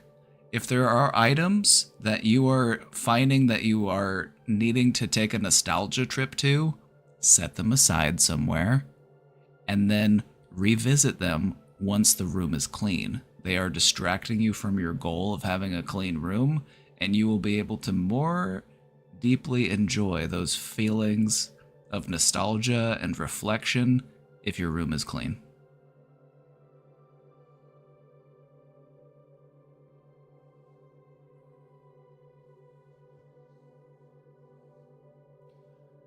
So once you've taken care of the trash and once you've taken care of the clothes, that's most of the work done.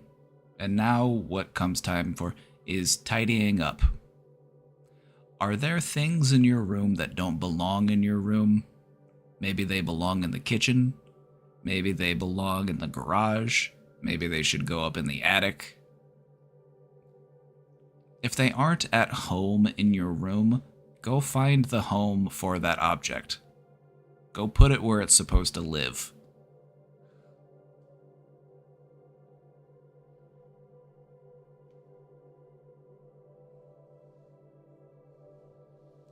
Like, don't just try to break the habit of just setting stuff wherever. The items in your home should have a home of their own, whether it be on a shelf or in a drawer or in a cabinet. They should have a place where they're supposed to go.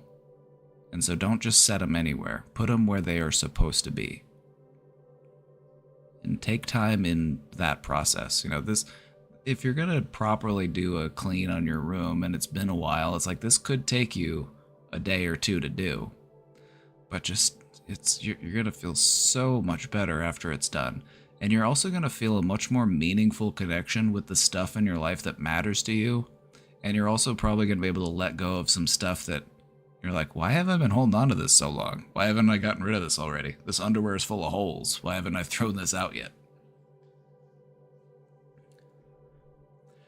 For me, one of the things that I can sometimes have a hard time getting rid of is a pair of socks. Like, if I'll have a single sock in my sock drawer, I'll be like, surely I'll find the match one of these days. It's got to be around here somewhere. It'll turn up before long. And what I've realized is like, all right, bud, It's been a year. We're not going to find that other sock. So just get rid of the single sock. It felt good. I threw away a bunch of socks that didn't have their matches and who haven't had their matches in a while.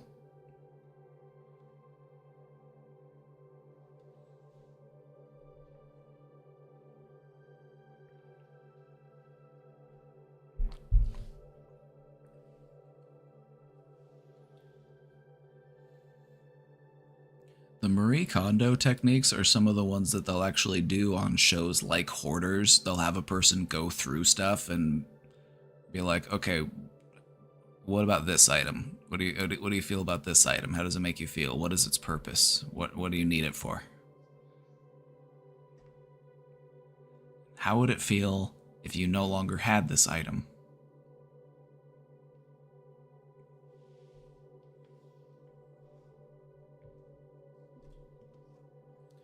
I don't know who needs to hear this, but you don't need all of your old cell phone boxes. If you still have the old boxes that your phone came in, you can get rid of those. You don't need them.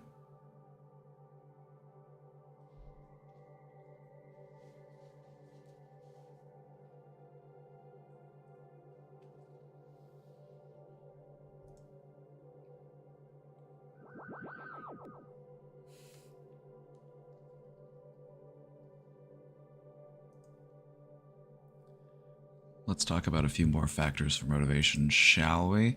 Let's talk about self-talk. Self-talk is a huge factor in motivation.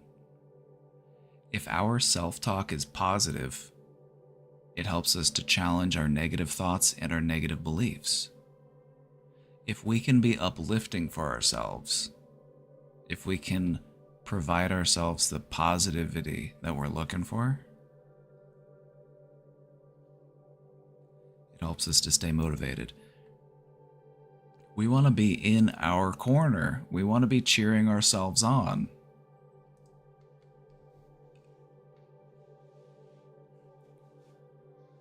This also includes reframing, which I'm hoping you're all experts on reframing by this point, just considering how much we've talked about reframing. This is about changing those negative thoughts into more positive and empowering thoughts. Reframing also helps to boost our confidence and our motivation. It's harder to stay motivated when we're constantly beating ourselves up and putting ourselves down. But if we are uplifting ourselves and cheering ourselves on, then it's much easier to stay motivated. All right.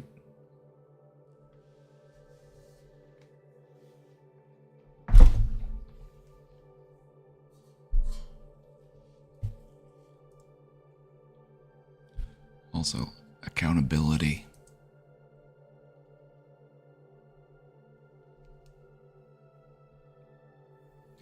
Accountability can help us to stay motivated. If we share our goals with others, or if we join a group that can help to support us, then it helps us to stay accountable. Like if you have a goal that you're working on and there are people in your life that are supportive that also know that you're working on that goal, they'll help you to stay motivated. They'll ask you questions about it and be like, so how's that thing going that you're working on? Hello, wanted to ask if you have any specific frequency playing in the background. I'll show you this one. I'm not sure what hertz it is though.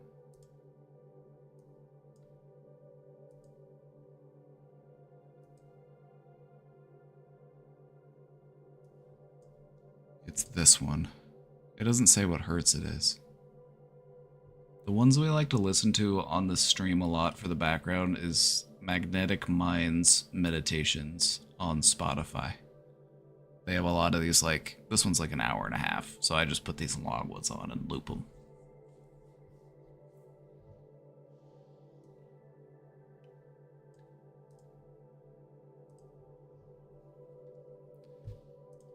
I alternate between a few different ones, though. That's the one I picked for today. I try to pick the ones that don't sound like tinnitus.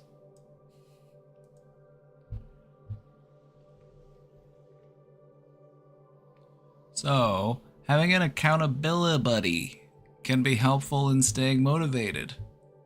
When other people are aware of our goals, they can give us additional motivation to stay on track. So if you're working on a goal and you have a friend who's also working on a goal, consider being accountability buddies. Help each other stay motivated in your goals.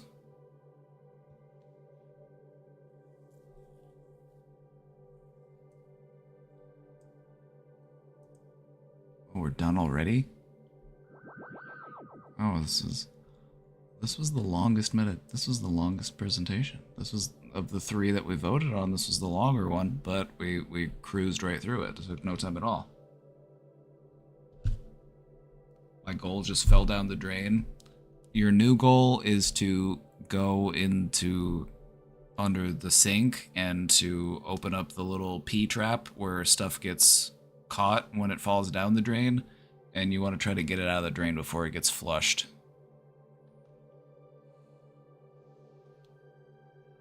When one goal falls through, that just means, all right, we got a new goal to work on. What's the next goal?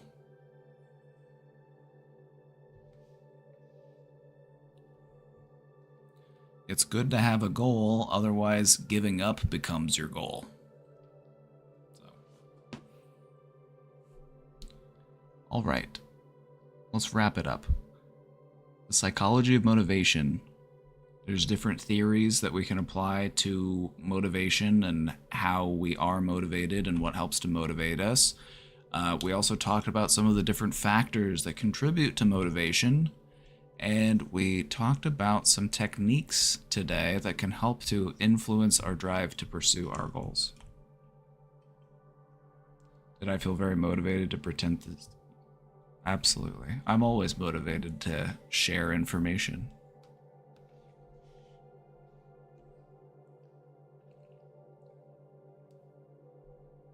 I'm also very motivated to make that chicken noodle soup that I've got cooking on the stove right now. So that's also what I'm motivated to do.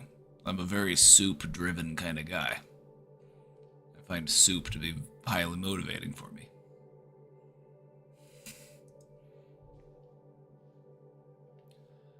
So when we understand these principles, the stuff that we talked about today, I'm hoping that you'll be able to harness motivation better. I'm hoping that it will help you to overcome obstacles and find success and lead a more fulfilling life. That's what I want for you.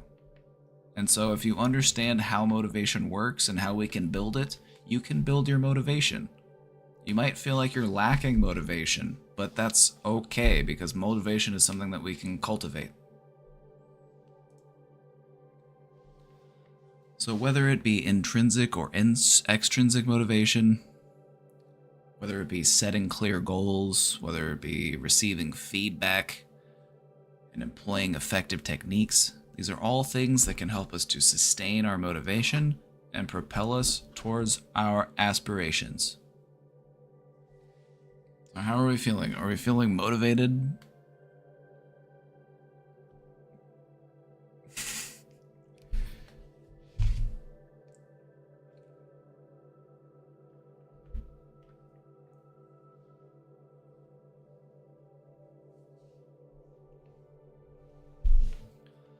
The important thing to remember about motivation is that just lying around and waiting for it to come doesn't really work.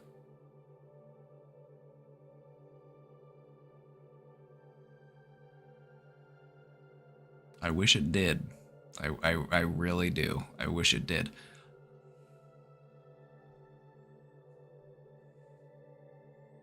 I mean, it does in some ways, for your physiological needs especially. Like, eventually you'll get hungry. You'll have to get up and find food. Or you'll get thirsty and you'll have to go get some water. Or you'll have to go to the bathroom. But aside from that, just lying around and waiting for motivation to come, it's not really that effective. And so what we want to try to do is appreciate a challenge. And if we can appreciate a challenge, If we can view a challenge as an opportunity for growth and learning and developing our skills, now we're cooking. That is how you stay the most motivated. Not by running away from challenges, but by running towards them.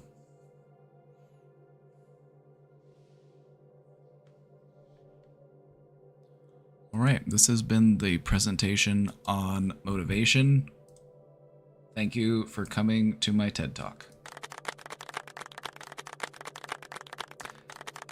Thank you. Thank you. You're all too kind. Thank you. Thank you. Thank you.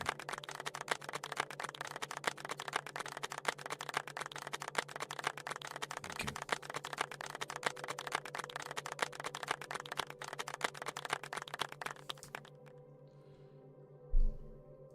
All right, hopefully we learned a thing or two.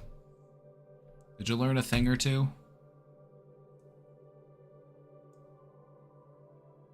Do you have any questions about any of the stuff that we talked about before we move on?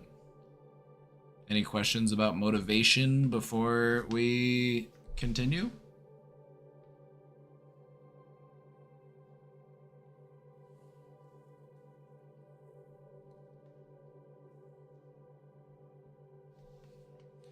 How do we know what our goals should be? Good question.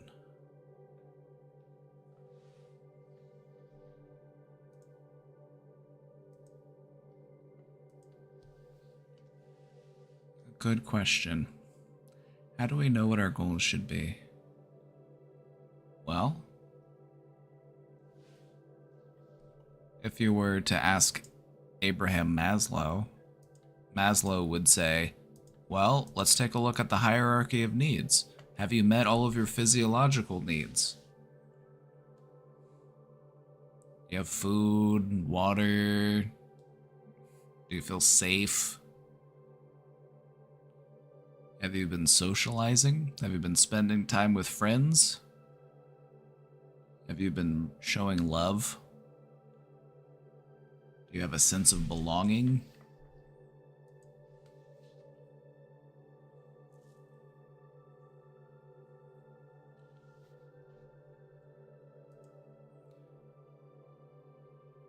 Also, an important thing to remember is you get to define what your goals are. You have some say in that. So what are some things that you want to work on?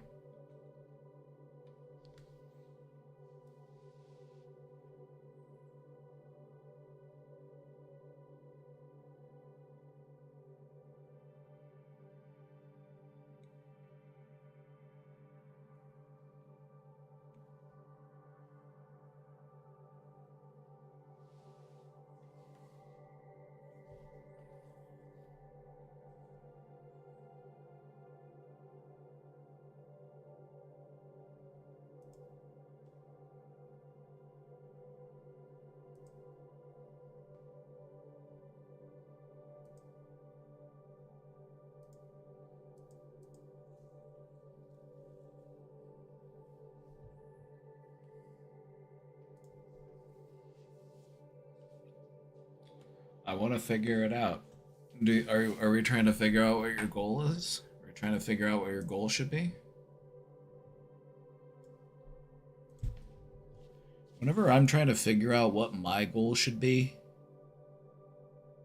I like to just spend some time to think about it. I like to meditate on it. I like to meditate to try to find a goal. And what I've found is that if I just sit on that thought for a few minutes and try to figure out what is my goal, something will come to me. I think I want to work on your physical fitness. That's a good goal. So what's the first step? What's the first step in that goal?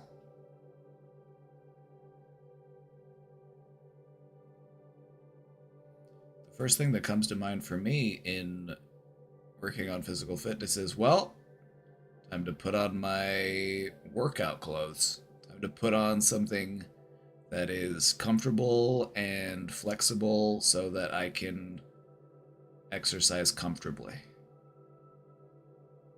So that would be if we're going to do some chunking, if we're going to break our goal down into smaller steps, that would be a smaller step of the physical fitness goal.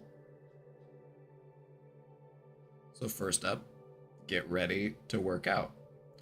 And then I would say the next step would probably be something like maybe do some stretching. Make sure you got your water bottle. Maybe you want to make sure you got your headphones so you can listen to some music while you're exercising. And these are all steps in your goals. And these are also all small little goals of their own that move you towards that other goal. It helps you to give a sense of progress, and it helps to give you some momentum.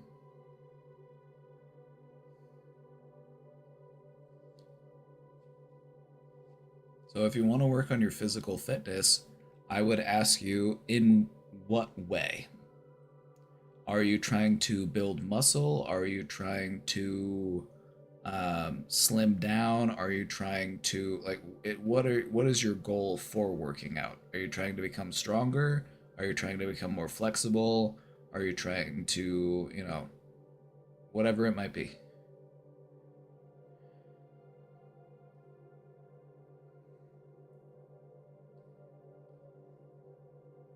We just want to try to take it step by step so that it's more manageable and that we get that momentum going.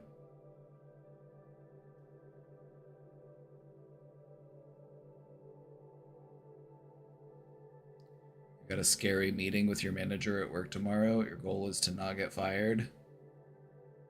That's tomorrow's goal. That goal starts once you're in that meeting. But up until that goal, you've got other goals you could be working on. Like maybe you have a goal of mentally preparing yourself, or you have a goal of maybe just relaxing a little bit, since just worrying about it the entire time isn't gonna help.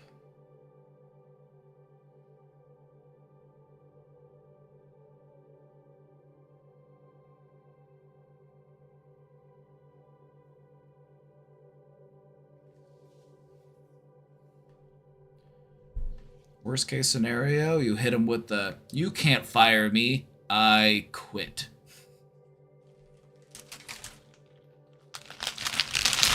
Sorry, that wasn't good advice. That was me trying to lighten the mood. Hopefully things go fine.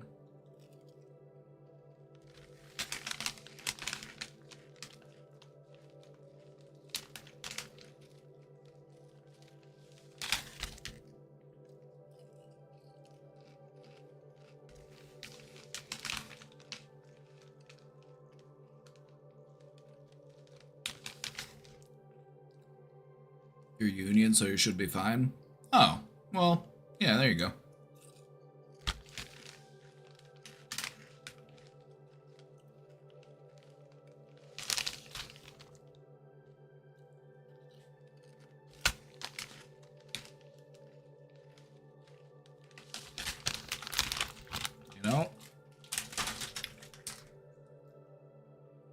I think we're all gonna be just fine.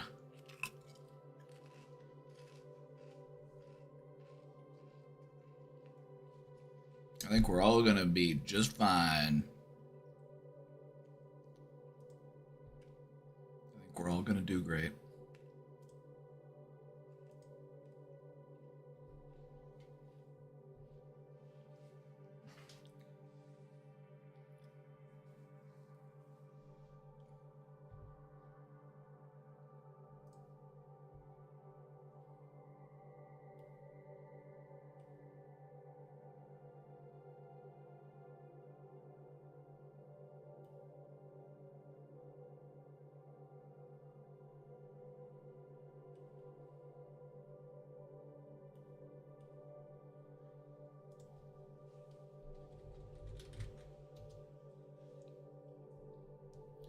Alright, we've got at least one more question in the question box that we're going to get to. So give me just a second, and I just need to go check something real quick before we do that. So I will be right back. Just here, enjoy this kitten cam. Enjoy this kitten cam while I'll be right back.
Let them out. Free them.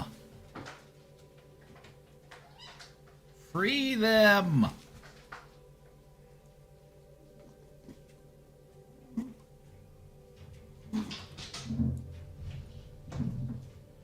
Oh, the dogs are starting to bother me because the dogs are ready for dinner.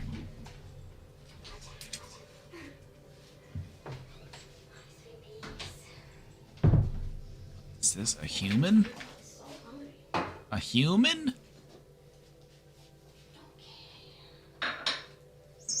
Denali, I'm gonna give you a big portion on the windowsill, okay? Maybe you could eat your own and not the baby's. 'Cause I can't stay right now. I have to go feed the pups.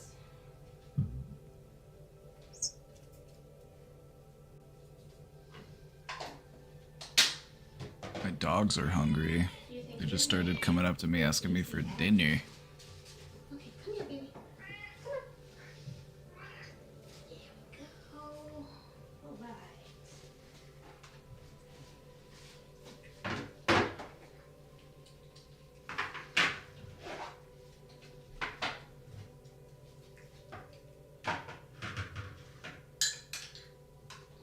Oh my god, that little white one. That little white one's so cute.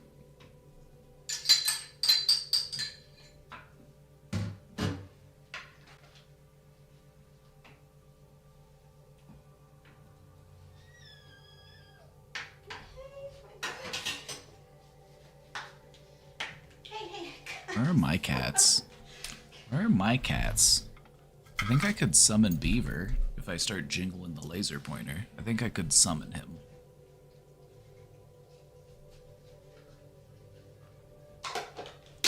Let's see if I can summon. Let's see if I can summon Beaver. Hold on, I should turn that off real quick just so I don't forget. Let's see if I can manifest Beaver. The laser pointer.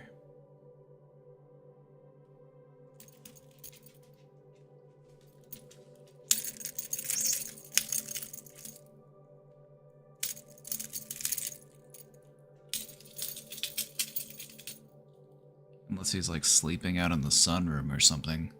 You might not be able to hear it, but normally he comes running.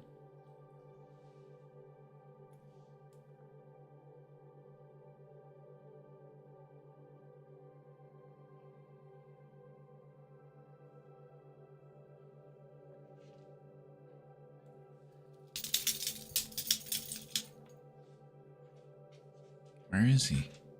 Beaver! Beaver! He's ignoring me. He must be sleeping somewhere.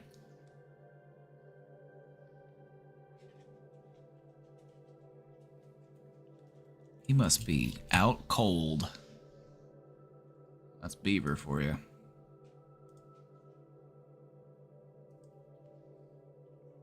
He's orange in every way. He's a very orange cat, if you know what I mean.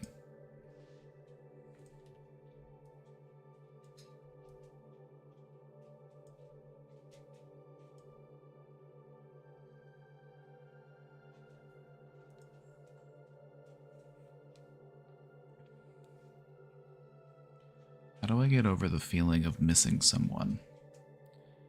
It's about a girl I've dated for 6 months, and I treated her badly because I wasn't feeling well because of the death of my brother, and I've been rude to her, so she left, and the last 2 weeks I didn't hear from her at all.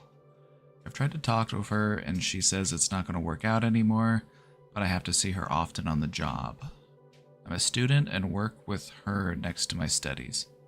Will there be a moment I can accept the missing of her and her hugs, etc., and just move on, or is this going to stay forever? You will be able to move on. Part of the feeling of heartache is that it feels like it's going to be forever, but it's not going to be forever. I think what you'll, and I'm sorry to hear about your brother. It's like, that's hard. You know, sorry about to hear that. So in going through that, and then it also, you know, going through a breakup, it sounds like a lot to deal with.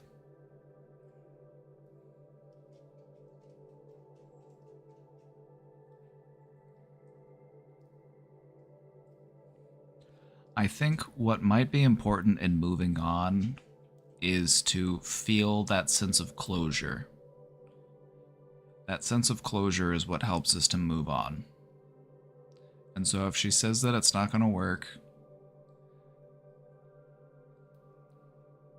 and I would respect that. It doesn't mean that you can't be friends in the future. It doesn't mean that you might not find your way back together again in the future. Both of those things could happen, but as far as right here and right now, it's over.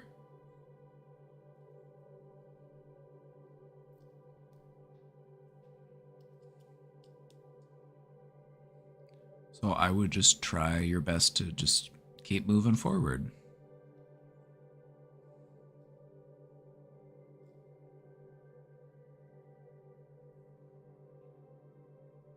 I would feel like it's important, you know, just to make sure that you've expressed, you know, your apologies, and that you respect that. I feel like closure could come in the form of, you know, this is somebody that you have to work with, so you're still gonna like run into each other, and you're still gonna have opportunities to talk to each other. And so it might be helpful to just have a conversation with them and just let them know, like, hey, what I did wasn't okay. The way that I acted wasn't okay. You know, I mistreated you. I'll own that. I accept that. I just don't want things to be weird. So, you know, I'm just hoping that going forward, we can at least be friendly to one another. You know, like, that's all you can really do, you know? Don't try to force anybody to feel any type of way. Just try to keep things amicable and just see where they go. That's all you can really do.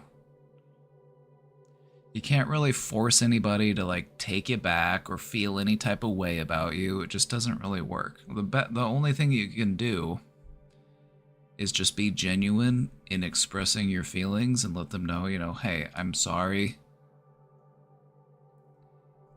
but I'd still like to be friends if we can do that.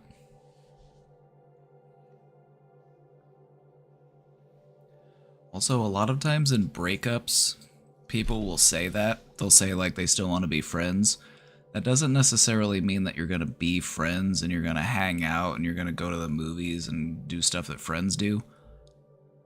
It could just mean that you're going to be friendly with one another and that there's no hard feelings.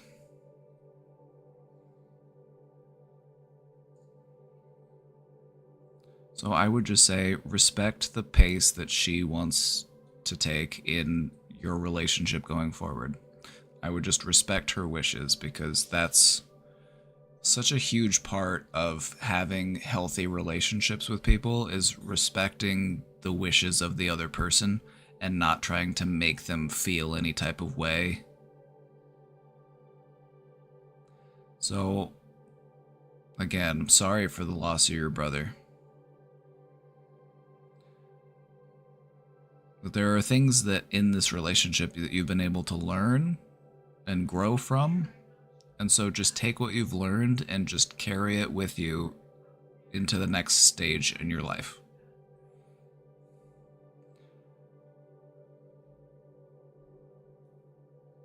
Pretty soon, you'll meet somebody that'll make you forget all about this person. That's kind of the way that love goes. You meet that next person and you forget all about old what's her name. It's happened to me in my life. It's probably happened to people here in chat. They've probably been through the same thing. But I feel like as long as you have that sense of closure and just letting them know, you know, I'm sorry for the way things went. I wish things could have been different, but I respect your wishes, and, you know, I'm just hoping that going forward we can be friendly with one another. That's all you can really do. If she changes her mind down the road, just see where it goes.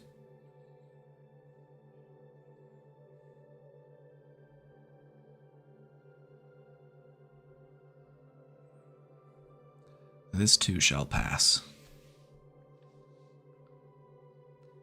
This too shall pass, my friend.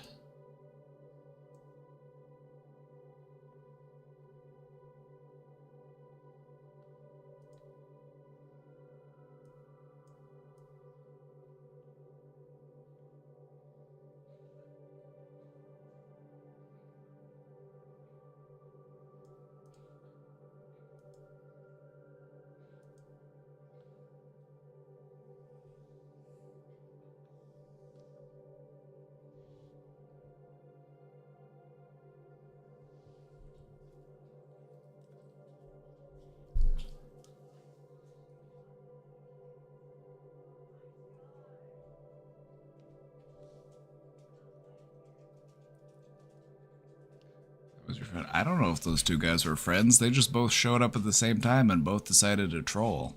I think that was just coincidence. I don't know if they actually were friends. That's not at all how shit worked for me. Go on.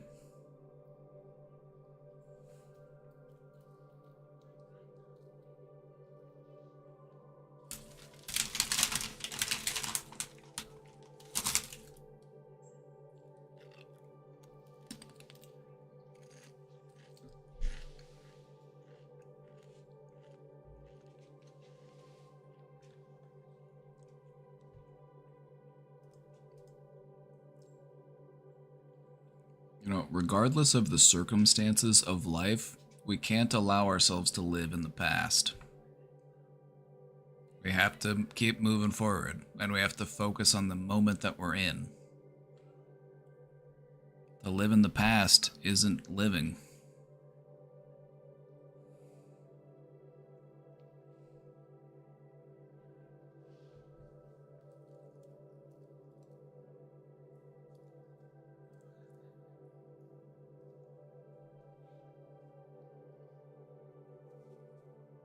Racist. Yeah, to be fair, he didn't say anything racist. Did he say some weird stuff? He said some weird stuff. The racist was the other guy. I had to ban that guy. Yeah, fuck that guy.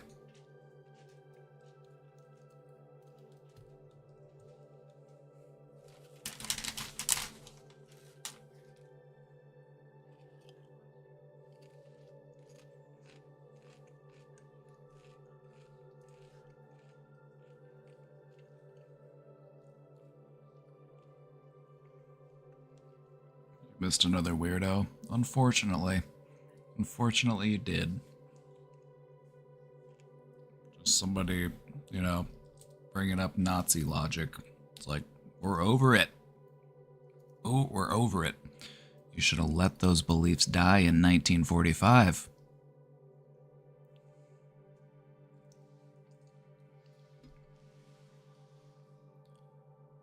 It's like, how do people have such a hard time wrapping their mind around the fact that crime is because of poverty? Crime is a socioeconomic problem. Crime isn't a race problem. People aren't more likely to commit crimes just because of their race. That's stupid.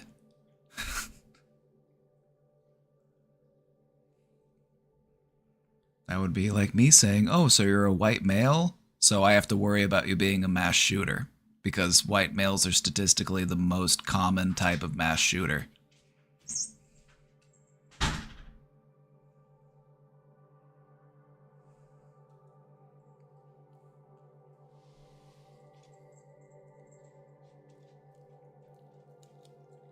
Oh, Beaver's here. Beaver. Come on, Beav. Come on, Beav. Let's say hello.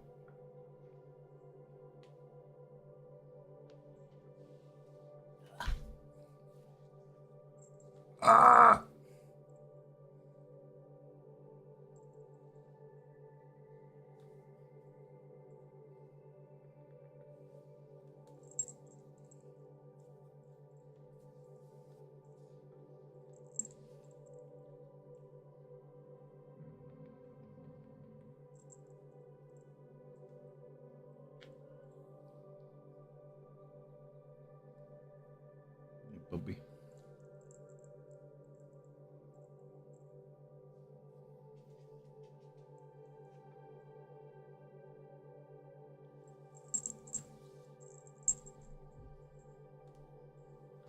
so big. He's so big and he used to be so little. How am I doing? I'm hungry. I'm hungry for soup. I'm making chicken noodle soup today. I've got a bone broth cooking on the stove and I need to go strain the bones out. I need to go strain the bones out so that I can throw my mirepoix. Is that what it's called?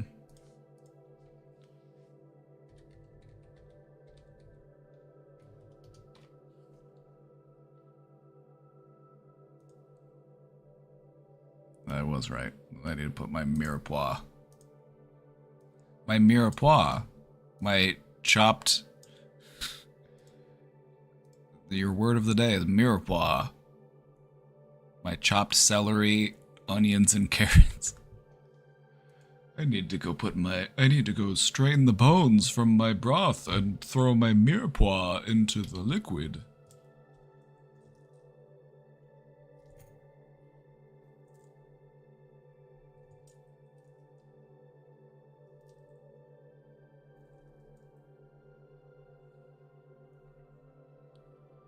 They would purposely arrest innocent black men during Jim Crow. Yep, they still do that shit today. Slavery is still legal. You might think that slavery is illegal. Well, that's kind of cute. It's kind of cute if you still believe that slavery is illegal. That's really cute. You think Abraham Lincoln ended slavery and made it illegal? No, not at all. Not at all. The slavery still exists if you actually read the Constitution.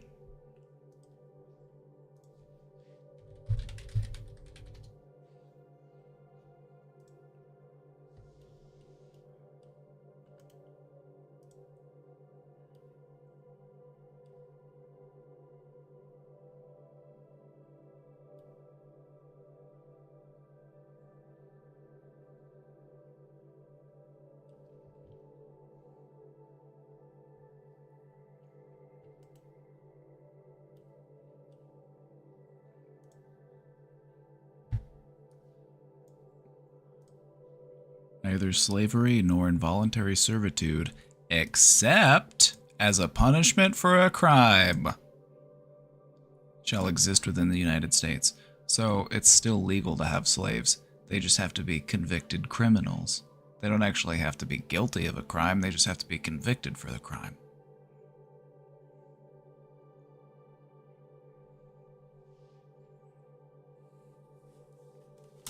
I lost all of my friends except for one. I used to have an amazing network of friends, kind of feel empty without it.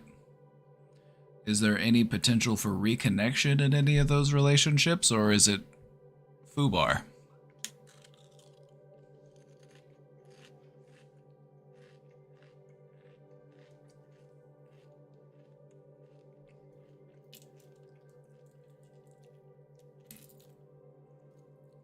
Yeah, prison labor is a multi-billion-dollar industry. I think it's somewhere over $2 billion is generated from prison slave labor every year in the United States. We also have the highest incarceration rate per capita. That's cool.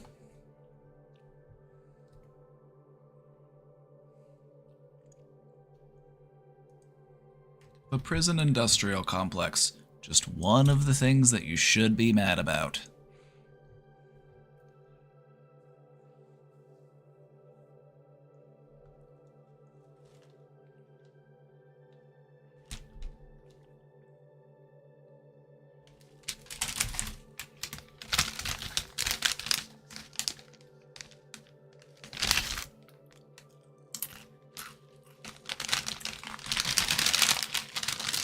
How am I doing? I'm hungry. That's how I'm doing. I'm doing fine beyond that, though. If I were to try to describe it as the wheel, I feel content. I feel content. I got one sub today. I'm not content with that, though. If I had to describe that honestly, stunned. I'm stunned.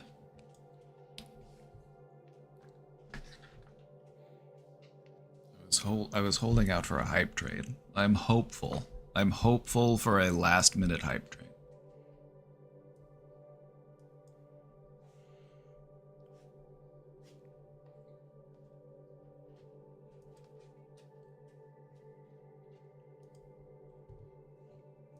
We might have to hold out till tomorrow. I got dogs to feed and I got soup to make.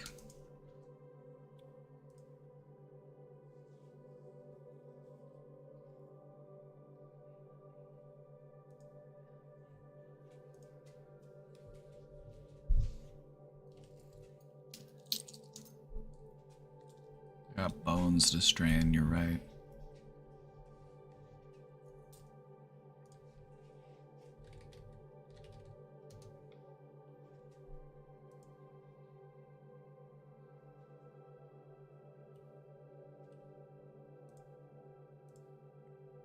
You know what I'm gonna use it for? I'm gonna use one of these bad boys.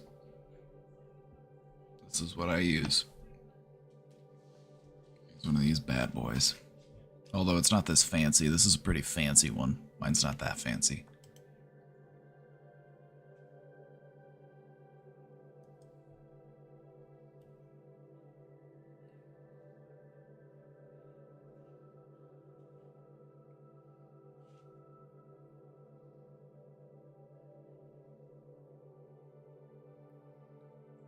I love a good sieve.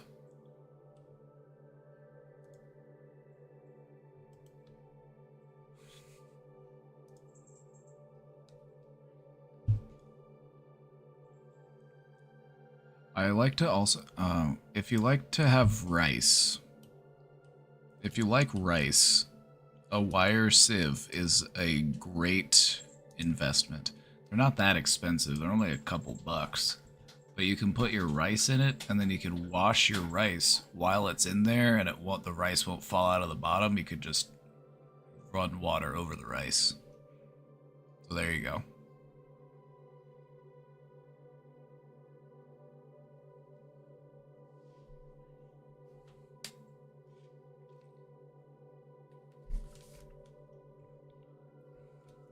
Just keep hoping one will appear at the Goodwill. A strainer? I mean, strainers aren't that expensive. You might be able to get a new strainer for like about what you would get a strainer at the Goodwill store for. For some reason, I can't justify buying a strainer. You deserve a good strainer. Especially if you've been doing a lot of straining in your life.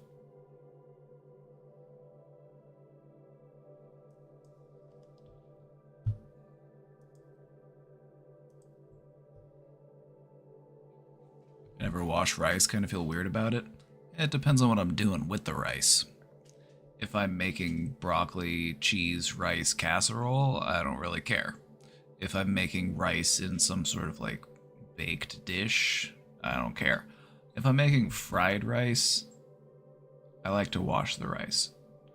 Rice has a lot of starch in it, and it kind of makes it clumpy and goopy if you don't rinse it off before you cook it. But there are some recipes where you actually do want the rice to be a bit more sticky. So it's all up to, you know, it's all up to how you want it to be at the end.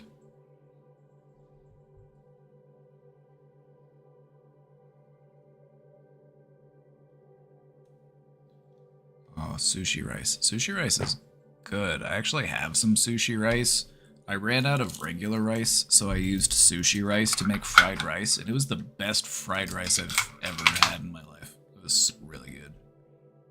Like, sushi rice is honestly, like, if you want to get fancy, just use sushi rice. Sushi rice is like, it's really good rice.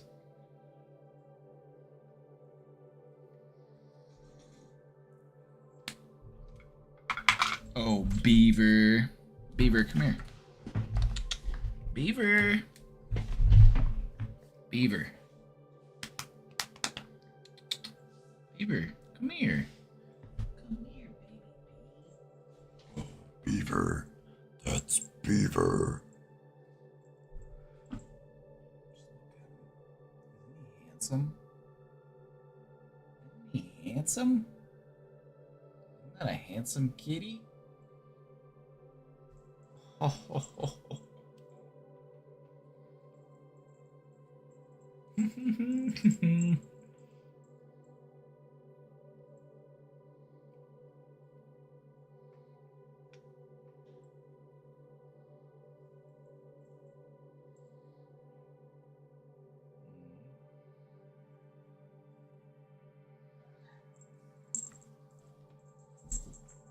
Jasmine's a good rice. That's a good rice. Good choice.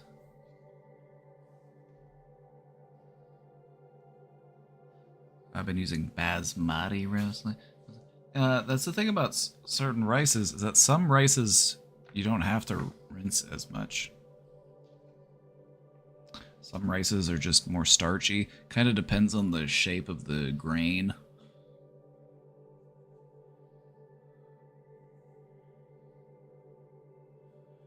Anyway, I got soup to make. I can't be here sitting talking about rice all day, as much as I love sitting here talking about rice with all of you. Which, believe it or not, I actually do like. That's fun for me.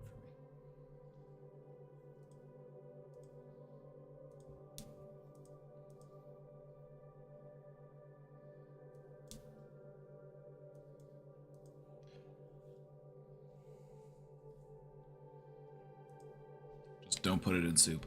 Ugh. Ugh. I would rather have nothing in the soup than rice in the soup. There's something off-putting about the texture of rice floating in liquid.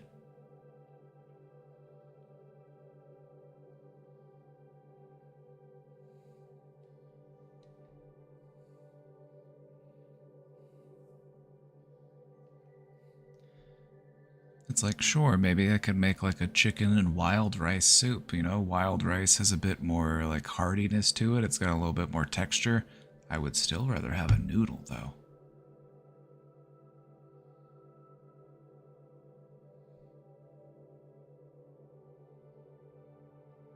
Rice and gumbo is great.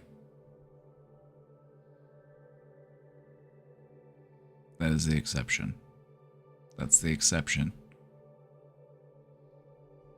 Also, I've seen rice served like on the side, where the gumbo is like ladled over the rice, and that's different.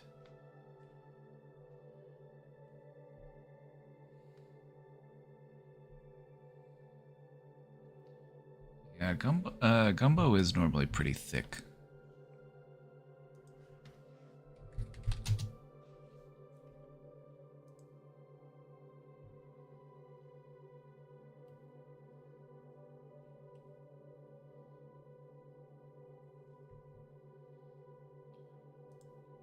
Like, normally, you think of a gumbo, you think of like, okay, the rice is like ladled. It's almost more like a curry. It's like in between like a soup and a curry. It's almost more like a Cajun curry.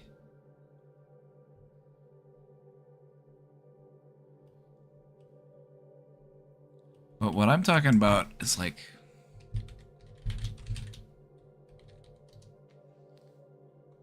this. Like when people make like chicken and rice soup, I'm like, ugh. Ugh. Get that rice out of the soup. Get that rice out of there. Like, put a noodle in there. What are you doing?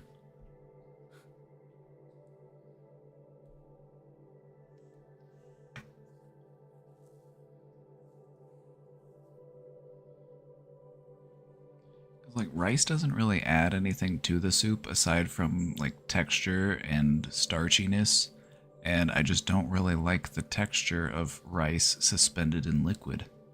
It's just kind of like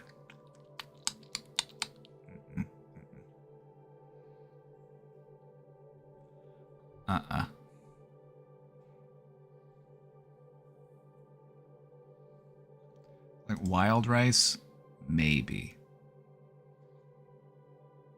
wild rice actually has like a bit of a flavor to it. It doesn't just taste like nothing, like regular like regular white rice. It's like, what does it taste like?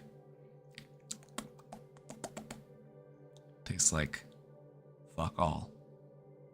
Wild rice though, I might let that slide. Like a wild rice in a soup, okay, maybe. White rice in a soup, it's like look at this. Just look at this.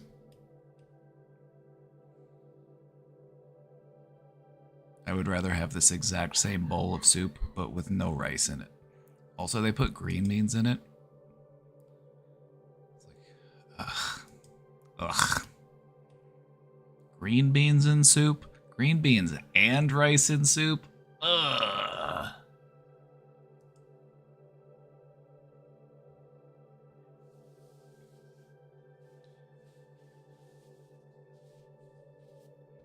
I would say green bean is probably one of my least favorite vegetables. It's like I can eat it, and it can be okay, but they're just kinda... I just don't like them. I'm just not a big fan. Broccoli, though. Broccoli is like a goated vegetable. Like, broccoli is delicious.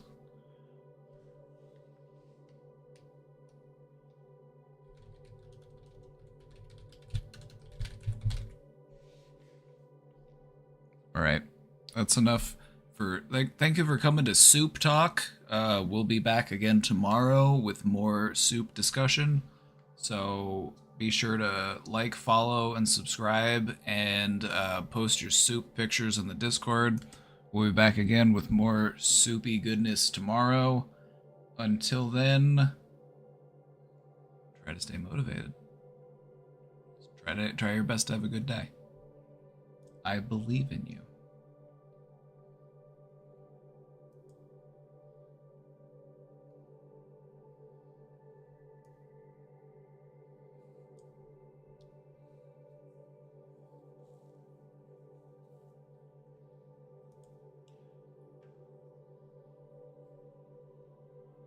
Alright, everybody, take good care of yourselves. I'll see you next time. Feel free to dance your way out. See y'all tomorrow. Bye-bye.